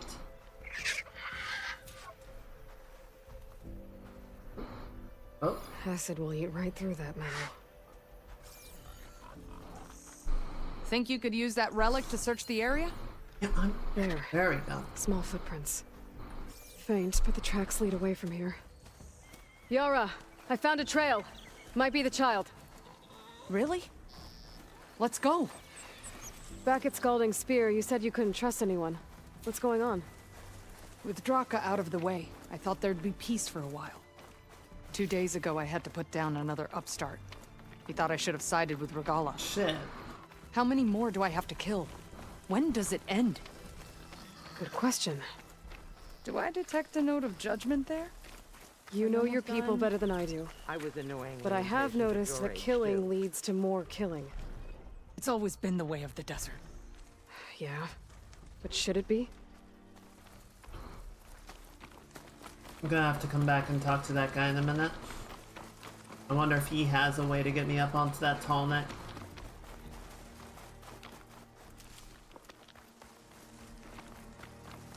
Anyone, please! Oh, Wait, I'm stuck in here! do you hear that? Meet to the rescue again. I don't want to die I here! think the child's in that ancient wreck. how are you There you are. stuck? You're safe now. No! There's machines out there! Oh, okay. Yeah. Time Oh. to fight! Uh-oh. Yeah, no shit, Oh, no. there's machines. One of these What? things. Brace yourself.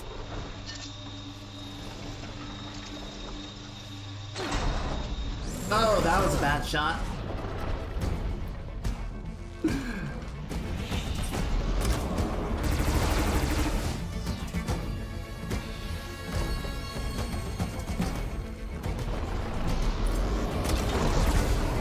Got it! Keep going! Okay, I need to move. I need to move.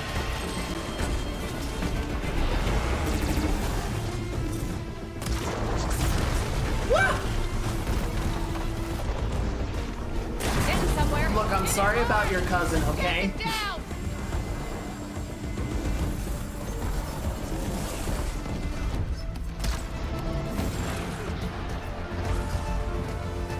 I know you guys were excited to go bowling and such, but...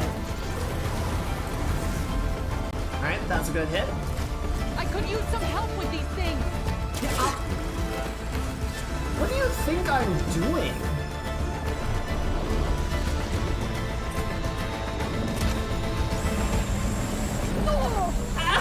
Oh, fuck!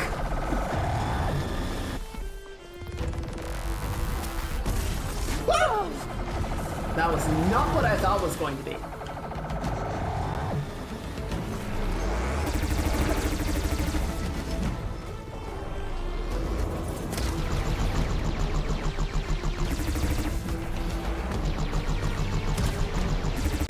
Okay.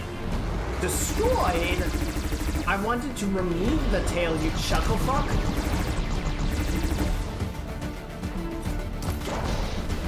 Alright, guns You're off. back.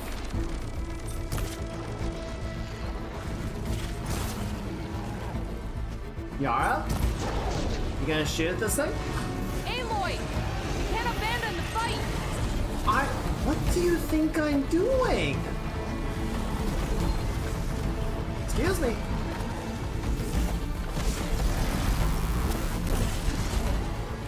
I'll handle this.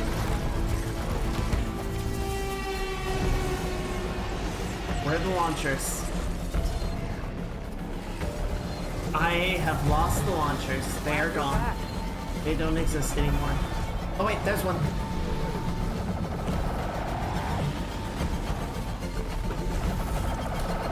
Haha! Bitch! Bitch! Bitch! Bitch! I think we're about to have a party crasher!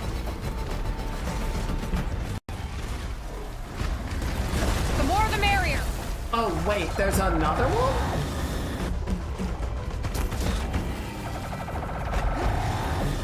That's a fucking storm bird! What?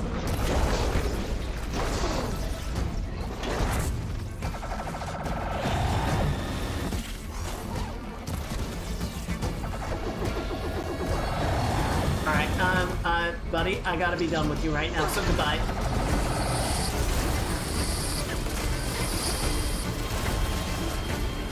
Why is there a storm bird as well?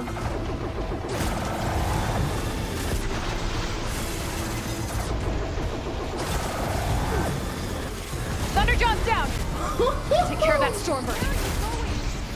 I need help fighting these things. What do you think I am doing, woman? That's not what I meant to do, but I'll take it. Where is the ammo? Okay, engine blocks. To water storm cannon. So definitely want to take that off if we can.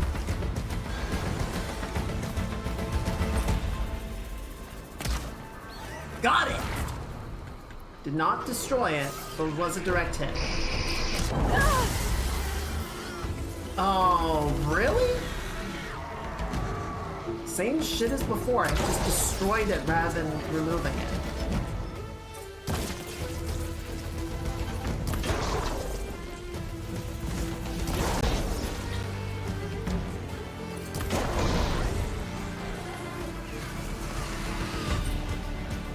There you are. Good. What was that supposed to mean?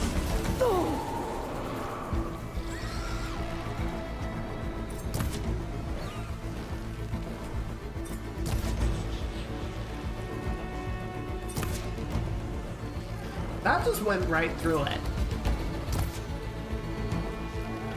What?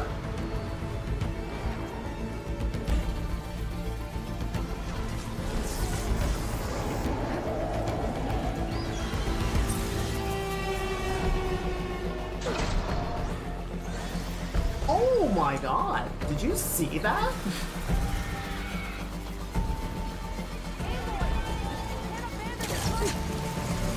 I am not!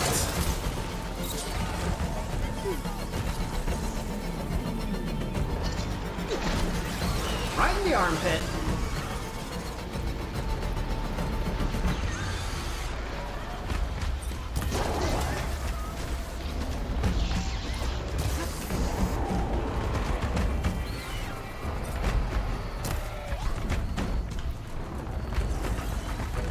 Oh, it's down again.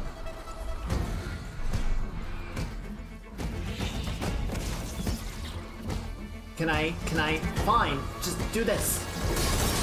Oh wait, I can ride it? That's silly.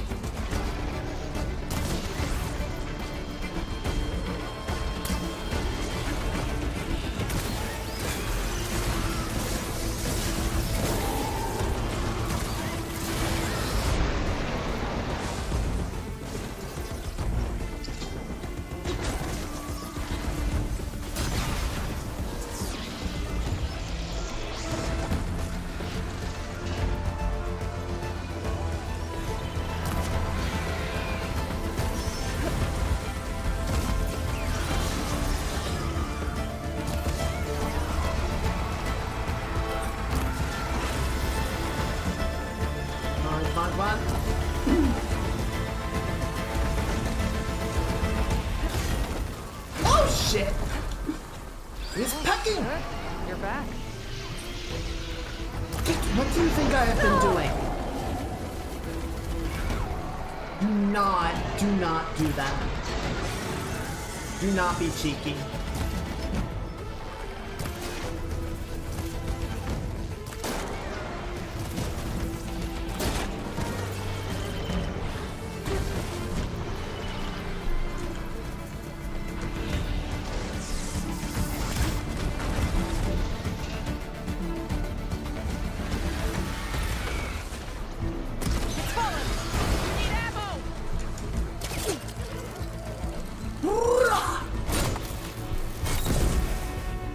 That was a fight to remember. Well done, Aloy. Okay, that was a cool ending.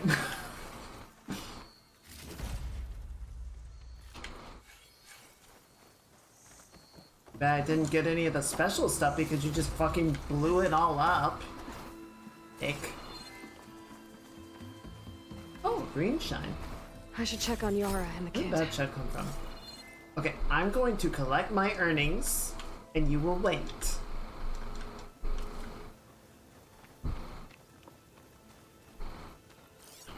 Oh, what is this? Drone carrier grounded. They corrupted. The latest embarrassing scandal surrounding the British government's connection with railing automation. While the official inquiry has only just begun, leaks have already indicated that the investigation is focusing on Railing's failure to update the carrier's navigational software with the locations of new flood barriers. Even though efforts to refloat the retrofitted carrier have succeeded, both the ship and the barrier will be out of operation for many months to come, endangering not only the Royal Navy's military automation program, but the whole of the southern English coastline. When asked for comment on Data Corrupted. Huh. I guess the British crashed a carrier into a flood wall.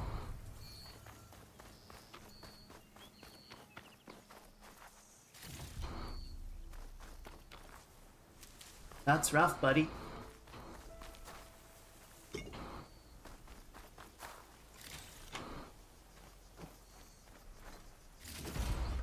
Nice.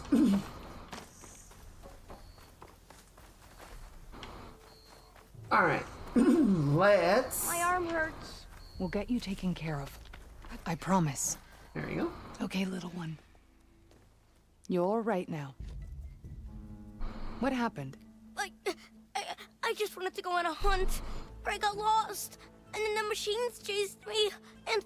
Hush. You're safe. Just give me a minute with my friend here. Then I'll take you back to Scalding Spear. Thank you, Commander. At ease, soldier. Those machines would have finished me if you hadn't been here. The kid's okay. That's all that matters. Yes. His parents will be glad to have him back. His squad, too. It's nice to save a life instead of end one. The desert kills, it's true. But every now and then something blooms from it. I'll think about what you said. I'm just glad I could help. About that. Take this. You deserve it. You found the child. Well, you and Meat. What a team. Stay safe, Yara. Meets the And you real as well. MVP here. It's true.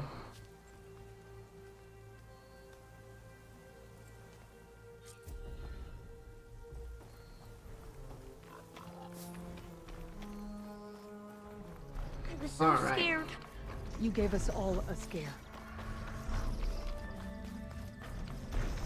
So now, I want to head back here because I saw somebody be chattering. I want to see what that was about. Maybe it'll finally let me get on top of this fella. I think I know. I suspect I know what I need, but I don't know if that's going to be from here, if that's going to be something else.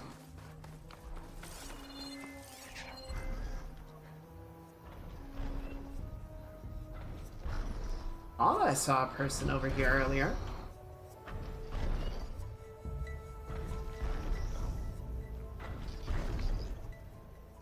Hmm.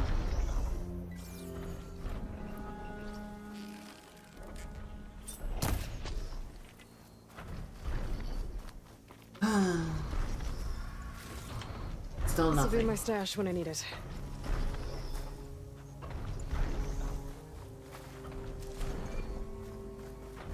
Yeah. Like it was over there.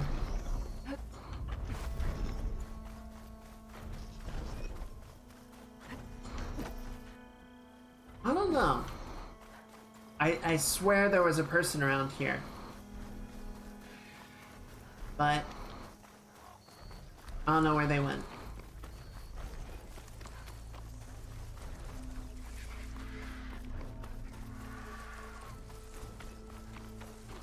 Alright, let's get back to base. I think there's a couple of quests that are like waiting for that unlock point, and then we'll be able to do them. And that might also give us what we need.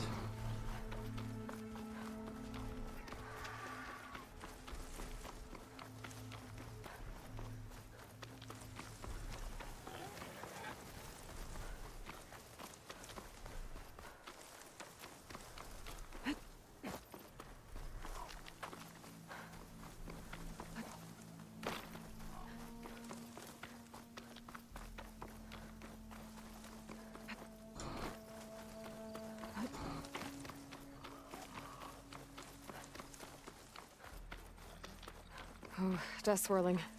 Better steer clear.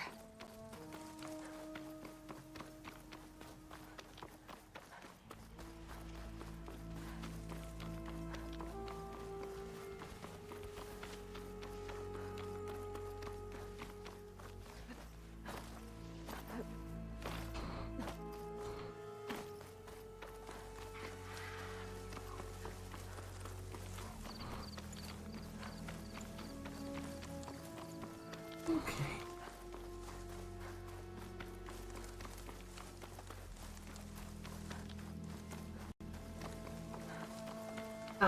I think for the next game, I hope they pare some of the complexity back. I can understand them wanting to add a few things on top of the first game, but I think the real strong balance is going to lie somewhere in the middle.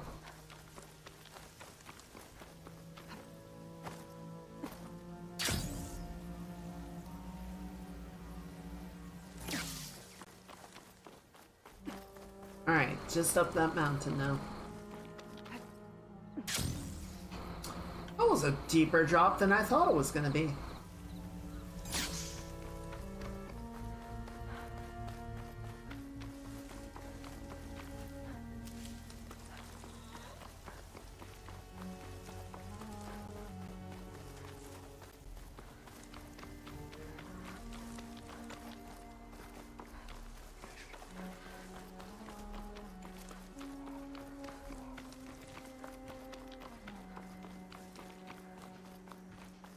The light lands.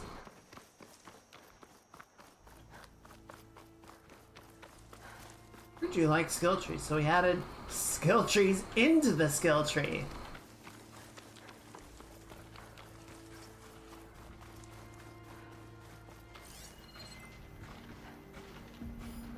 God, don't give them ideas, please. Shock ammo's not much use against that. There's something here. No. No objectives, anyway. There could be a secondary thing. Activate your focus and scan the ancient machines. ¿Por qué though?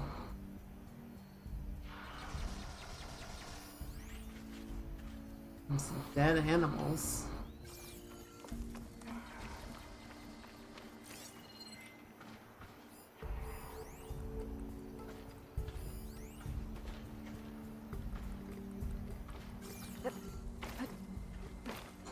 Yeah, I don't know what it's pointing me at.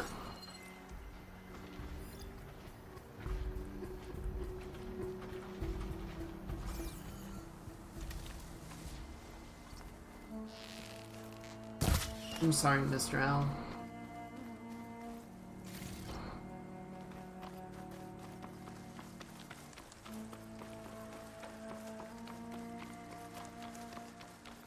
Tain't rightly fair.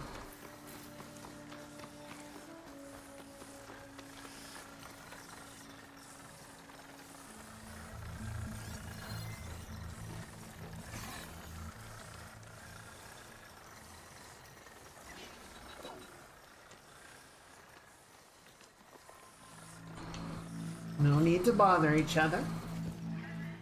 No, no. Let's go back to your eating. Just go back to your slop. We're all good.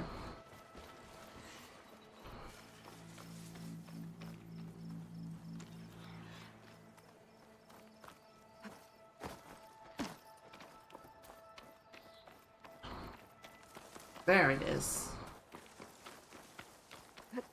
Steady.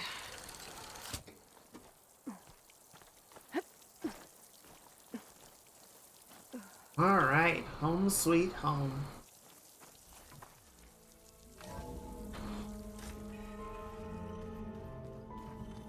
The base.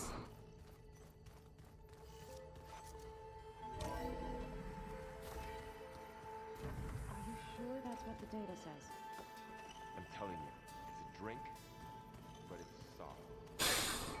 A soft drink. How does that work? Alright, so yeah, we still haven't fought Plowhorns. We need the rollerback tails to unlock the rollerbacks. God damn it. We need Thunderjaw tails. How do I have none?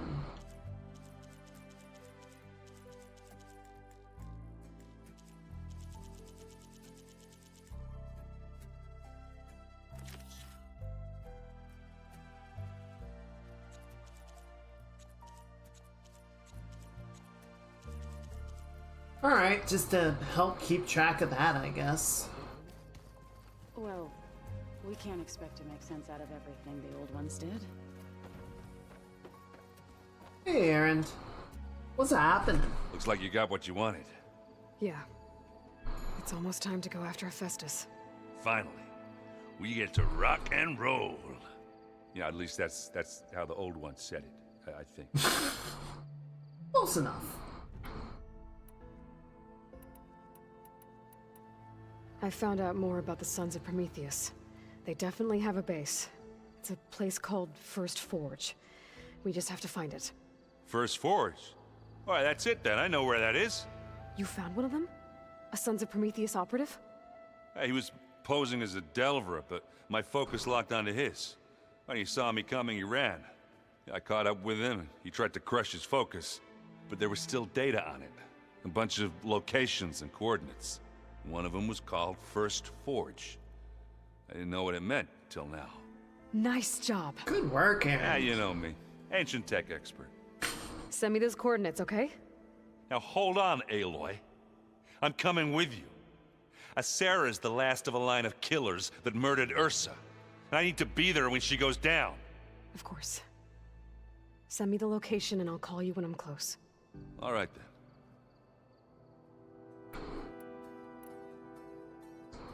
It seems like you're getting a hang of this data thing. Yeah, it's been helpful.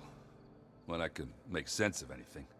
I did find the old ones enjoyed a good brew like the rest of us. Boy, howdy. Only they let machines serve the stuff in bars. They even let the damn things cut you off before you saw the underside of a table. And that's half the fun. You won't see me letting a robot serve me a pitcher anytime soon.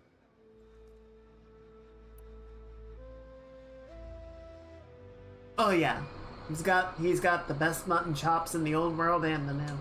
How are things going around here? Hey, you tell me. Varl's new girlfriend tried to kill me earlier. What did you do?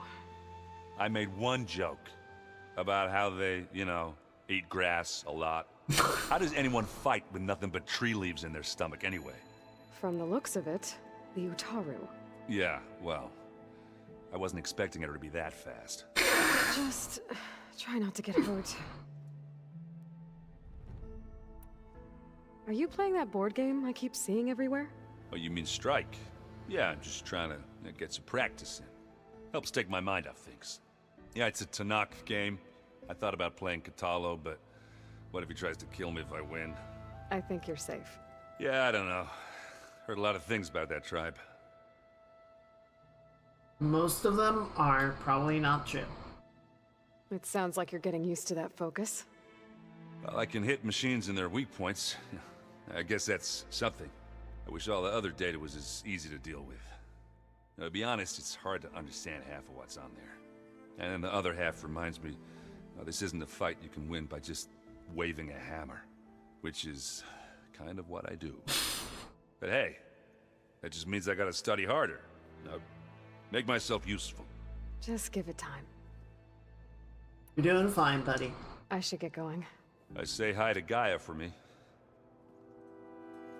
Yeah, I'm pretty sure you guys can talk with her. I don't think she's gonna lock you out or nothing.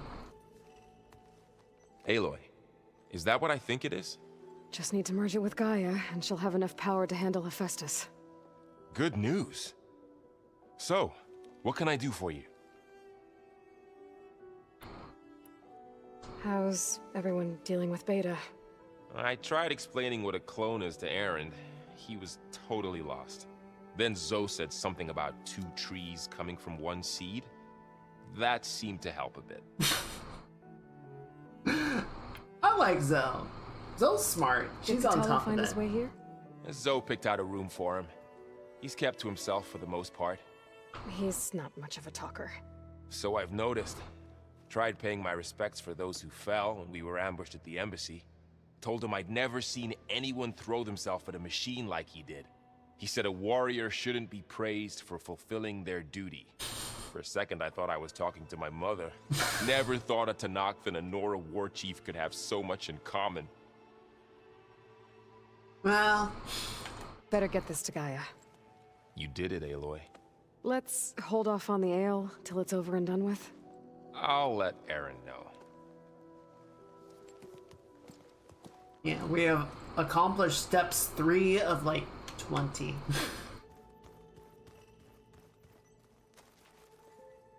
Aloy, you've returned. And you come bearing gifts. Does this mean we'll soon be able to uproot the Zeniths from our lands? So is relative. Good. The Zeniths did a number on Beta. But she seems to trust Varl.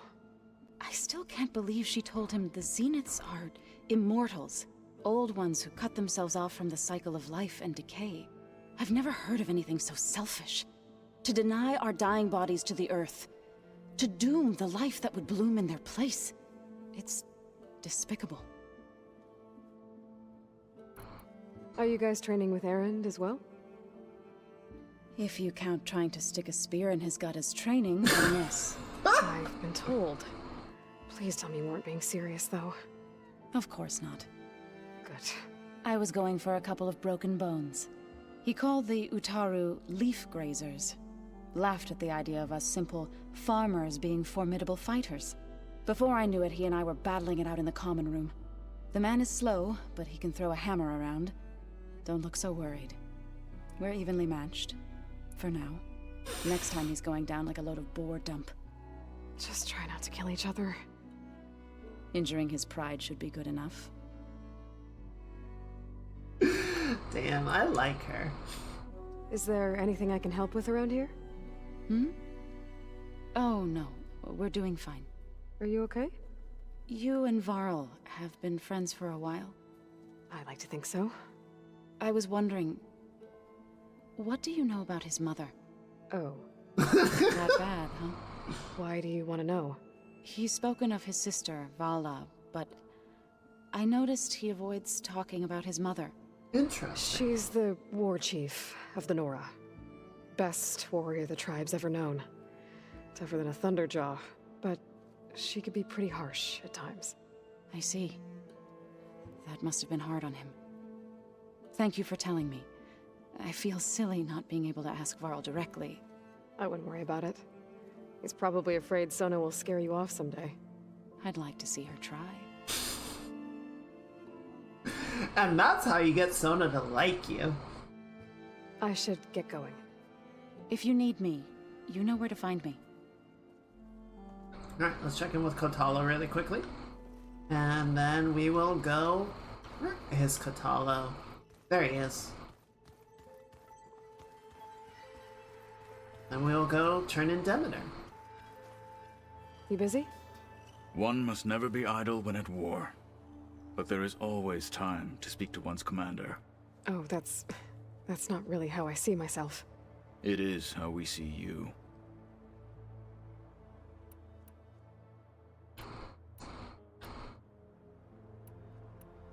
Have you had a chance to speak with Varl? Briefly. He fought well against Regalla's troops at Barren Light. Are all Nora as skilled as the two of you? I'm not exactly one of them. But anyway, the Nora can hold their own. They managed to push the Carja from their lands. I thought my tribe was the only one to have done that. Impressive. Must be strange, seeing everything through a focus now. I can see machines like never before. Their strengths and weaknesses simply reveal themselves to me. To think that such a tiny object might be the most powerful weapon I've ever possessed. Does it still hurt? It comes and goes. I try not to think about it, but its absence is always present for me. It's difficult to explain. I can't claim to understand. Only empathize. Then you have my thanks. I'll let you get back to your training. And so will I.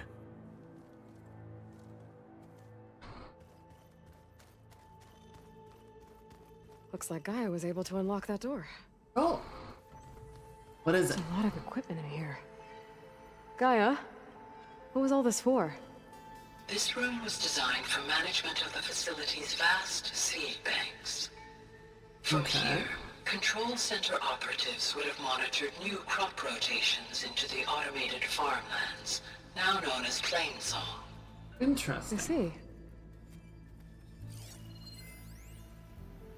Caterpillars and chrysalises. I've been tackling the design of the Ag Lab. Place is gonna have a lot of seed stock to work with. My favorite?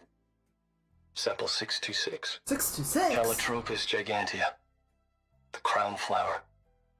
We used to have one in our backyard. Butterflies always fluttering around. Every morning, August would run out there to check under the leaves. See if any caterpillars turned into chrysalises. Now, I'd like to imagine that the future will be filled with them.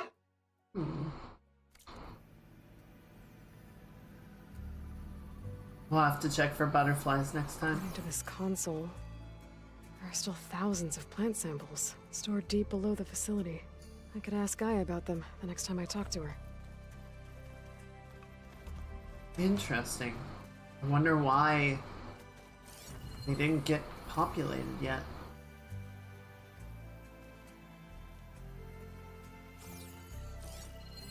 What is that? Merlin's embers. The spark of a new dream for an ancient city. Oh. Oh, we didn't check in at the Vega Strip. We can do that later.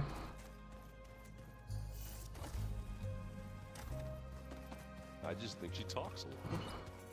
You would too.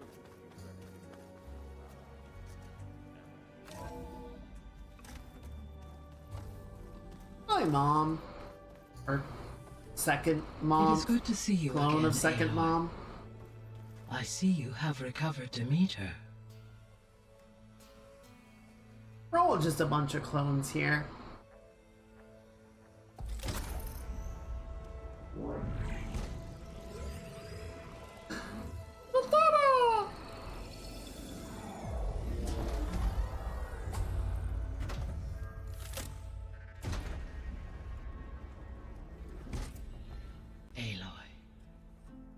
With the acquisition of Ether, Poseidon, and Demeter, my heuristic processing density has expanded greatly. I should now be able to absorb Hephaestus, and fortunately, we have made progress on a plan to capture it. That's good. Hello, Beta. Seem a little more put together. Beta analyzed all available information on Hephaestus. Its expansion has been rampant. It is too large to be beamcast, and the kernel you have been using could never hold it. Okay. Therefore, it must be contained in a location with a direct physical connection to me.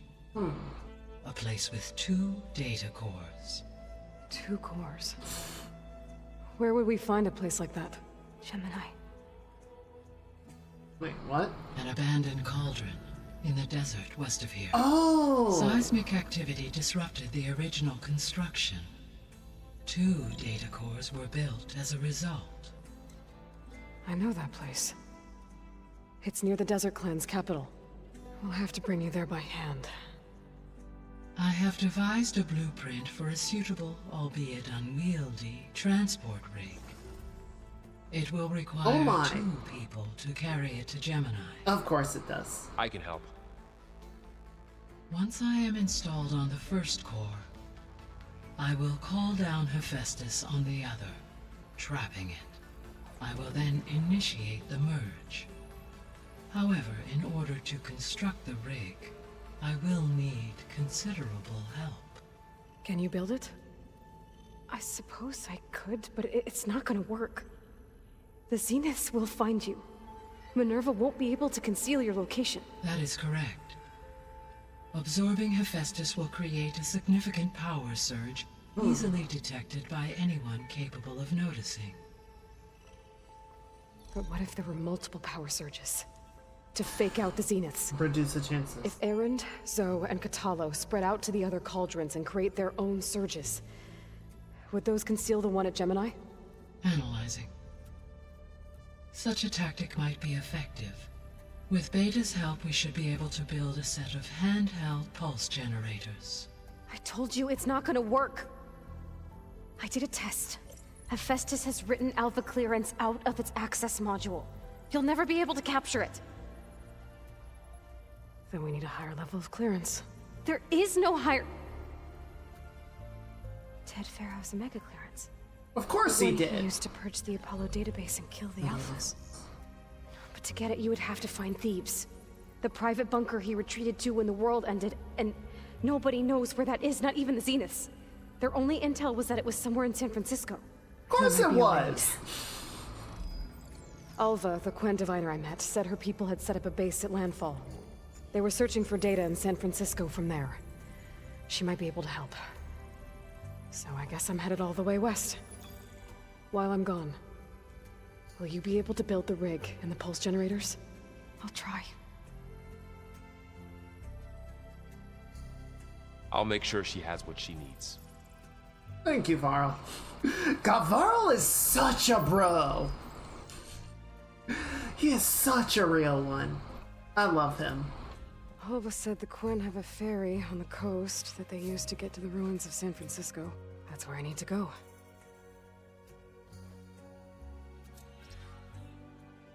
Aloy, I have managed to unlock an additional room near the servers. Understood. Cool. They're still missing a few.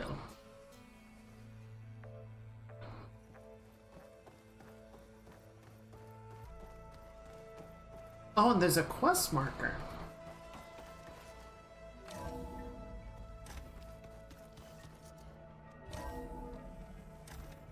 You know, I was watching a video showing... It was one of Hank Green's videos, started talking about how... Technology really can be an I'm amazing trying to thing. find a way to sort of keep it simpler, but one of the things he was sort of pointing out is a lot of times, you know, you can have these sort of incremental steps that get to solving a bigger problem. Let's do this and I'll keep talking. Got a minute? As many as you need. I have to travel beyond the western coast. To the ruins, shrouded in fog. Yes, and I'm looking for a tribe, the Quen. I encountered them once before. They said they came from across the Great Ocean. I was hoping that Tenakth knew more about them. There were rumors of trespassers in the area, but we thought they were just bandits.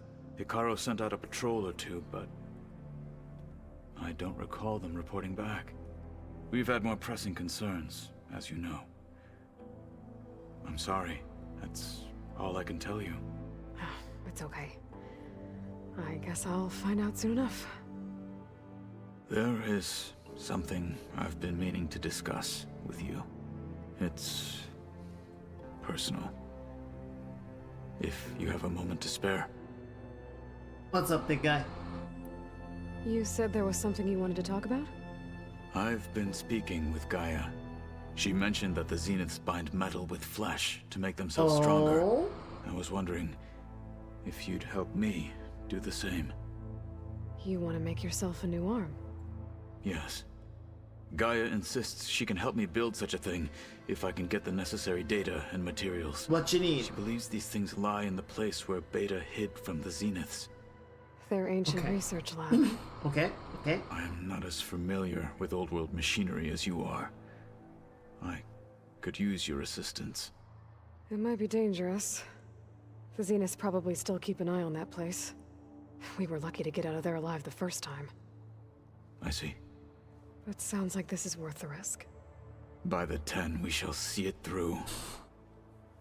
We're gonna chrome the fuck out of Artyom. I should get going. I've got a long road ahead. Should you need reinforcements? I know who to call. Let's get you augmented I'll first. call you when I'm near the Zenith lab. We'll get what you need for that new arm of yours. Thank you, Aloy. Hell yeah. This is gonna be so sick. The Zeniths are the... Well, they're not the descendants. They're the people that did Operation Far Zenith, which was the colonization of the Sirius system.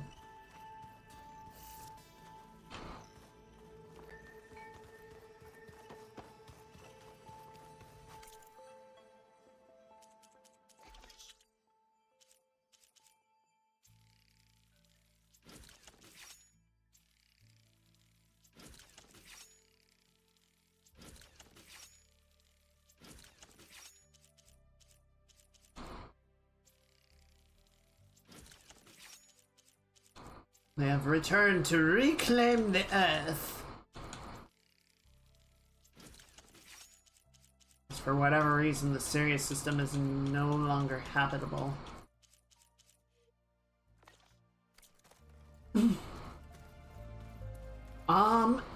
It's unclear, so... excuse me. They were likely in stasis for the trip there, but that was, you know, 1,000-something years ago.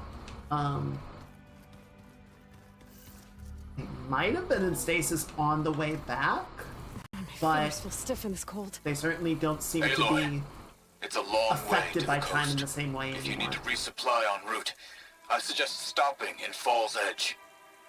It's a lowland clan village southwest of the Grove, in the heart of the jungle. Got it. Cool. Thanks for the advice. Find Alva. Good gravy. Okay, so that's Thornmarsh. Excuse me. Oh, we've been to Falls Edge. Okay, cool. The rattling stopped. Not sure if that's a good thing or not. Oh, actually, I want to go the other way. Here, we can swing around to the north, I guess. I don't know. Like, there's stuff over here, but...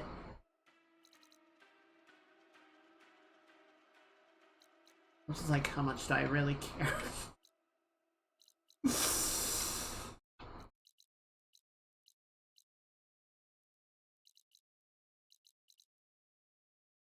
Alright, here's what I'm gonna do.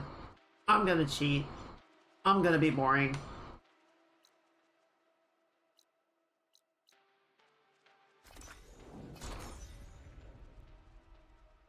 So yes, the Zenith are very old. Wow, spoilers, loading screen. The Zenith are very old, but I don't know if they were using cryosleep during the trip just to make it less of a... I guess not, because Beta was training while they were on the ship, so at least for part of it, they were definitely awake.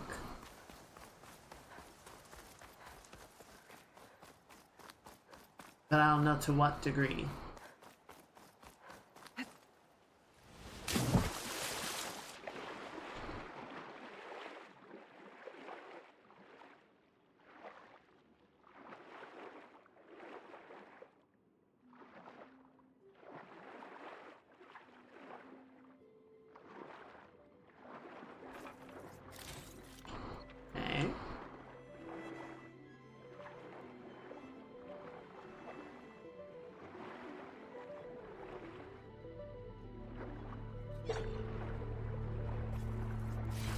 green shine.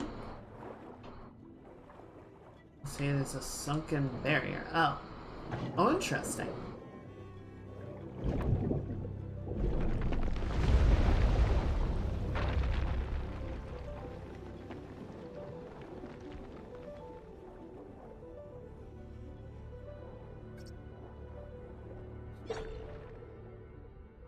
See, it's just green shine. It's like, okay, cool, I guess.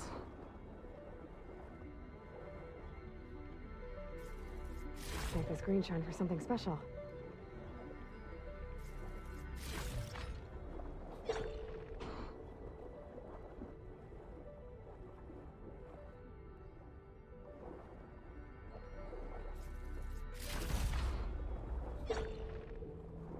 And that seems to be it.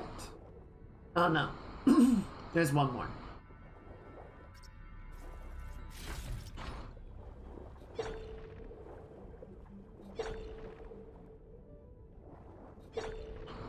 Okay, so we got everything down here.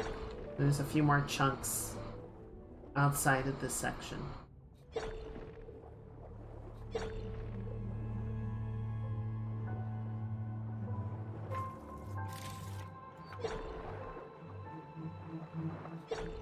This might just be supply chests.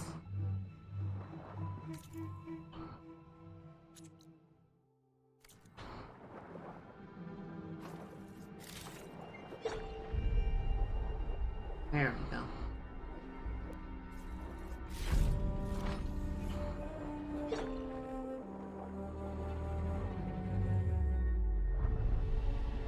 Alright. Yeah, I think there was one mirror to finish up.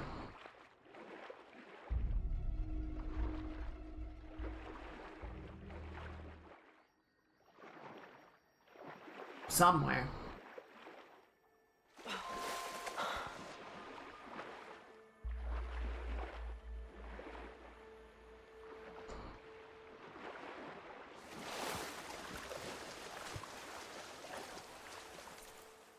Where is that mirror?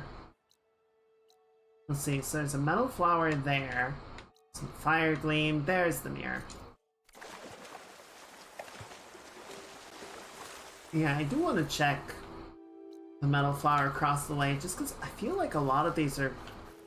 It's gonna be more green shine and shit. Nothing really...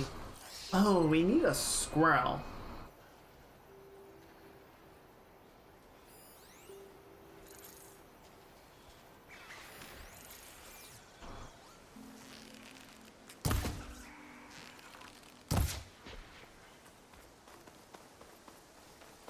Is that it? I think that's the squirrel bone. Excellent. Hopefully that's all the squirrel murder we need to do.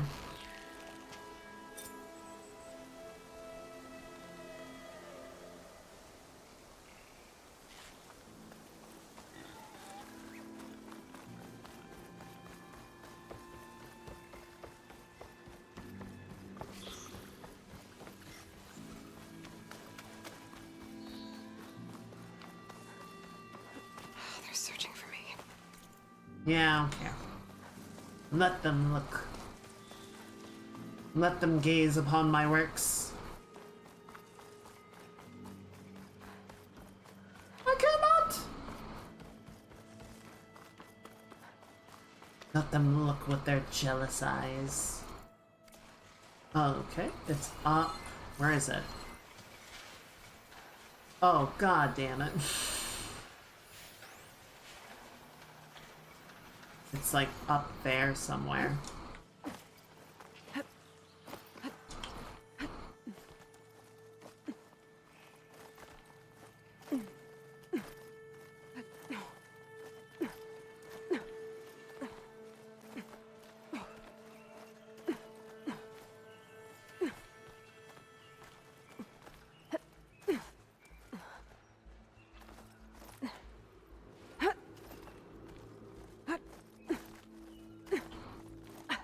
Oh, this was the watchtower.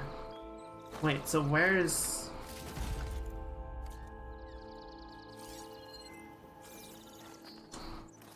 Where is it?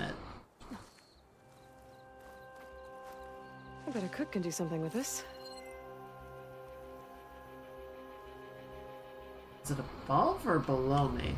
It seems to be around here somewhere. Out.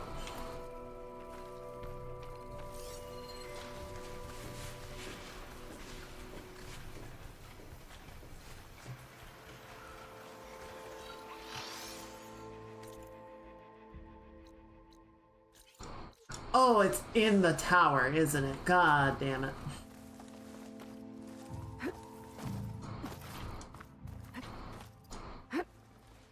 I think it was in the tower.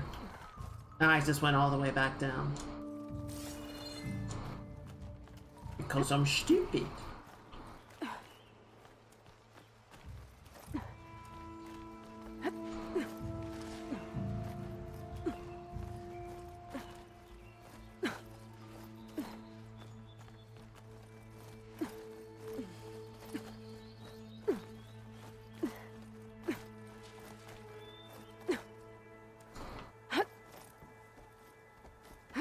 Yep, there it is. Flower. Those vines are blocking the way into the tower. There we go. And goodbye. Ooh, pretty. And then see, it's just a supply cache. Like,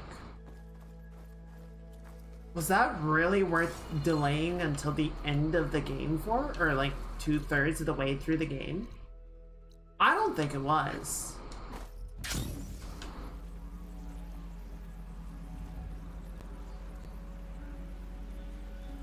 God, it's a pretty area though.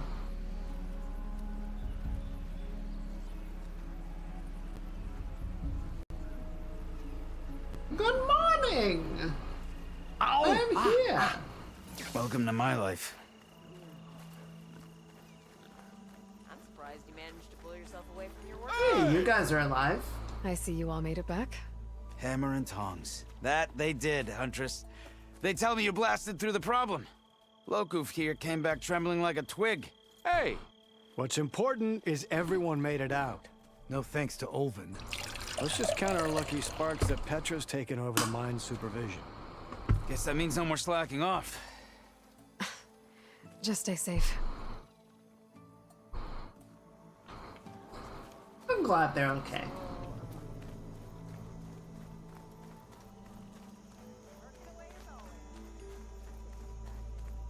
Alright, where is hunting goods? I don't suppose they have any upgraded goods? Nope. Alright, well, good talking to you. I think pouch upgrades, yes? Yeah, just traps. Alright, well, that's fine.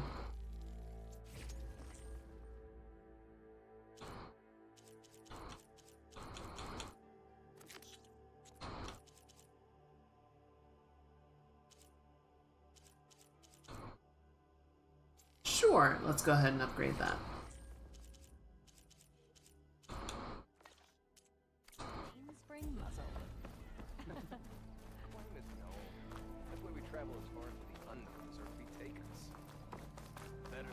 I don't suppose you have any upgraded gear.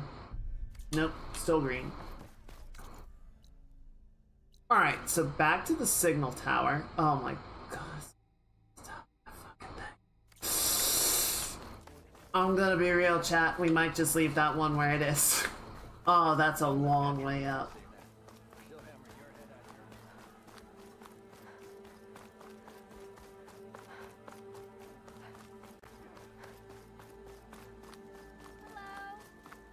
I don't know if that's worth it. What's your secret, sister? How do you clear out those machines? Oh, good gravy. I wonder if I can actually climb the wall or if it's gonna make me take the long way around. It seems like I have to take the long way.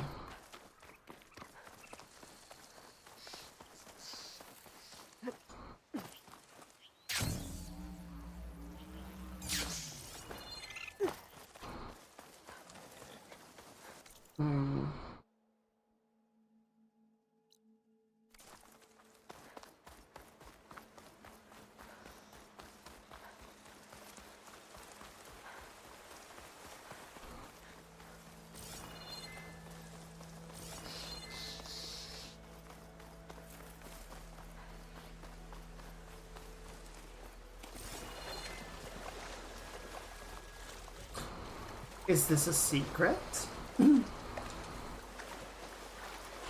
Every good game has a waterfall with a secret.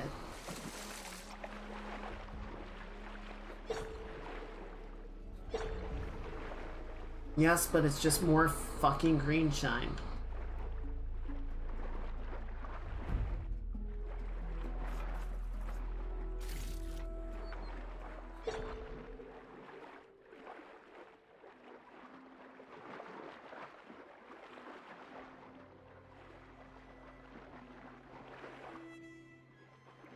Goodness, that's deep though.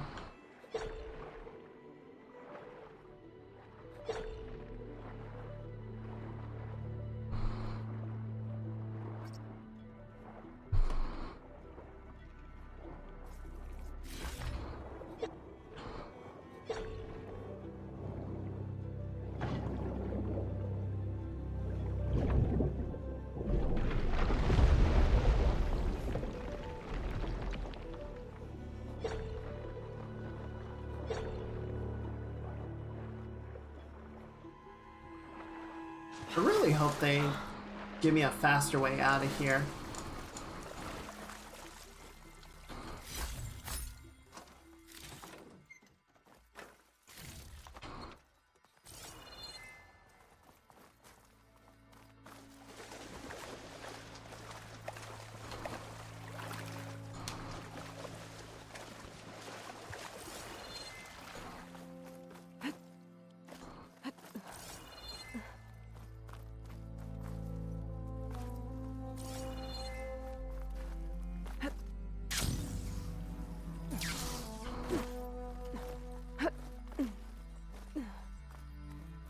Ooh, that's a big one at least.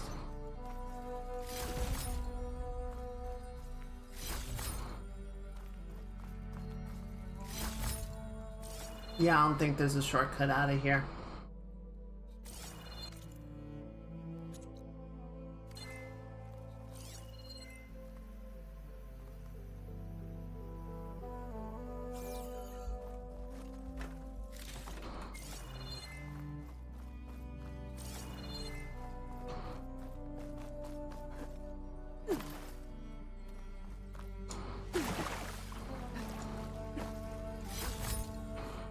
Alright.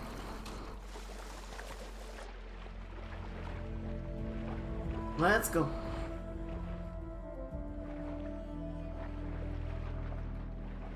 There it is.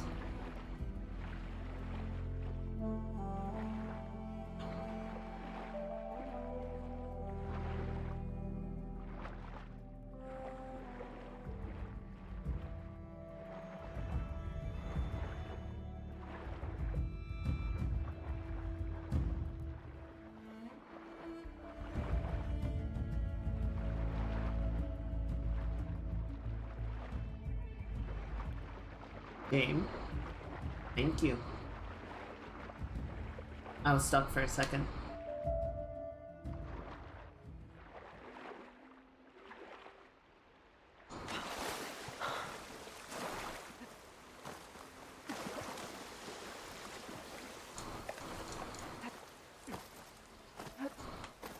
Alright, let's see if we can do this quickly.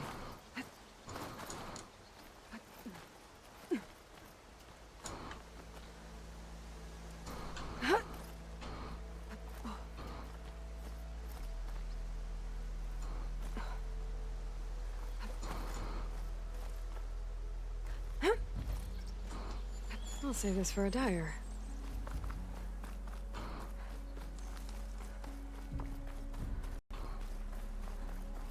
good chunk of the way up.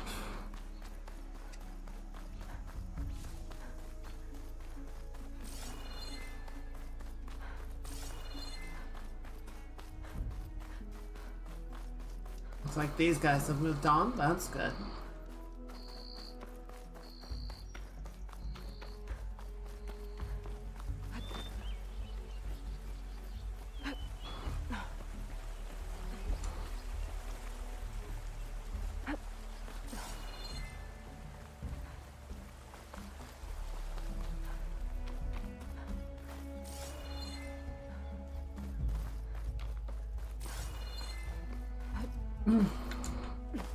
No, let me cheat. Let me cheat. God damn it.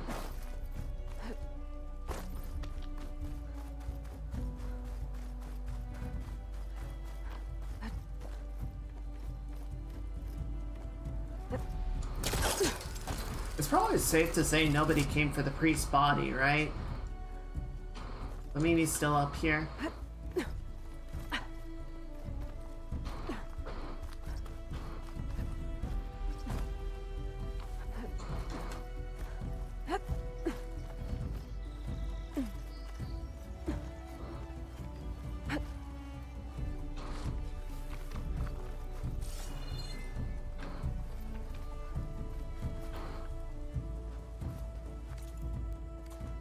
Where the fuck am I going? Oh, I see.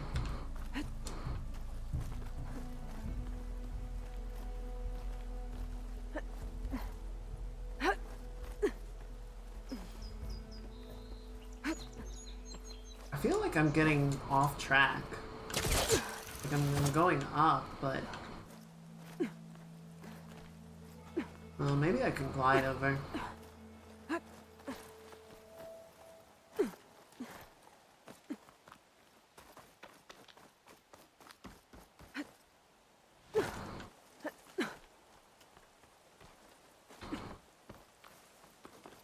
Okay, there we go.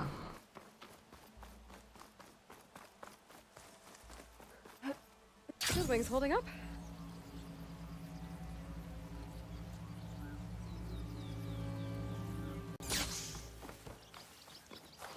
Okay, I guess someone came to get him.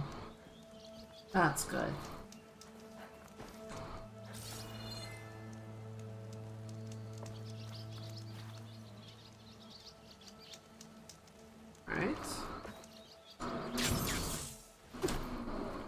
Okay, that was a little close.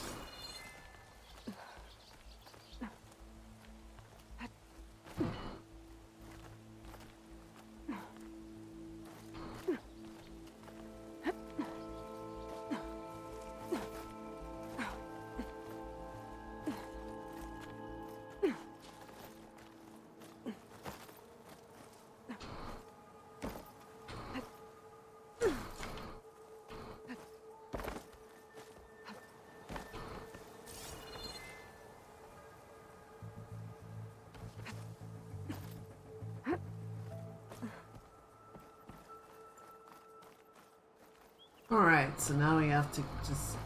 The annoying thing is because I have been here before. I think I just missed the lens.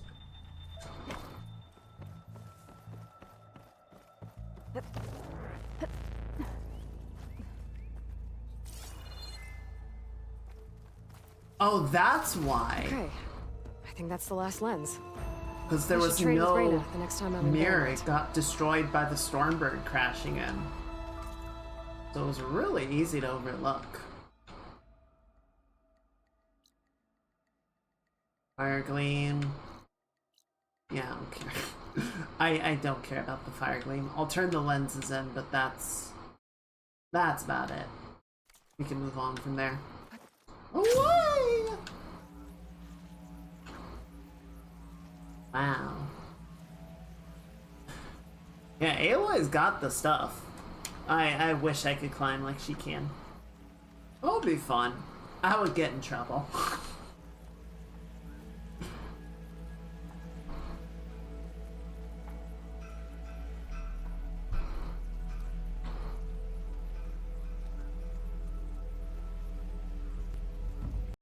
Was that blight zone there before?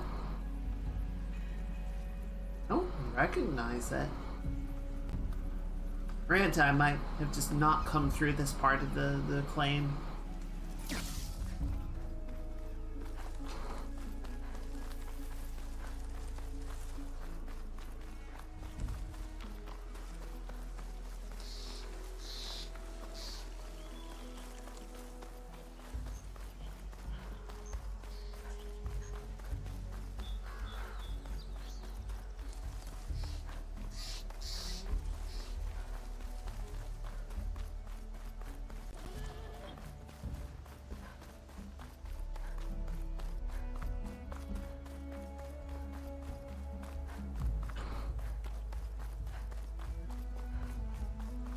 I don't know how they built this map.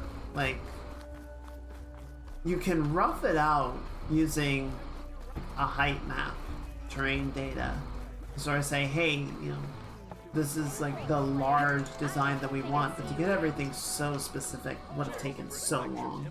Is that what I think it is? Now you've got all your lenses. My pops would be sad they're tearing down those towers. But he'd be happy these lenses were spared. Many thanks to you, Aloy. Oh, here. What I owe you. Now this has truly been a profitable endeavor for the both of us. So what are you gonna do next? I'm taking these back to the claim. Ankle's all better, and I miss the stench of soot in the air. Let's hope you don't find any more opportunities on your way there. No promises. Good luck, Aloy. Oh, cool. We got a new dye color to mess with. And then a bunch of green shine and some credits. Alright, fucking whatever. Pleasure doing business with you. I'll go play the... Yeah, I would too.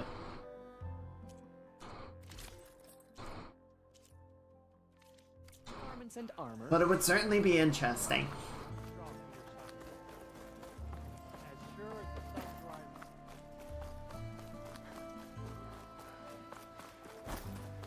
Alright. And we are back. Well, I say we're back. We're still a long way from back. Yeah, let's blast this fire gleam over here real quick. I think we're gonna sort of swing on a southerly route.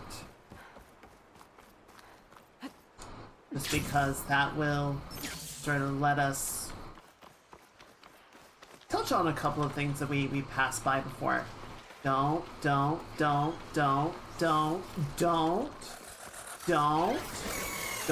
it. Don't do it. I'm not here for you. Don't you think about it. I see you thinking about it, and I'm telling you, don't think about it. Just don't. Just don't.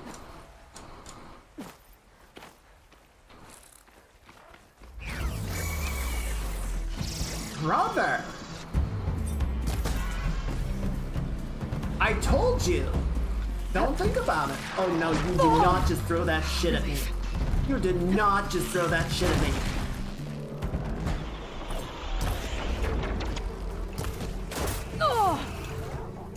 Mother...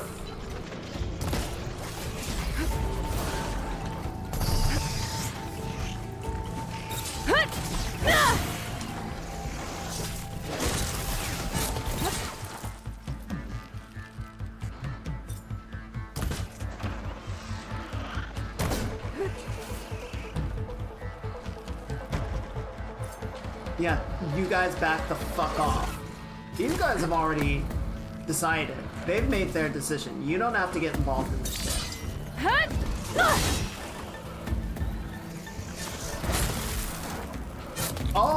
Oh, you want to play it that way.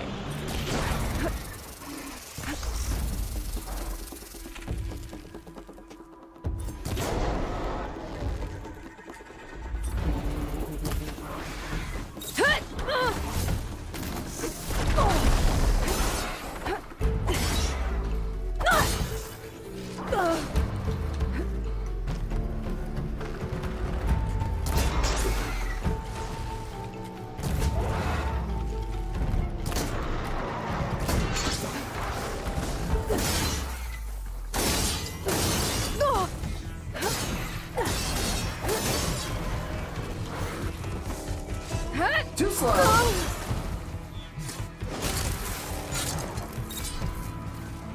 Stupids. Mick. And now you're all dead. I hope it was worth it.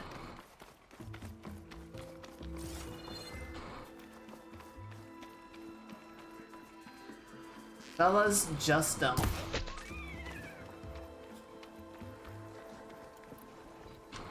Really? Really? Bad choice. Next.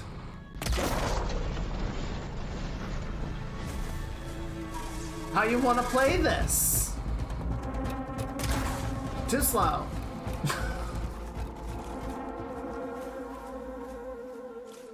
You could have just turned around and walked away.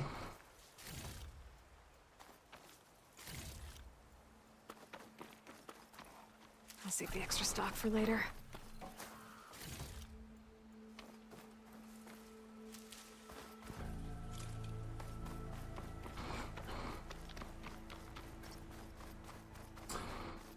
Damn shame.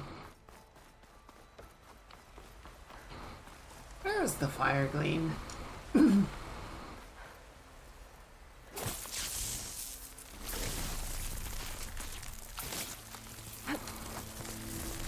think the moose is actually a different one. The screenshot might trade for something good. What is the... Yeah, the grazers are more like moose. And then the lance horns are more like pronghorns. Oh no, the fang horns, those are, well, they're all kind of deer, elk, moose family.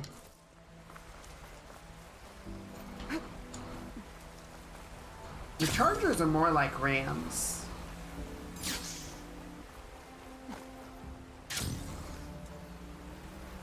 Oh, Blake.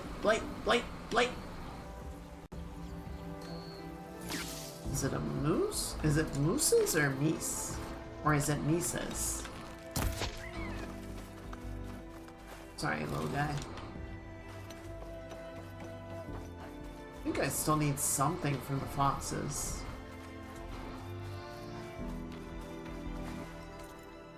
There was a quest up here that I never bothered to complete.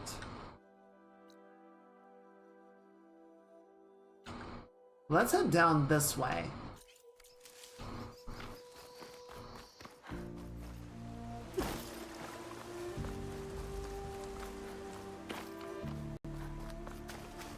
There's more stuff that I want to do in this direction.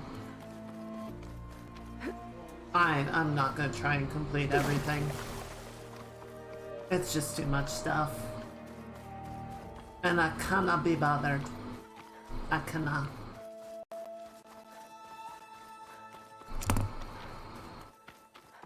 Maybe I should take one more look around before I go. See if there's anything else interesting. Really? Oh right, the fire gleam or something.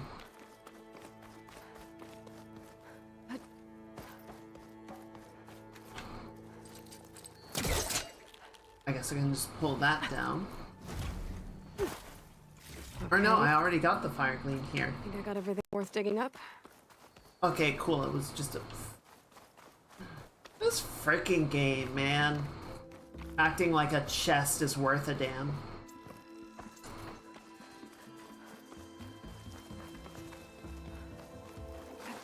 I'm really glad we don't need to deal with the Feral Plague in this game. Just seeing all the corpses strewn about here is like, no thank you. We're good.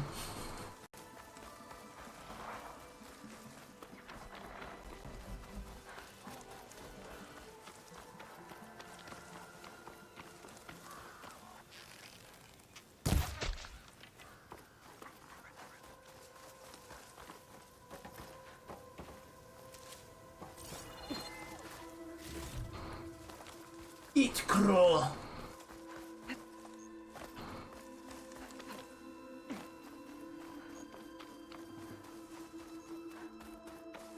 And there was a metal flower in here. There it is.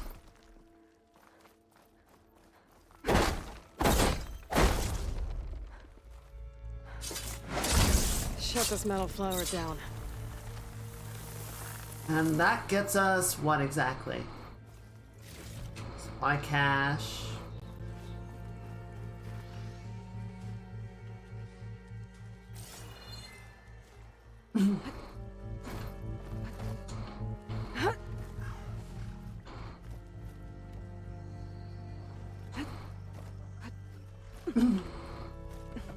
Second supply cache.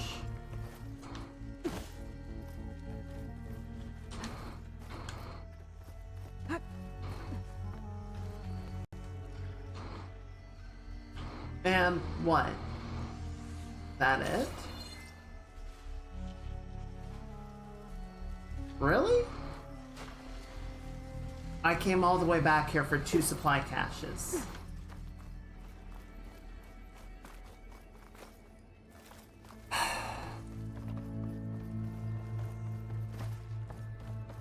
See, the first game's reward system was not amazing either.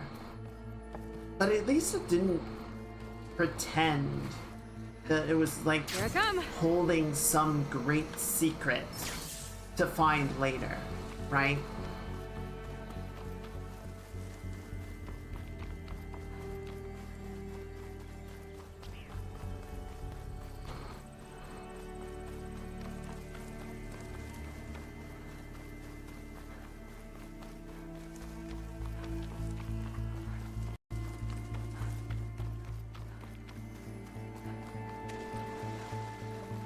Okay, I think, yeah, right around here.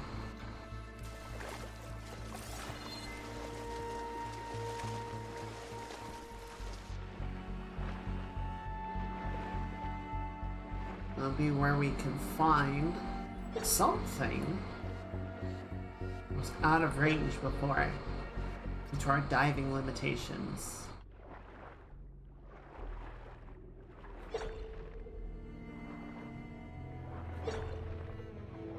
There's something underwater.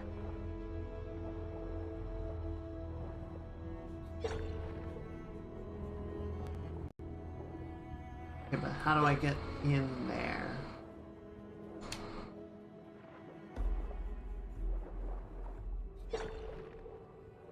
Well, there you go.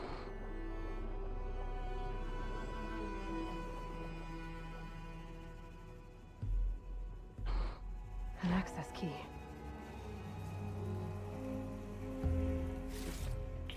It's a Horus, Hernon. Just broke through the perimeter. Erica, the mobile cover prototype is in the vault. All 3 keys are required to override the lockdown. Can you bring me the one from your security console right away? Okay. Just don't get killed before I get... Erica? Erica! Sounds like I need 3 of these keys to get to the mobile cover system. There's coordinates for another console one file. I should check it out. Well, that sounds interesting.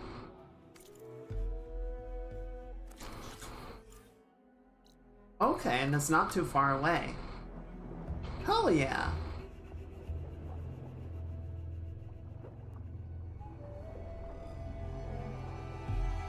A mobile cover system sounds like something that would be very useful against the Sentinels. And there's a Thunderjaw site nearby. Well, let's see if we can find out what this is without agitating the Thunderjaw. I feel like that would be ideal. Ugh. Refreshing, I guess.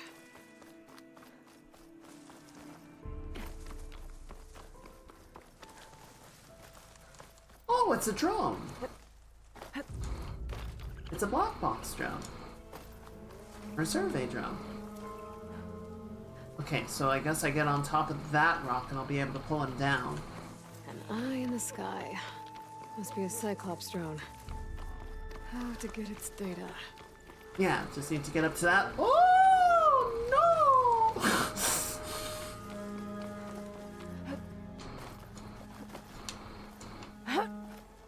I think I peed a little.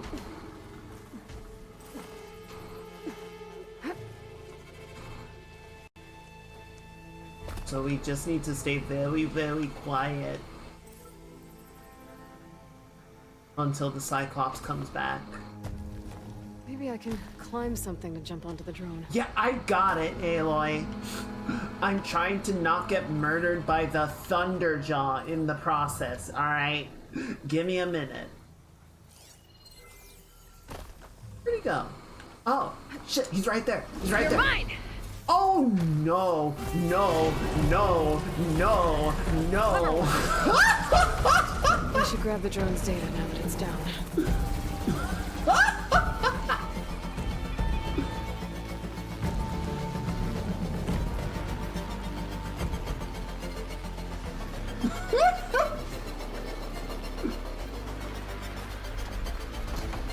Well, this is problematic.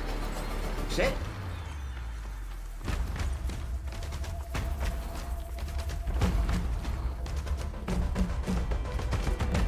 Oh, I'm jammed.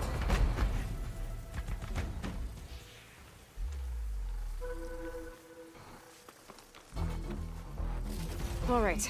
Run. Gotta take this data back to base.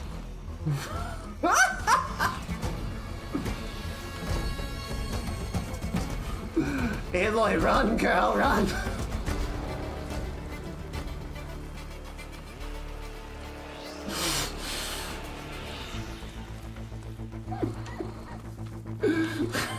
Just hanging in the air as I'm fucking in front of me. It's like, I see you, bitch.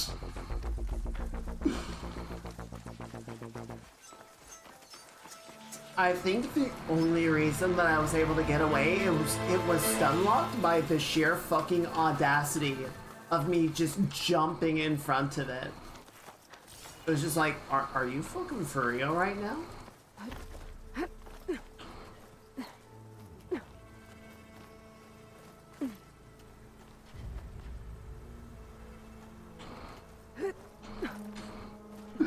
Yeah, the drone was like, you've fallen into my trap card, Aloy. I summoned Thunderjaw in attack mode.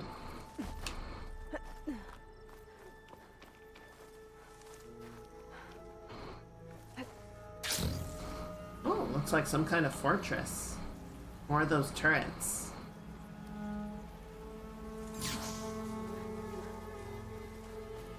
These are the coordinates I got from the console I found. Which means there should be another one somewhere around here. Let's see, that's supply chest. I'll fry that machine with shock ammo. Oh, Ravager. Wrapper. Promising. That's a black box. That's not what we need.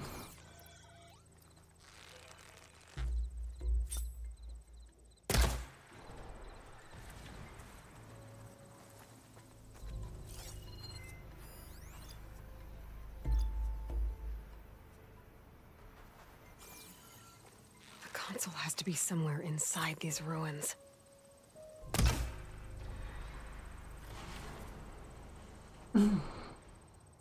And it's dead. Alright, where'd the Ravager go? Where's the big boy? There you are.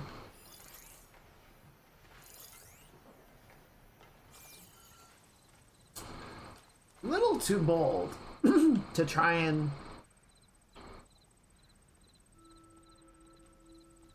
jump down right now. I think next cycle we can get him.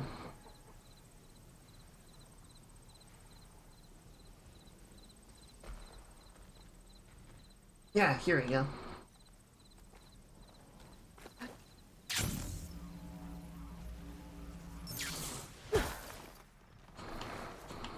No.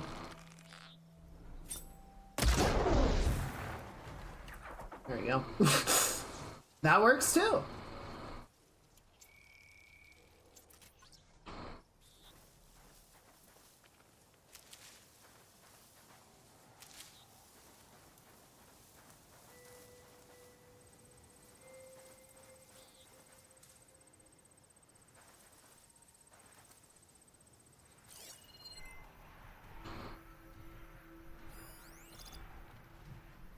That's the down Skydrifter.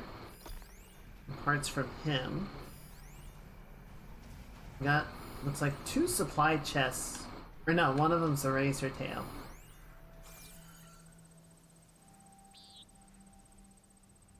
With the override fixed, I can use it on Ravagers now. Yeah, I can.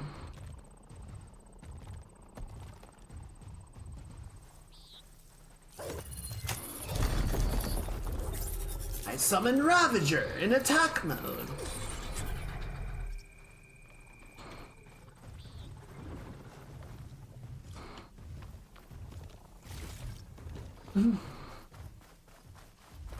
Right, let's go see about getting some of those parts.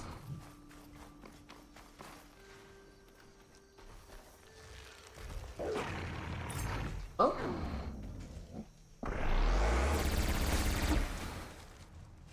Jesus. Nice. All right, then. Where'd that chest get to? Okay, so I don't think it was that. I'll find this in my stash later.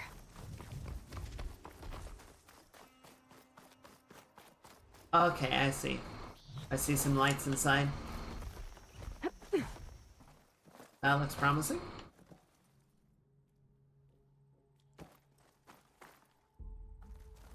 Or no?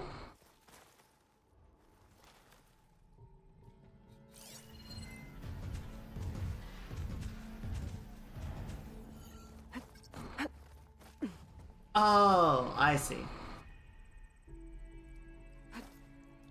I'm making good use of this. Oh my, what is this place?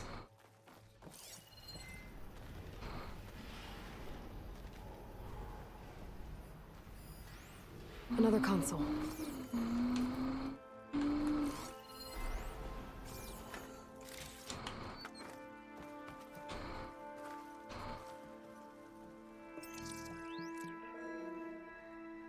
Pharaoh. Got it.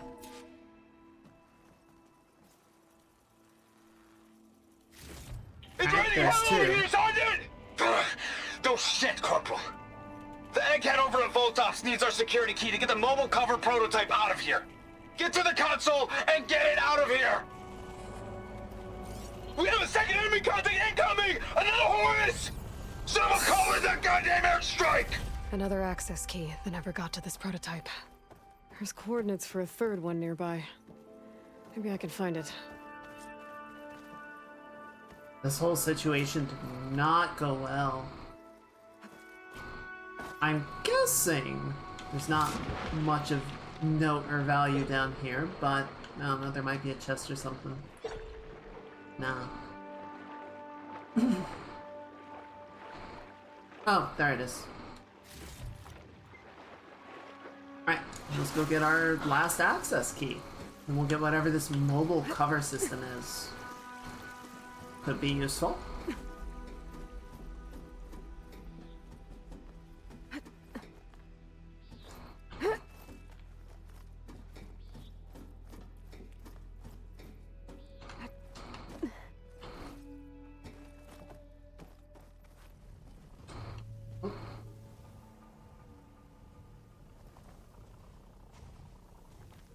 Alright. It's to the south. Let's be on our way then.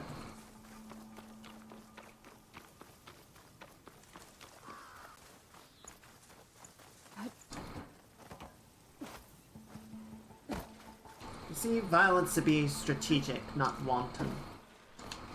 That said, someone's popping a scanner over there, so they're probably gonna have to die.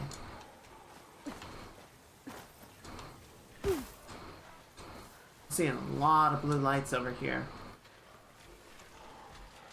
Oh, it's white moths. That's not gonna hurt it much. Goodness, that's a lot of machines.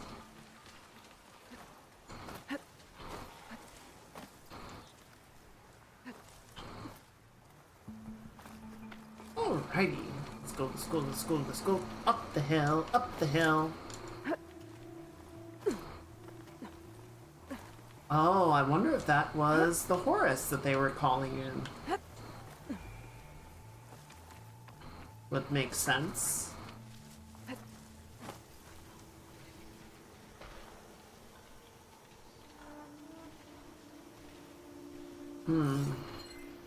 Seems like it's underwater. Also, there's a black box down there. Alright, well, let's go get it.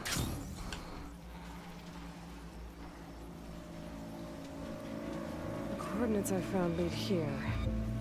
There's gotta be another one of those consoles around.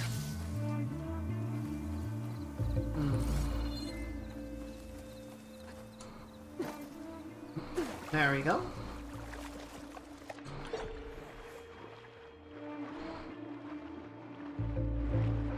Okay, focus. It's just a supply chest, most likely.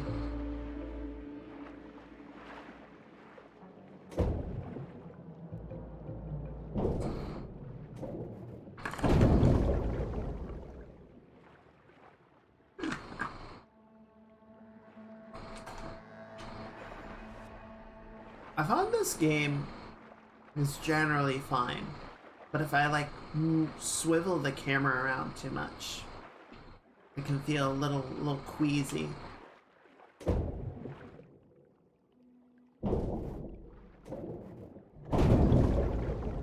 Third Let me console. check something really quickly.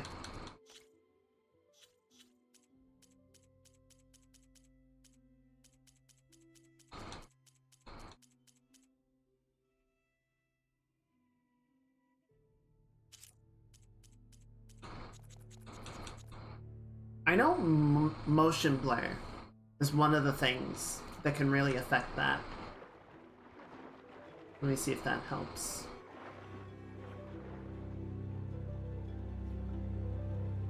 Last one.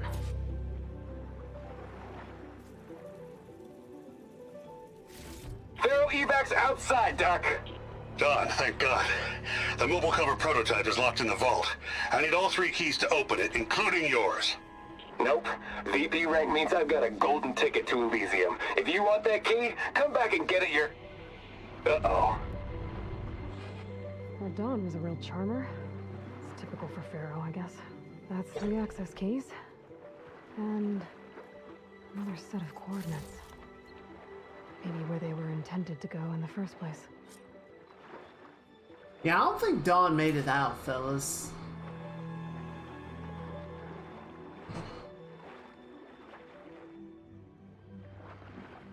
Oh shit, they were like crawling in here. That's creepy.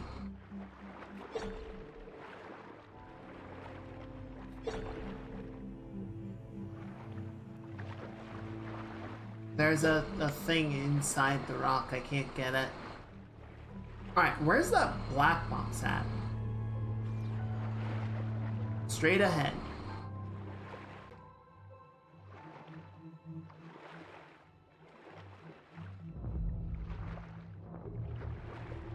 Just gonna keep real low. Try and stay under their scans. And hope there's no machines down here.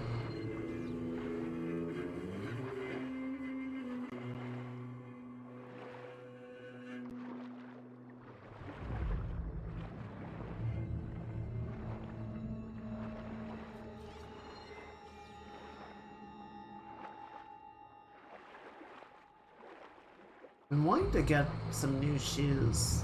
I like the shoes that I have, but they're running shoes. Like, they're good for that, and they're okay for, you know, regular use, but I kind of want just, like, some easygoing shoes. I need some, like, better shoes for biking. And I need, or maybe some hiking boots as well. So I think the shoes that I have are not gonna hold up to hiking very well.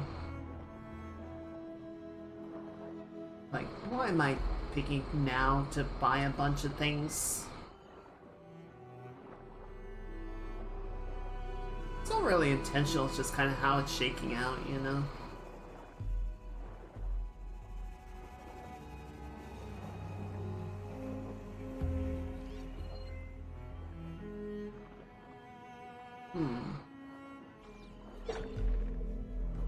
Homer's picking up a bunch of other stuff. It looks like... Oh shit. There's baddies here. There's baddies in the water.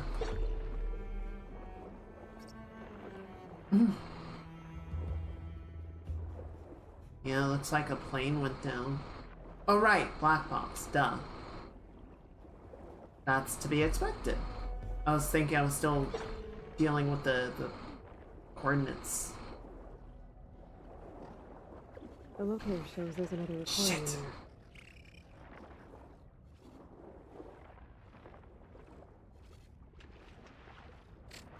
Am I hidden?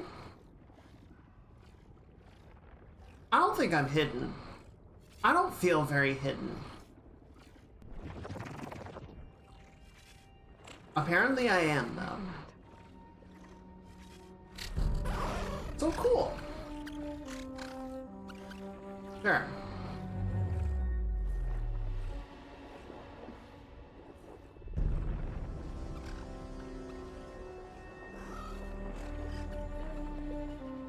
Real low.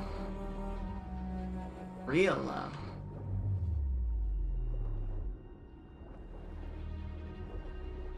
Where are you? Nowhere. I am stealth. I am the sneaker.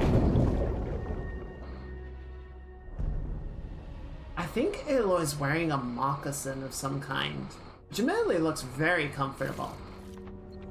I don't know how durable it would be for like hiking and such. I suppose it depends on how good of one you get.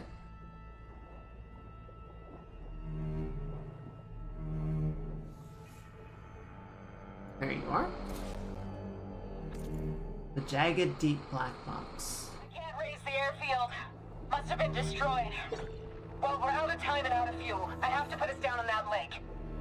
Let's give these soldiers a chance to die fighting. This is the flight deck. We're going for a water landing. Leave everything behind except what you need for the fight. Now's your time to go out in a blaze of glory. Race! Race! Those soldiers survived long enough to fight the machines. Shit. Alright, so now we need to go back. I'm gonna swing out north. There's another locator beacon on the same frequency.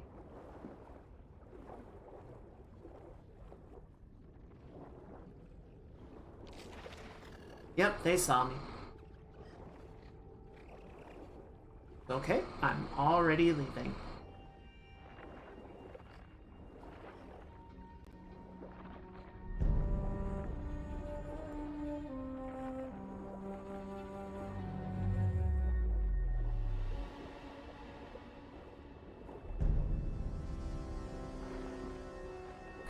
Keep real low and real quiet. And try not to piss off the Wide Maws. Admittedly, I still need Wide Maw Tusk. So, I don't know, maybe we'll try and grab a couple of those.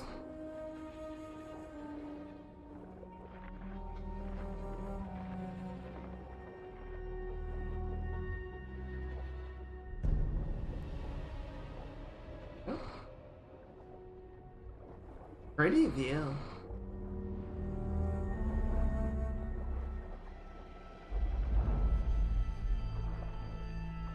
Honestly, I was noticing Aloy's shoes, and that's what made me think of it.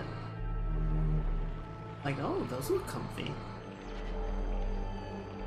A good walking around kind of shoe. What's happening prior to the Pharaoh Plague? I don't know. It was kind of a mixed bag. Like, they did the clawback decade. Basically, they went through a near environmental collapse, and then, you know, humanity kind of got its shit together enough to, you know, restore the world to a functioning state. And then, kind of, you know, post-terminal capitalism, where, you know, you had a corporation that was able to just sort of build death machines and sell them to the highest bidder, and that's how we got the Pharaoh Plague. I think I can pry my way through those rocks.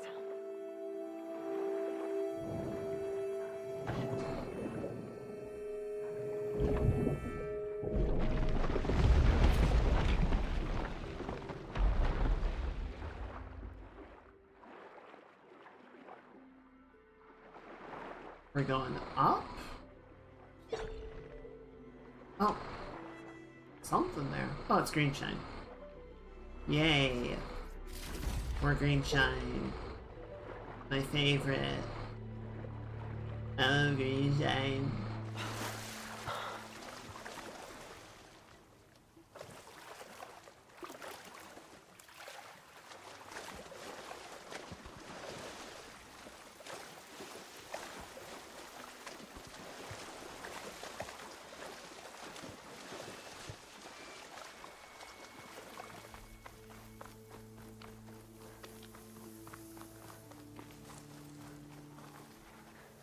Just recovered from almost complete destruction to who wants to sell Looks some like a death? facility used to be here. This place got Pretty hit much hard. exactly that, The yes. vault mentioned in the recordings should be in here somewhere. I just have to follow the coordinates. Machine's resistant to shock.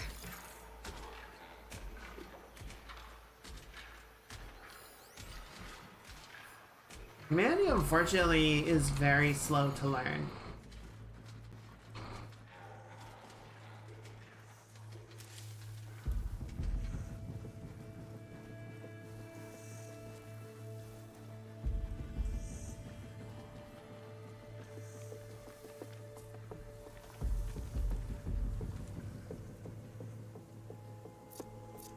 Where's my rots? There you are.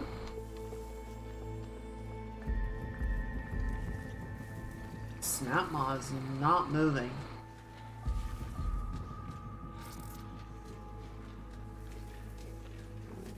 Aloy, I need you to have a little bit better of a throwing arm. But we'll make it work. Ah! What was that? That really rustled my jimmies, it did.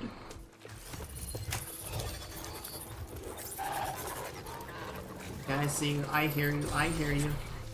And I don't care because I win.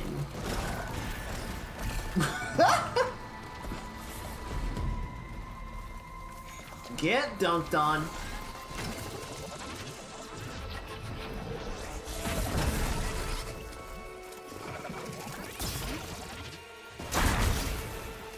Damn!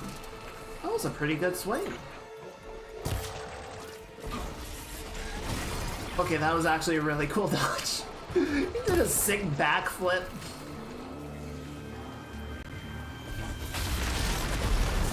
Oh my god! Good work, buddy. I'm just gonna take those, and then I'll be on my way. And you can go about your business. Sound good? Sounds good.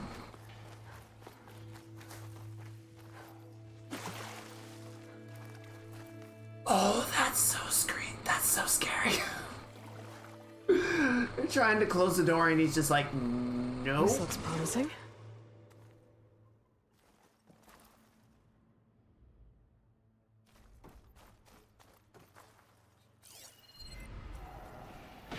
Any data points?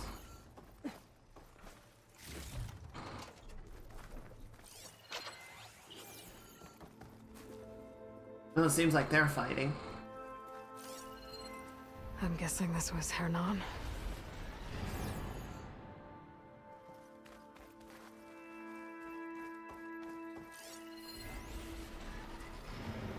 This must be the vault mentioned in the data I found.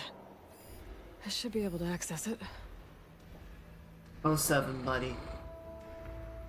You tried. Put in a real fighting effort.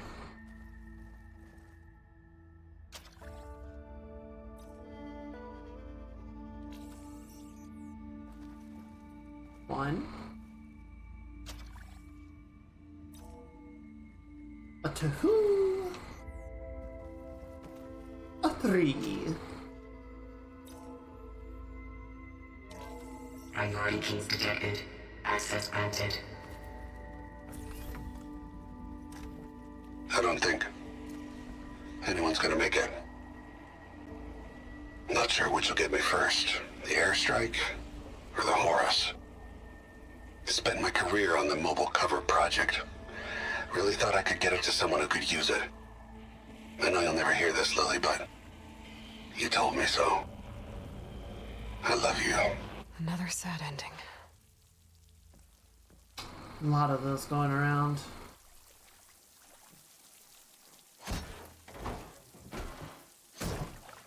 I should look for the mobile cover system. It sounds like it might still be here. At least I have the prototype now.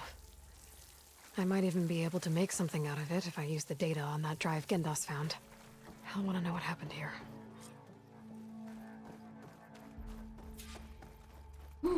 Okay, interesting. Wait, did they not kill each other? Well, that's awkward.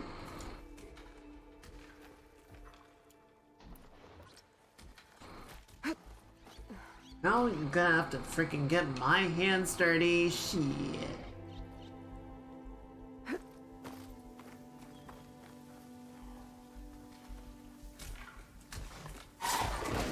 Sup? Awkward. You dropped your belly there, buddy. Frost ammo's not gonna do much. Yeah, he's still at like 100% health. I'm just gonna go. He seems to be he's just in his lane, vibing. And you know, I respect that.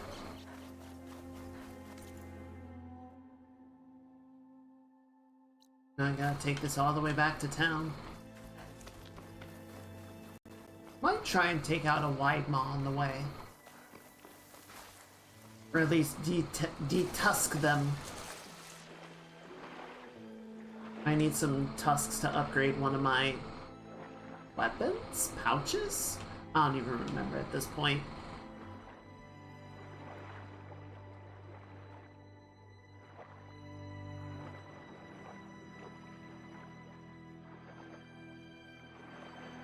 This was definitely worth coming back and doing. I think this mobile cover.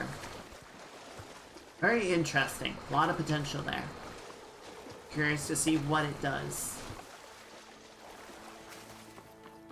I wonder if it's going to be like in the first game, that it's like a shield generator.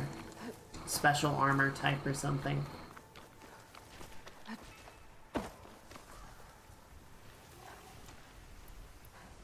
Alright, now how do I get these motherfuckers open their mouths and show me their teeth? That has been the hard part.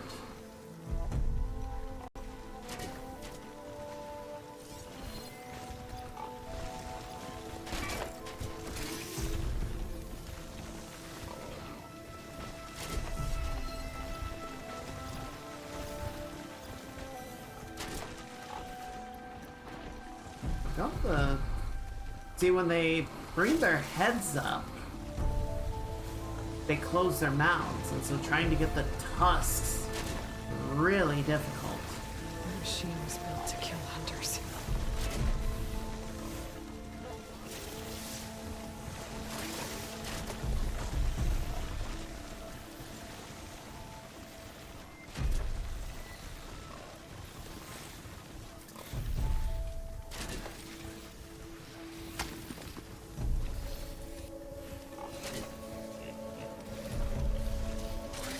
I got someone's attention.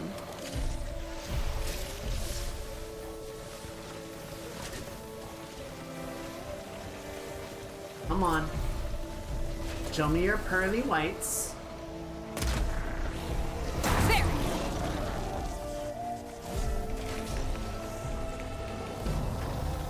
Oh my god! It just kept coming.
Alright. Well, that kind of worked. Now the real... Oh, shit!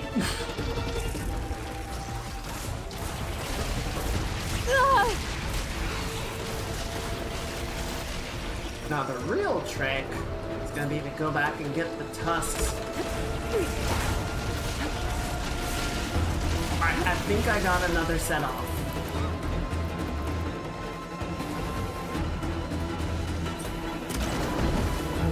Oh, that was big. That was huge.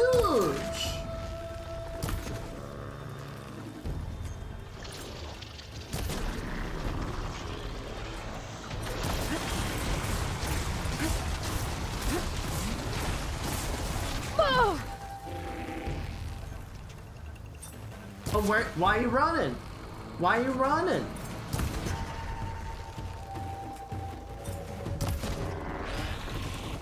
Yeah, that's what I thought. One.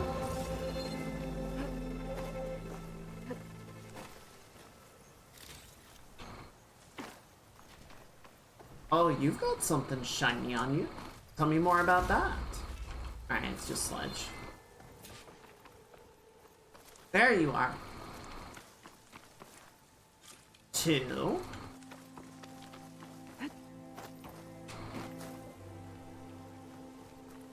Alright, where does the primary nerve come from?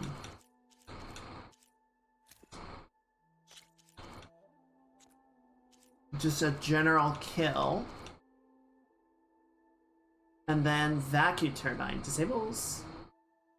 Okay, so tear off its butt plates for more chances at the primary nerve. Got it. And we've got another tusk hanging out over there. And then one somehow managed to fly all the way over here.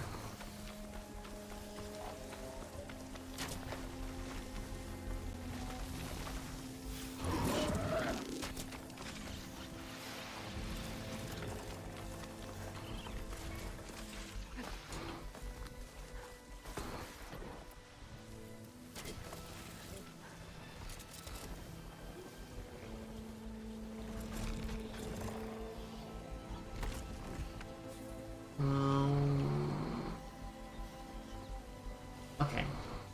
Yeah, I want... So we're gonna start by hitting the butt this time.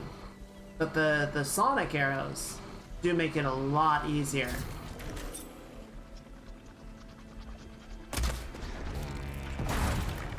Holy crap! Alright. I wanna... For fear of destroying those components now that they're on the ground, I want to wait a minute and see if I can't get at them once he's moved on.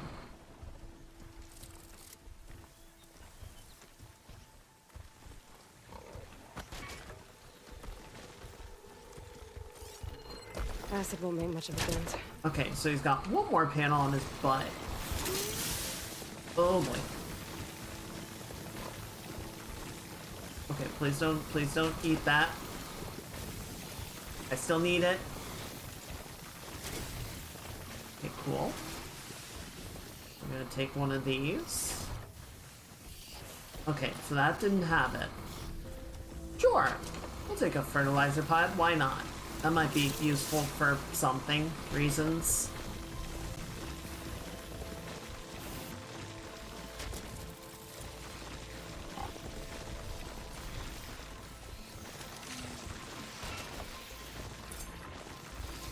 Oh, no, buddy, I need you to turn around again. Shit.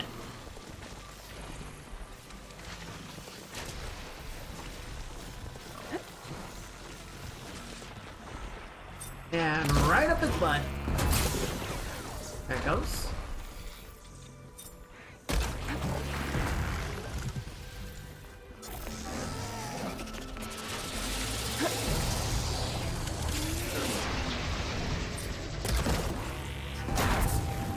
Got him. Alright, that was big. That was good.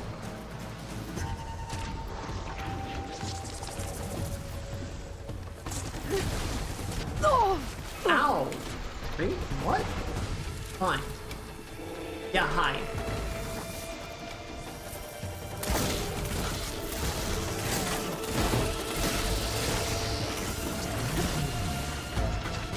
Hi.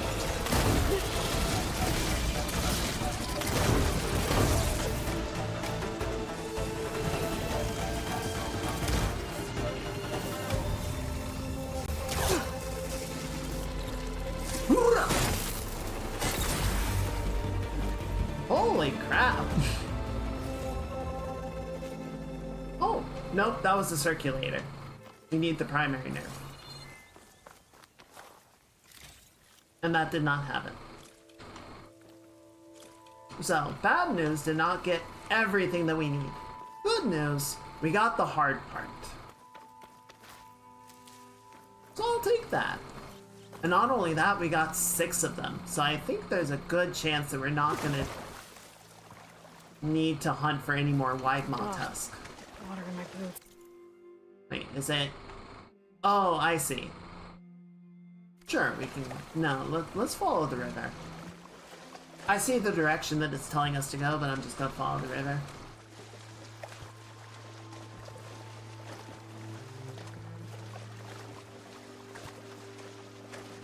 Oh, there was a butterfly. Oh, the butterfly survived.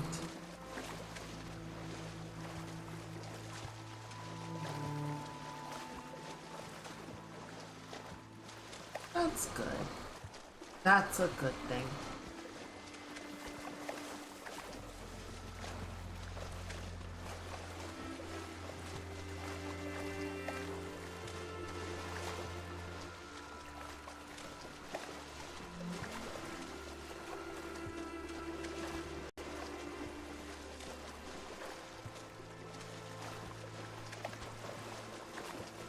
I was on my bike the other day, and I was stopped at a light, and a ladybug came over and landed on my brake disc.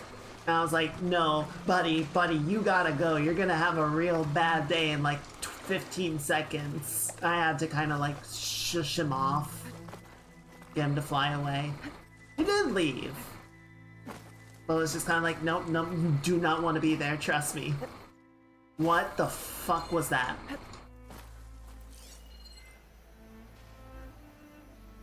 There's something in the water, man.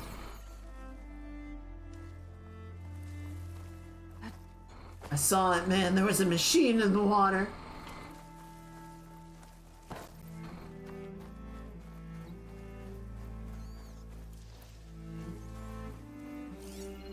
Also, are there any fish? Neat carp.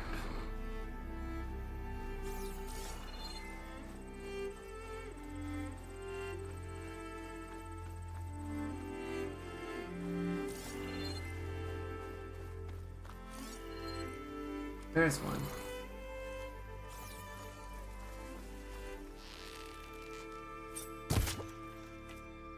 They're harder to shoot than in the first game. Like the arrows get interrupted by the water. Wonder what a way merchant would more. charge for this.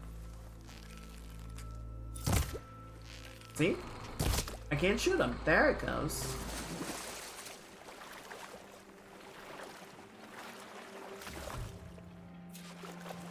Okay, one skin. Holy crap, it's a Tide Ripper. You see, I wasn't crazy. There's a Tide Ripper just chilling in the river. Well, let's just let him chill. He's there. I'm over here. I think we're good with that.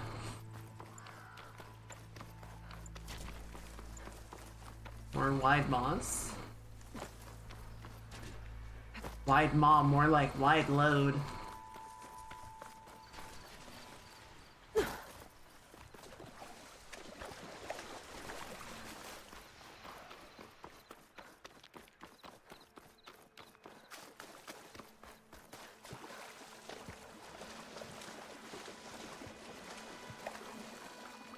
Alright, almost back.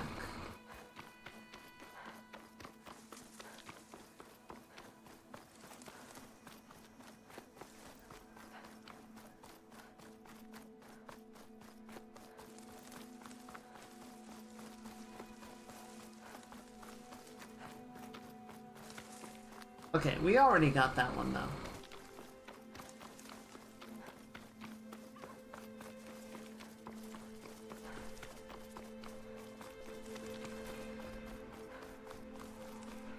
Always more machines to get my way.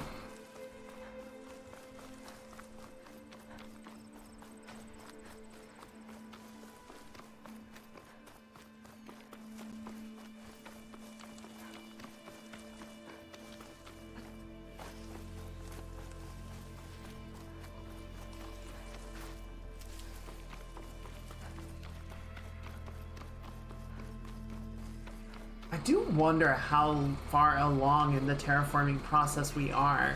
Be welcome, Outlander. It seems like eventually you would want the whole thing to sort of become automated.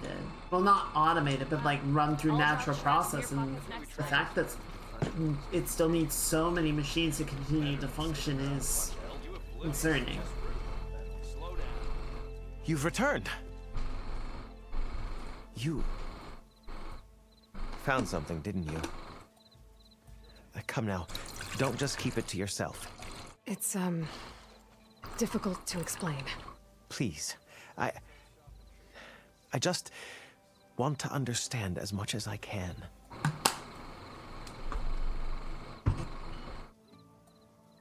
Definitely not a tray cover.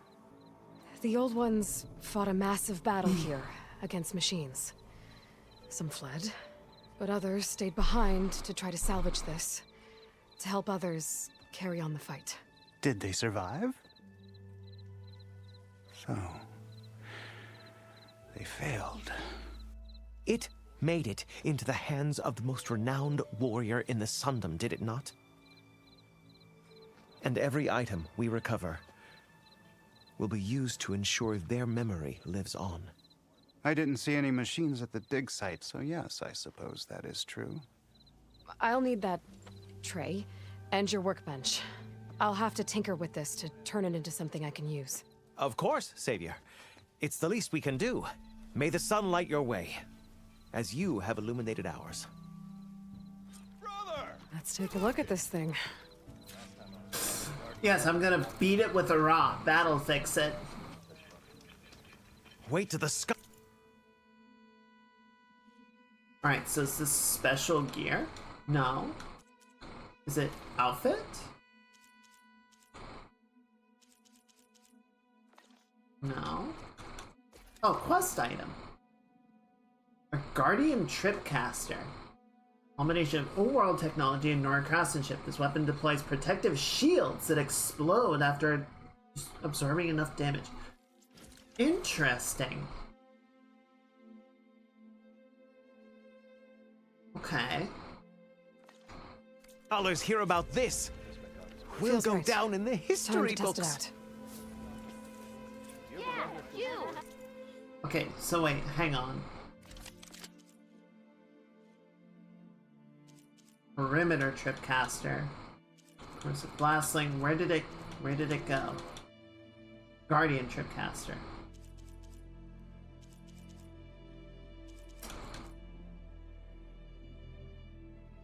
I'm a little disappointed just because this is a blue grade item and I have a better Tripcaster than this already.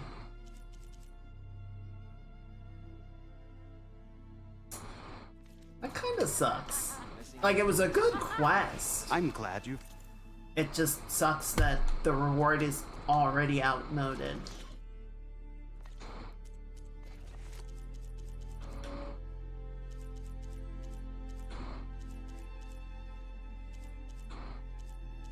Okay, what needed the White Maw Tusk?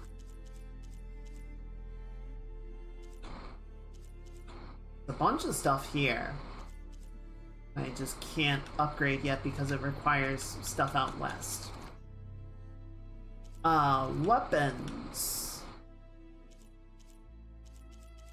I think it was this needed. No, that one's done.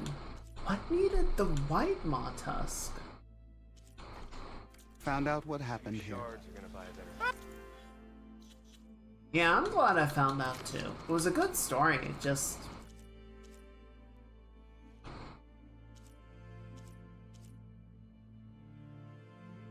The Wide Maw Override needs tusks. Okay.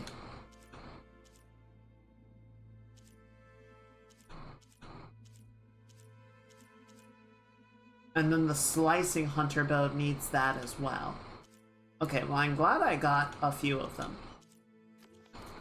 For all I know, I'll need a few more going forward anyway. Months.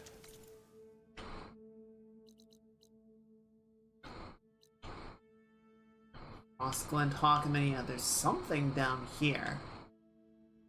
I think we're gonna... Camp nowhere. Up to Talana at the camp.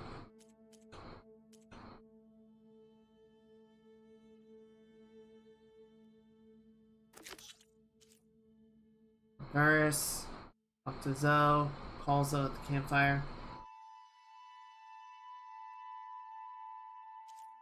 I was talking to Zoe before. Oh, that's neat to know. Okay, okay. Oh my god, there is honestly too much. Like it just feels so difficult to keep track of what everything is.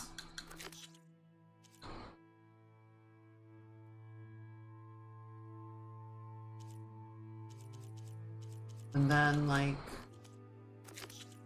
second verse. Yeah, so this says go back to the base and talk to Zoe. I feel like I didn't. I didn't have an option. Here, let's go. Let's just fast travel. The Oseram are at your service. I do love the exploration, everything, but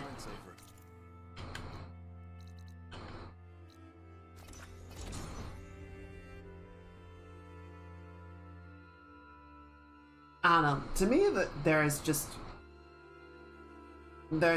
too much to keep track of. There are too many side quests. There's too many collectibles, and you know, even if I weren't concerned about like how long it is taking to stream this game, I just don't feel like I could be bothered to try and do everything. Like, I enjoyed going through all the various stories. So, has Zoe been making more carpets? I feel like she's occupying herself with decorating. I'm quite certain that it's a unique situation. Alright. Zoe, apparently you have something for Aloy, me. I hear you're going further west past the Tenakth clanlands. Do you know anything about the area? Only hearsay. The Utaru tell stories of an island that lies beyond the western coast. They call it the Isle of Spires. It is said the Old Ones built towers there that touch the sky, so they could live far away from the earth that bore them. As if they didn't want to be reminded that they'd one day return to it. Damn, that's deep. Sounds like something Ted Faro would do.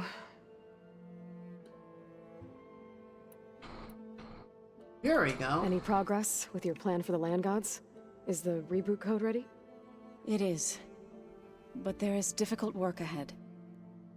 Gaia What is there warned me not? that because the land gods are linked together in a network, the code must be delivered to all of them.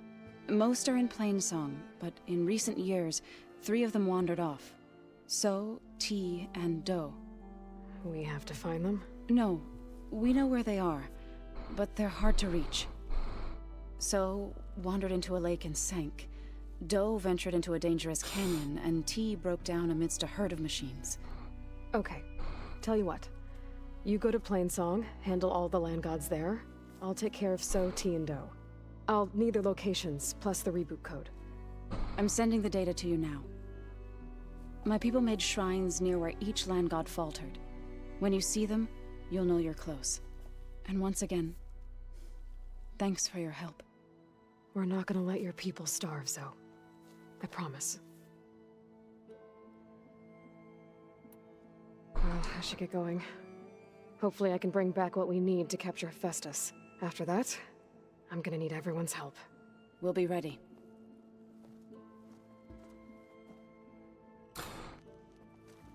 I'm glad Aloy is warming, at least, to the idea of Yeah, this is going to be a team effort.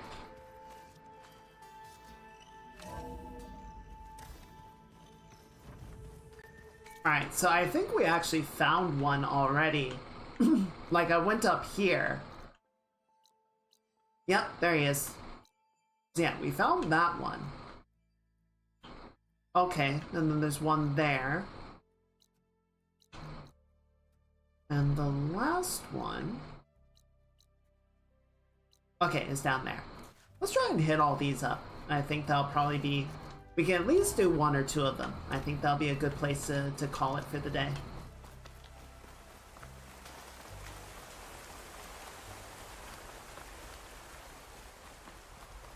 The garden. It's Zoe's doing, I'll bet.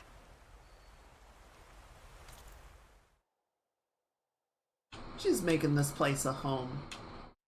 I respect that. Alright, here. Let's do this. Alright, so we've got a shrine, the lake, Cinnabar Sands, and the canyon. Oh, hitting branches. Aloy, it's Kotallo. I've heard that the red scum clogging up the rivers has cleared in much of the Alolan clan's territory. But for some reason, the water around their capital, Thornmarsh, remains polluted. Perhaps this is something you could help with. Yeah, maybe. I'll look into it when I can.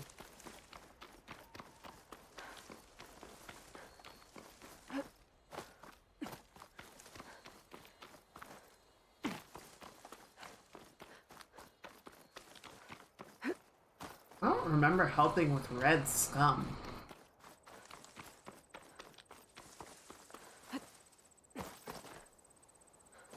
Come on. Get up, up, up, up. There you go. Oh. Black box? Black box.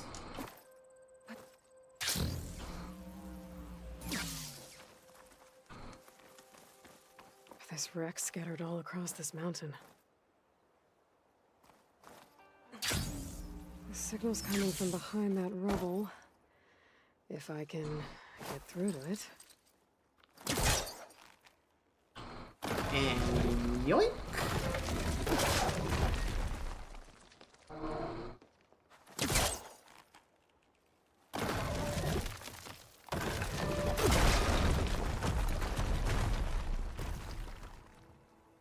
Alright. Oh, there it is. Down to one engine. Mountainous terrain, and you actually landed it. How did you do that? You saved our lives. Yeah. But it's what? 4 hours before the swarm gets here. I should have let us all die in an instant. Now the 12 of us are trapped, waiting for the end. It must have been terrifying. Just waiting there for the war machines to arrive.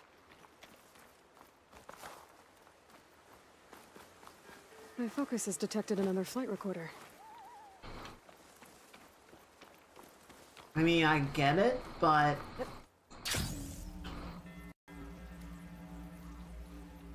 I don't know. As they say, do not go gentle. Huh. Been here before. But now I know what this place means to the Utaru. Of course there's a frickin' thing in the fucking water. Of course there is. Of course there is. I better stay away from that Snapmaw. No, I'm not stealthing it. I'm not doing your stealth bullshit.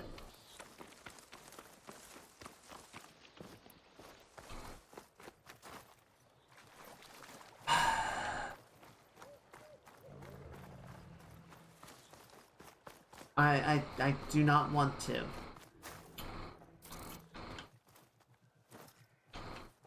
I don't suppose this works. Oh my god, it did! Yes!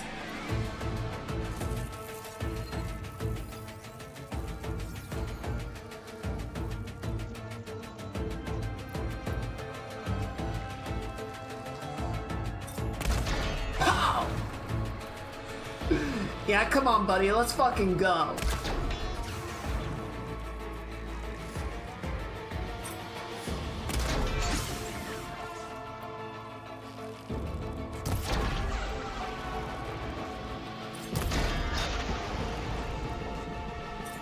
That should make things easier. Let's get this code to the Land God. I think the Land God is underneath that rubble. Stealth is optional.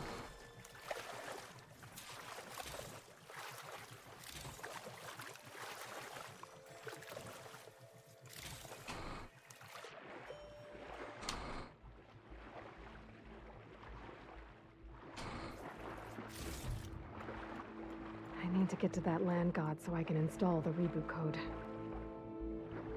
Okay, can I just do that right here? Looks like I need to get under the bus somehow. I guess they kind of put it in a secluded area so that you wouldn't get spotted by the snap maw if you didn't want to fight it. No. Hey, big This fella. should help you get back on track. That should do it. Alright, that's one down. And I did warn that the other one would be the Cinnabar Sands would be surrounded by machines, so that might be a little more challenging. That one we might have to stealth, as long as I don't have to stealth it underwater. That's the big thing. One down, two to go. Zoe, you there? I'm here, Aloy. Had to swim a bit, but I gave the reboot code to So. Ah, good. We used to celebrate So in the fall, at the beginning of the harvest, with wine made from elderflowers. Ooh, When I was sounds 12, good. I got tipsy on it and kissed a boy in the sage garden. How'd that go? He was so surprised he nearly fell into the mulch. It would be good to see So again, plowing the fields in the afternoon sun. All right then. I'll head to Plainsong and deliver the code to the Land Gods there. Alright. Making good time. Oop. Scratch my butt.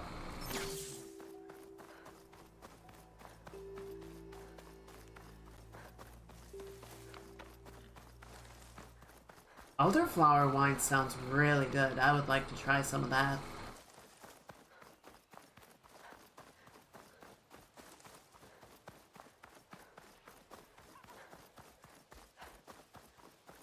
Oh, Right, so yeah. here's the shrine.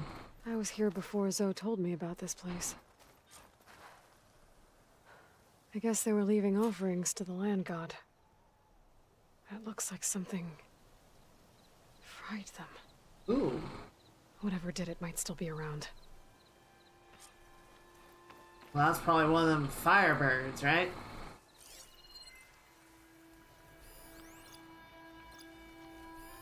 Dead burrowers.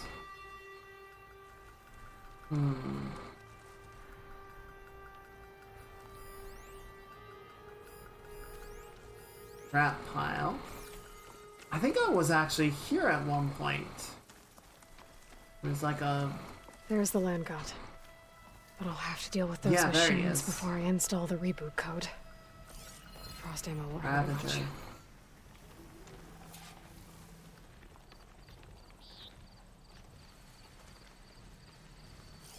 Are you weak to fire?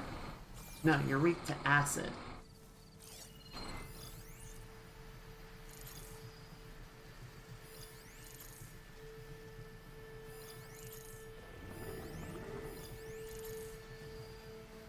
So many blaze canisters, and then it's not even like the right element to use. Well, that's just silly.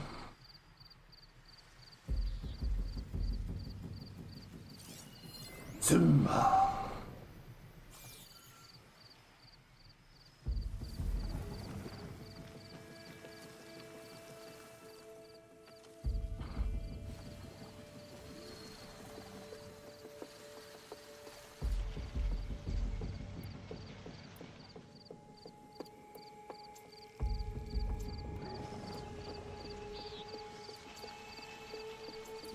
There we go. Alright.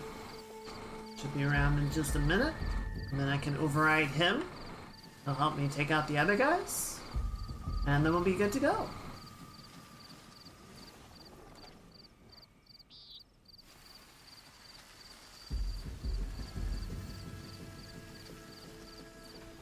Come on, Simba.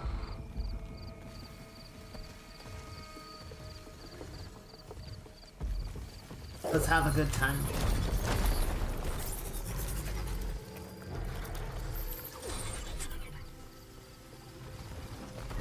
Alright, go have fun. Where are you going?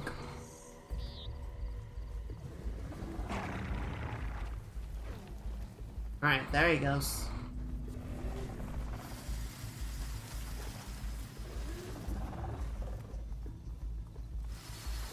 Why can I not just do this? Is this one of those dumb things where I need to take out the machines before you let me do the objective, even though I made it to the objective? Come on, buddy. Go on. I know you have murder in your heart. Just go do it. They're right there. There he goes. Jesus Christ.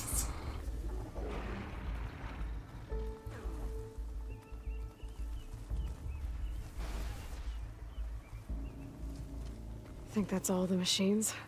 Time to install this code on that land god. Okay, cool. Uh-oh. Oh my god.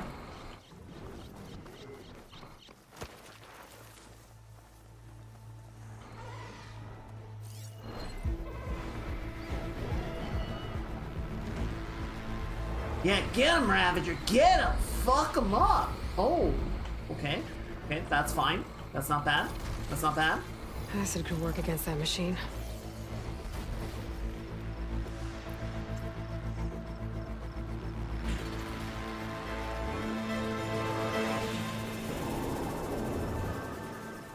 Wait, are they still fighting each other? No. No, no, no, no.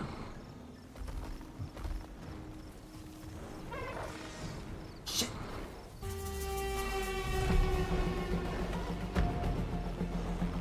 You don't see me. You don't see me.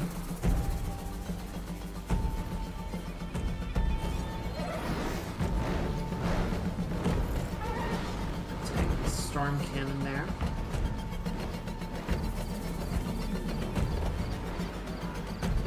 Yeah, be about your way. I'm just gonna call Simba back in a second. Ran out of override timer. Actually, let's look at that, because I've got some more skills again. Where's my overrides? Do I have anything that can increase duration still, or did I already buy all those?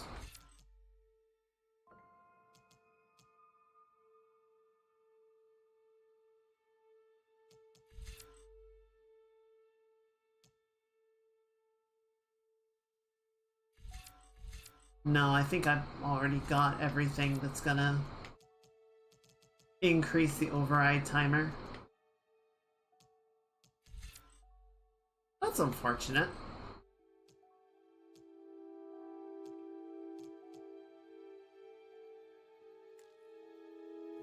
Boo.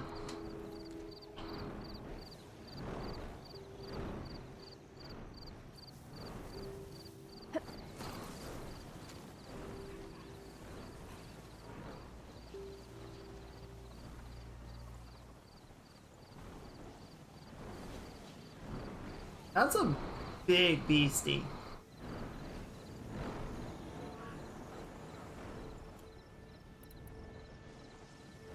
Okay, we're gonna override Simba again, and then we're gonna try and take out the storm cannon. Preferably, remove it rather than destroy it this time.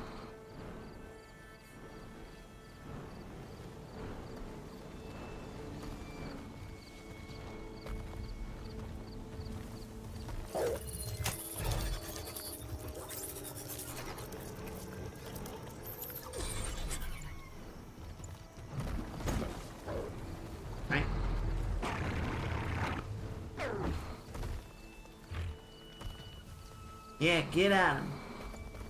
Get at him.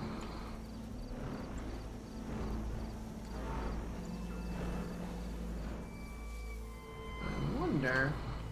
Something I'll be able to do. And line the shot up. Nice and easy. And ba-bam! Oh my god. Alright. Well. Saw me.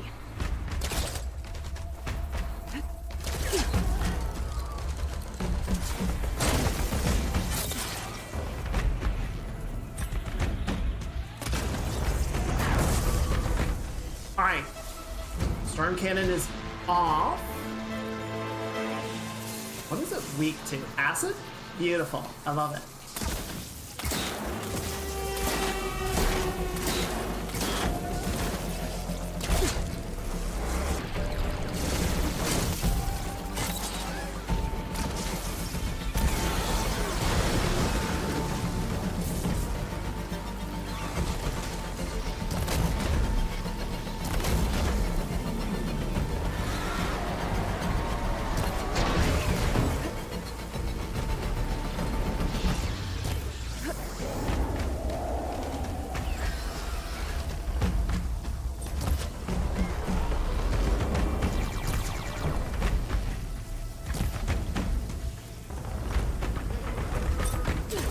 Oh shit! Wait, did that catch? No.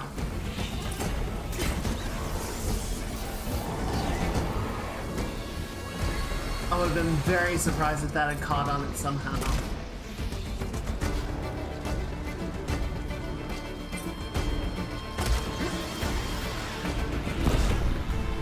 I gotta clear out all the machines. Hell yeah!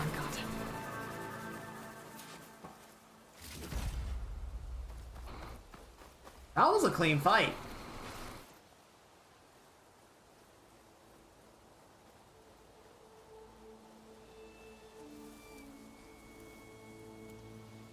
That went like insanely well.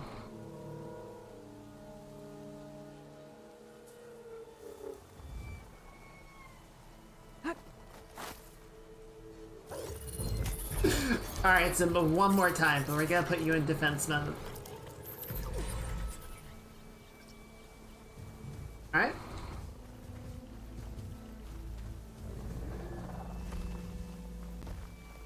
Can I do this now? Really? You gonna make me kill Simba? He's my buddy.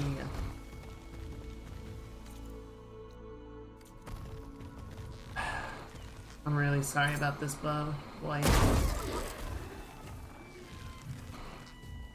Wait, can I like not hurt him? Basically, no.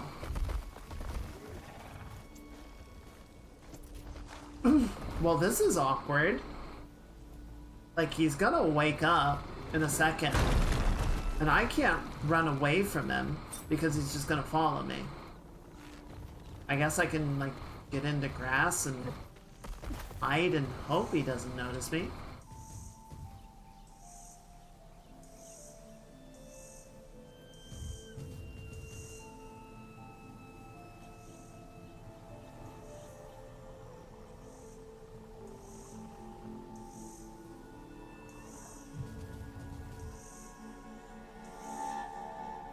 Oh, my good sweet boy. Spotted. Oh, no, never mind. Ah! My good sweet boy has turned against me.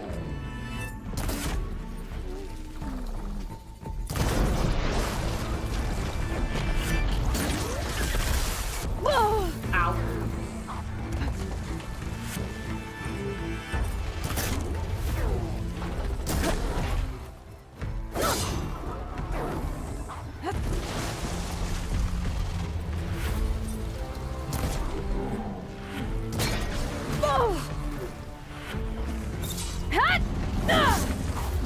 I missed.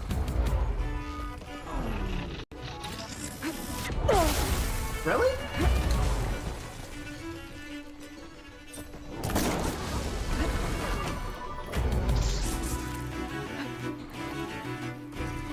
Simba, my child, how could you do this to me?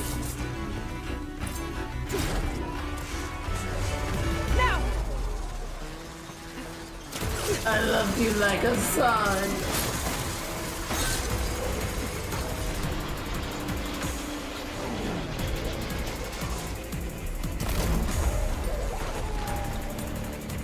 Okay, let's get this code installed on that land god. Senpai, I'm sorry. Let's try this again. Nice and easy. There you go. Another land god dealt with. That looks good. Hey, Zoe. Aloy, how goes it? I found T and installed the reboot code. Fitting then that I feel thankful. T's festival came in winter, when all the grain from the harvest was stored away. It was a season of gratitude, and all the children would receive gifts. The best was my first bow. Where did that come from? Strung by my father. Well, he definitely taught you how to shoot well. That he did. There's one more thing. I found 2 of your people. Stormbird got them. But I took it down. Oh. I'll make sure someone retrieves their seed pouches, so they may return to the land. How are things on your end? Getting there. A few land gods to visit still. Okay.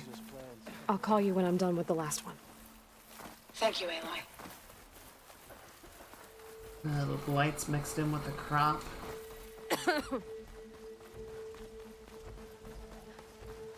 This is awful. Alright, we're gonna hit the last land god, which, when I went there before, it was just a bunch of metal flowers blocking the way. It wouldn't surprise me if they throw a machine in there just to make things interesting, but hopefully it's pretty quick. I think that'll be a good place to call it a night.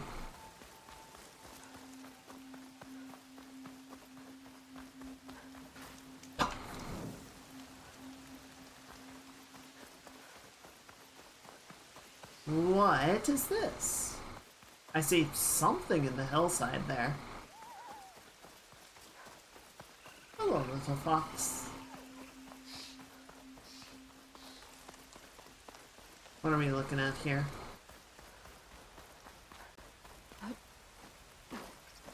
Really? Just get up!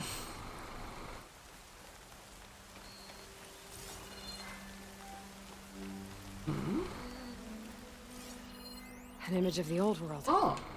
Huh. Kinda looks like Plainsong. And some kind of metal structure. Hmm.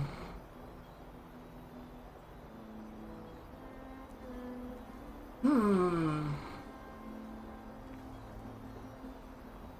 feel like this is gonna be harder to do in the rain.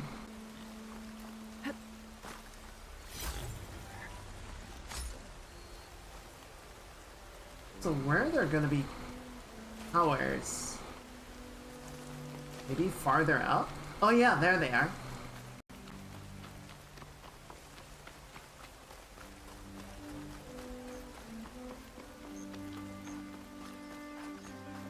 Okay, so we need to be far enough up that I can see both of seems them. promising. I could try to line up the image from Oh here. shit. Oh shit. I was not paying attention. No, guys, I'm not here for you. I'm not here for you. Alright, but if you want to make it about you.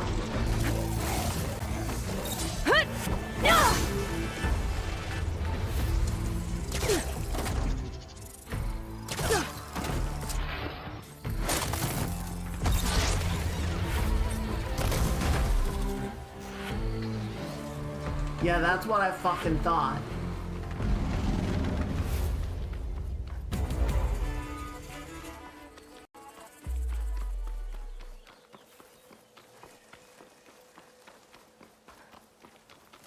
Alright, so yeah, somewhere up here. Steady my breath. Think about what's next. Okay, so not I think here. I'm too high up to align the image. Need to come down farther.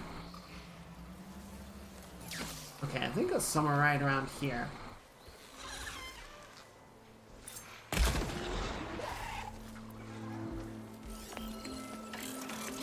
Excuse me, I'm busy.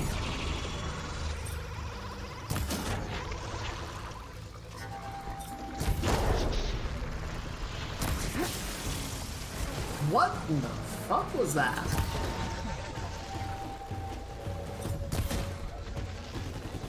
I see a glowy blue thing that's growing I'm trying to shoot.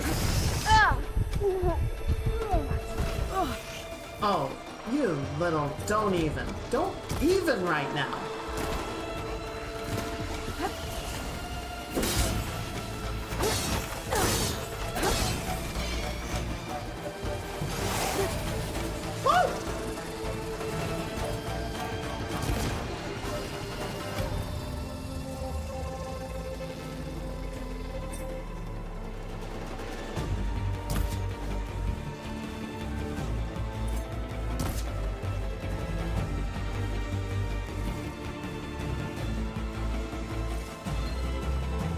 Grab that tail before things get any dicier.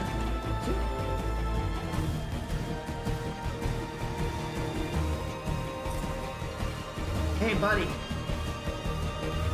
Night. There, let the acid do its job. Oh, I thought I hit the canister.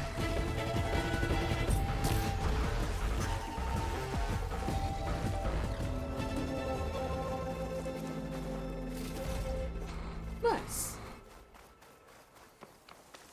Ooh, Skydrifter heart. That might be useful. Alright, I bet it's right around I think I'm getting here. close. That did it. There we go. That's what it used to look like.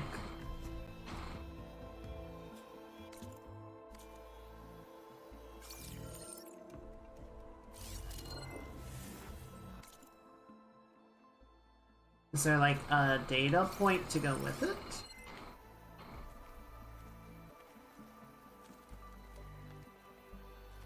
There should be a data point or something.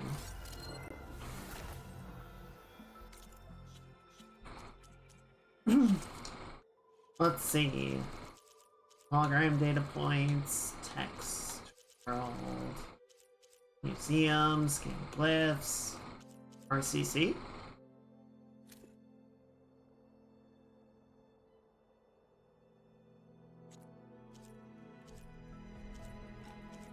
Relic ruins. Bunch of unknown stuff.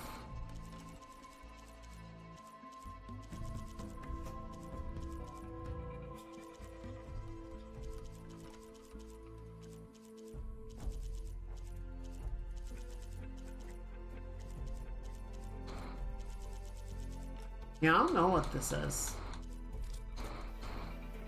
I mean, it's pretty.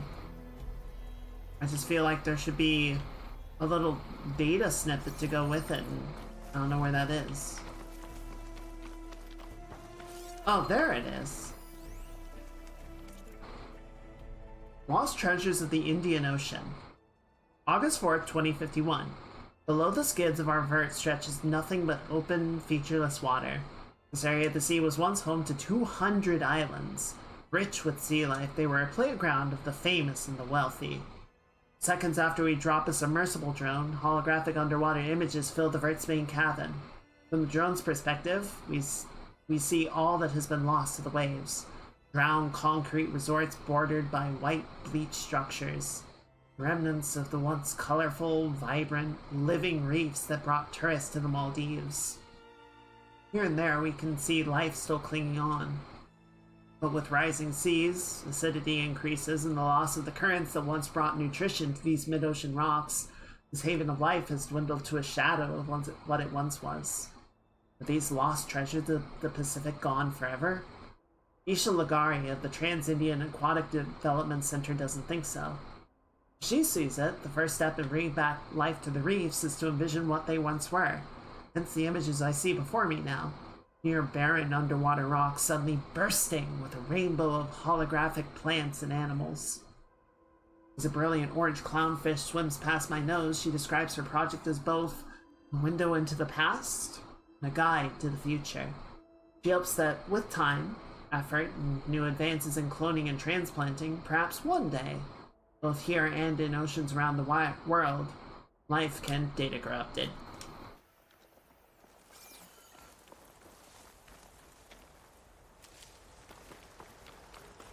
Well, that whole plan got stalled, but maybe there's still a chance.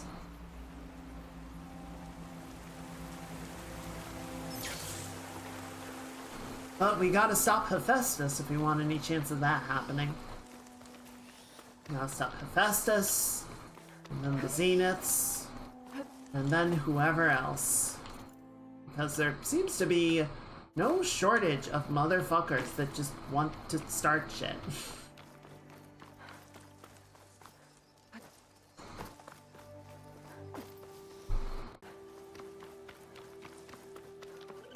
And then once all of that is said and done,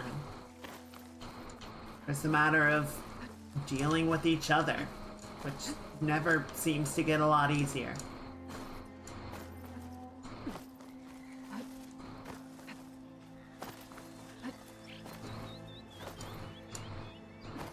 Come on. Mountain goat. Mountain goat.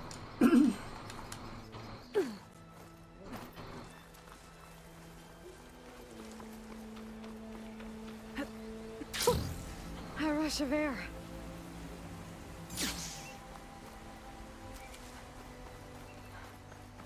How's with you? Howdy, fellas. All good? Yippee!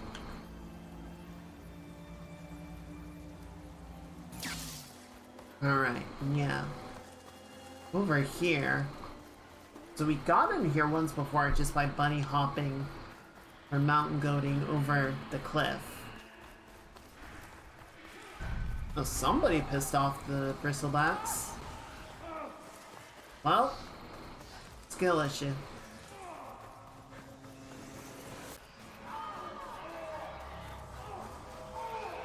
But now we can just do this the proper way. Mozo told me about her plan.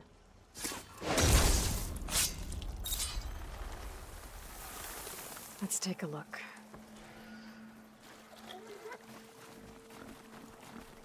Excuse me, buddy. Gotta climb up to that land god.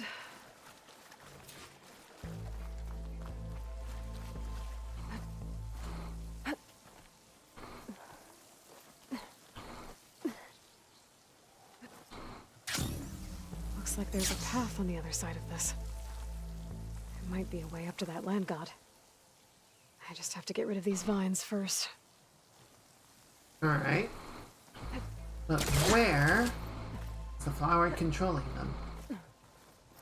Alrighty, Tichel. Appreciate you hanging out. Hope you have a very good rest of your weekend. Get some good rest. We'll see you next time. Everyone say goodnight.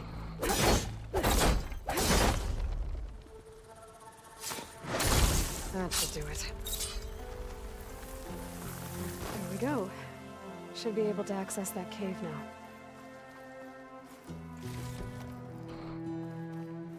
A Dreadwing carcass. It must have dropped the flowers and then crashed. Oh, yeah. That makes sense. Looks like I can climb up the side of the cliff. Might help me get to that metal flower. Yeah, I got it. Thank you. I just need to get rid of these vines. Yeah, I got it. Thank you.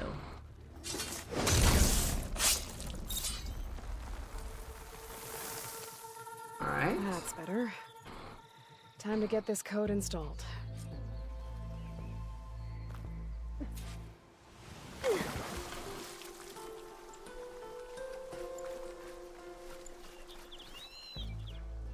Okay, and then we got some green shine back there.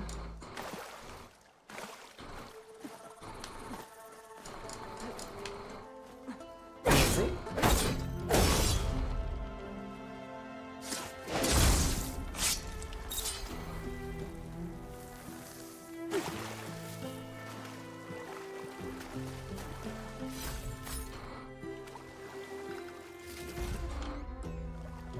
Okay. Now where actually is the land god. Whoop!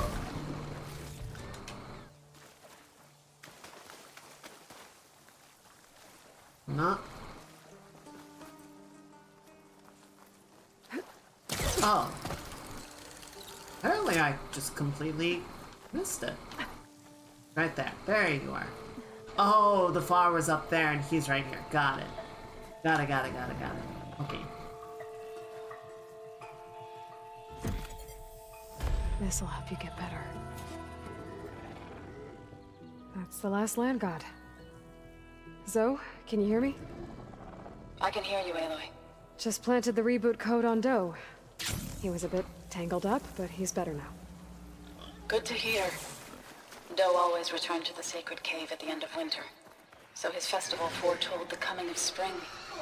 During those times, I remember clinging to my mother by the hearth, snuggling for warmth, and listening to her sing of new beginnings.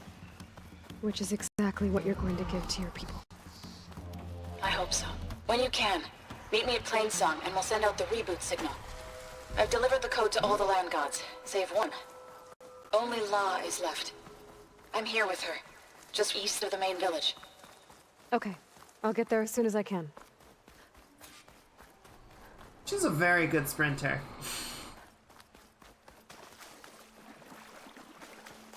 Oh, we got some shitbirds.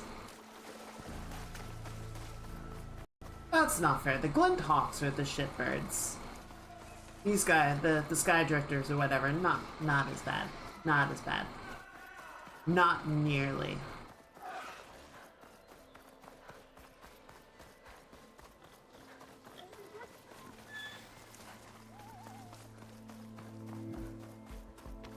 Man, I want a good mecha game.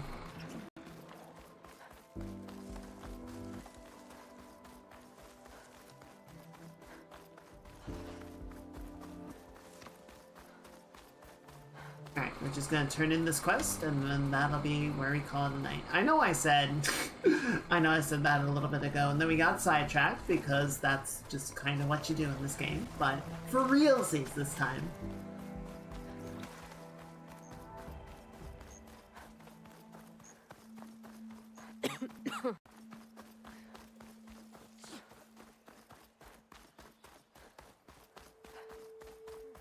You're back. Why is there a new quest? I don't want a new quest. Stop throwing quests at me. Poison takes to the air around these fields outside. Been a while. I already know what you're going to say. No.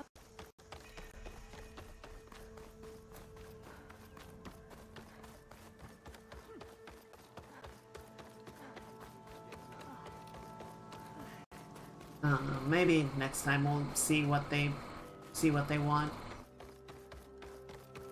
Oh, there's the last one.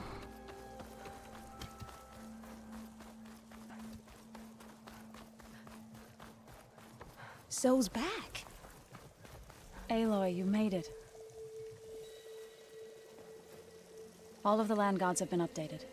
Now to send out the reboot signal.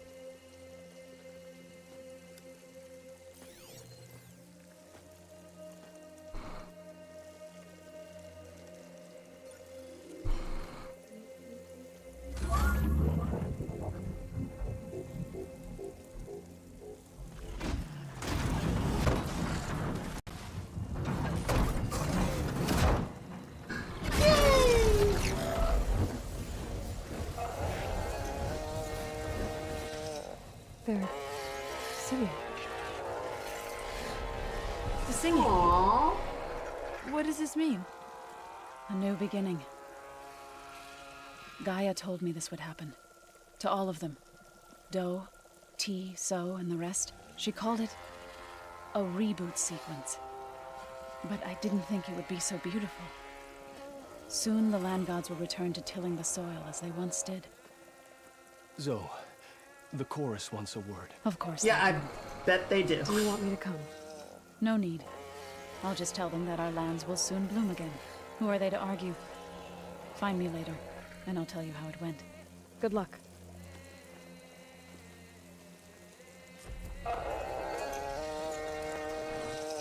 Aww.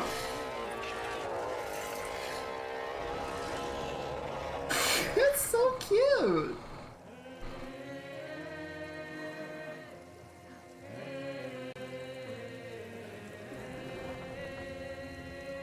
He's so happy. I love it. Alright, I think we're just gonna let that play while we wrap things up for the night. So if I tab out, yeah, it's gonna stop.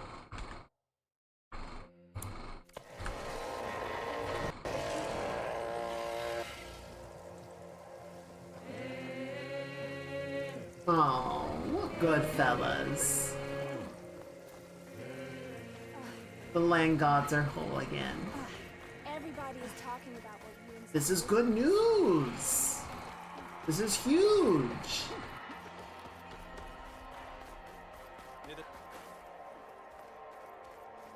Oh, perfect. Just one in the fire. Alright. That was good, though. Alright, here. Let's go ahead and... Let me see if I can find that.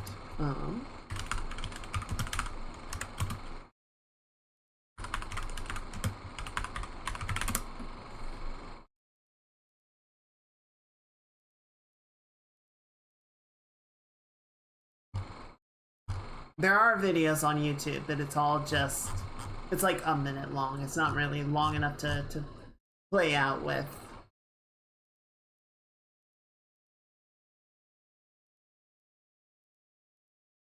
Well, this one's longer. Alright, let's go ahead and just put that on. Anyway, I'm gonna go ahead and take us back to the landing page. Yeah. Thank you, everyone. Thank you for hanging out. I know we went a little bit longer today, but I appreciate everyone being here the whole time. I appreciate everyone just hanging out. If you were co-working, I hope you got some good work done. If you were gaming, I hope you made some good progress and had a good time. If you were just chilling, doing stuff about the house, or just sort of having a chill Saturday, I hope it went well. And thank you, everyone, for being here. Happy May. What a good way to kick off the month. Yes. It was a really good stream week. It was very helpful. It was very helpful for me to get to do this with you guys. I hope you enjoyed it as well. I hope you had a good time. I'm gonna go ahead and shut down the YouTube stream. Everyone say good night to the VOD squad. And we are gonna go find someone we can raid.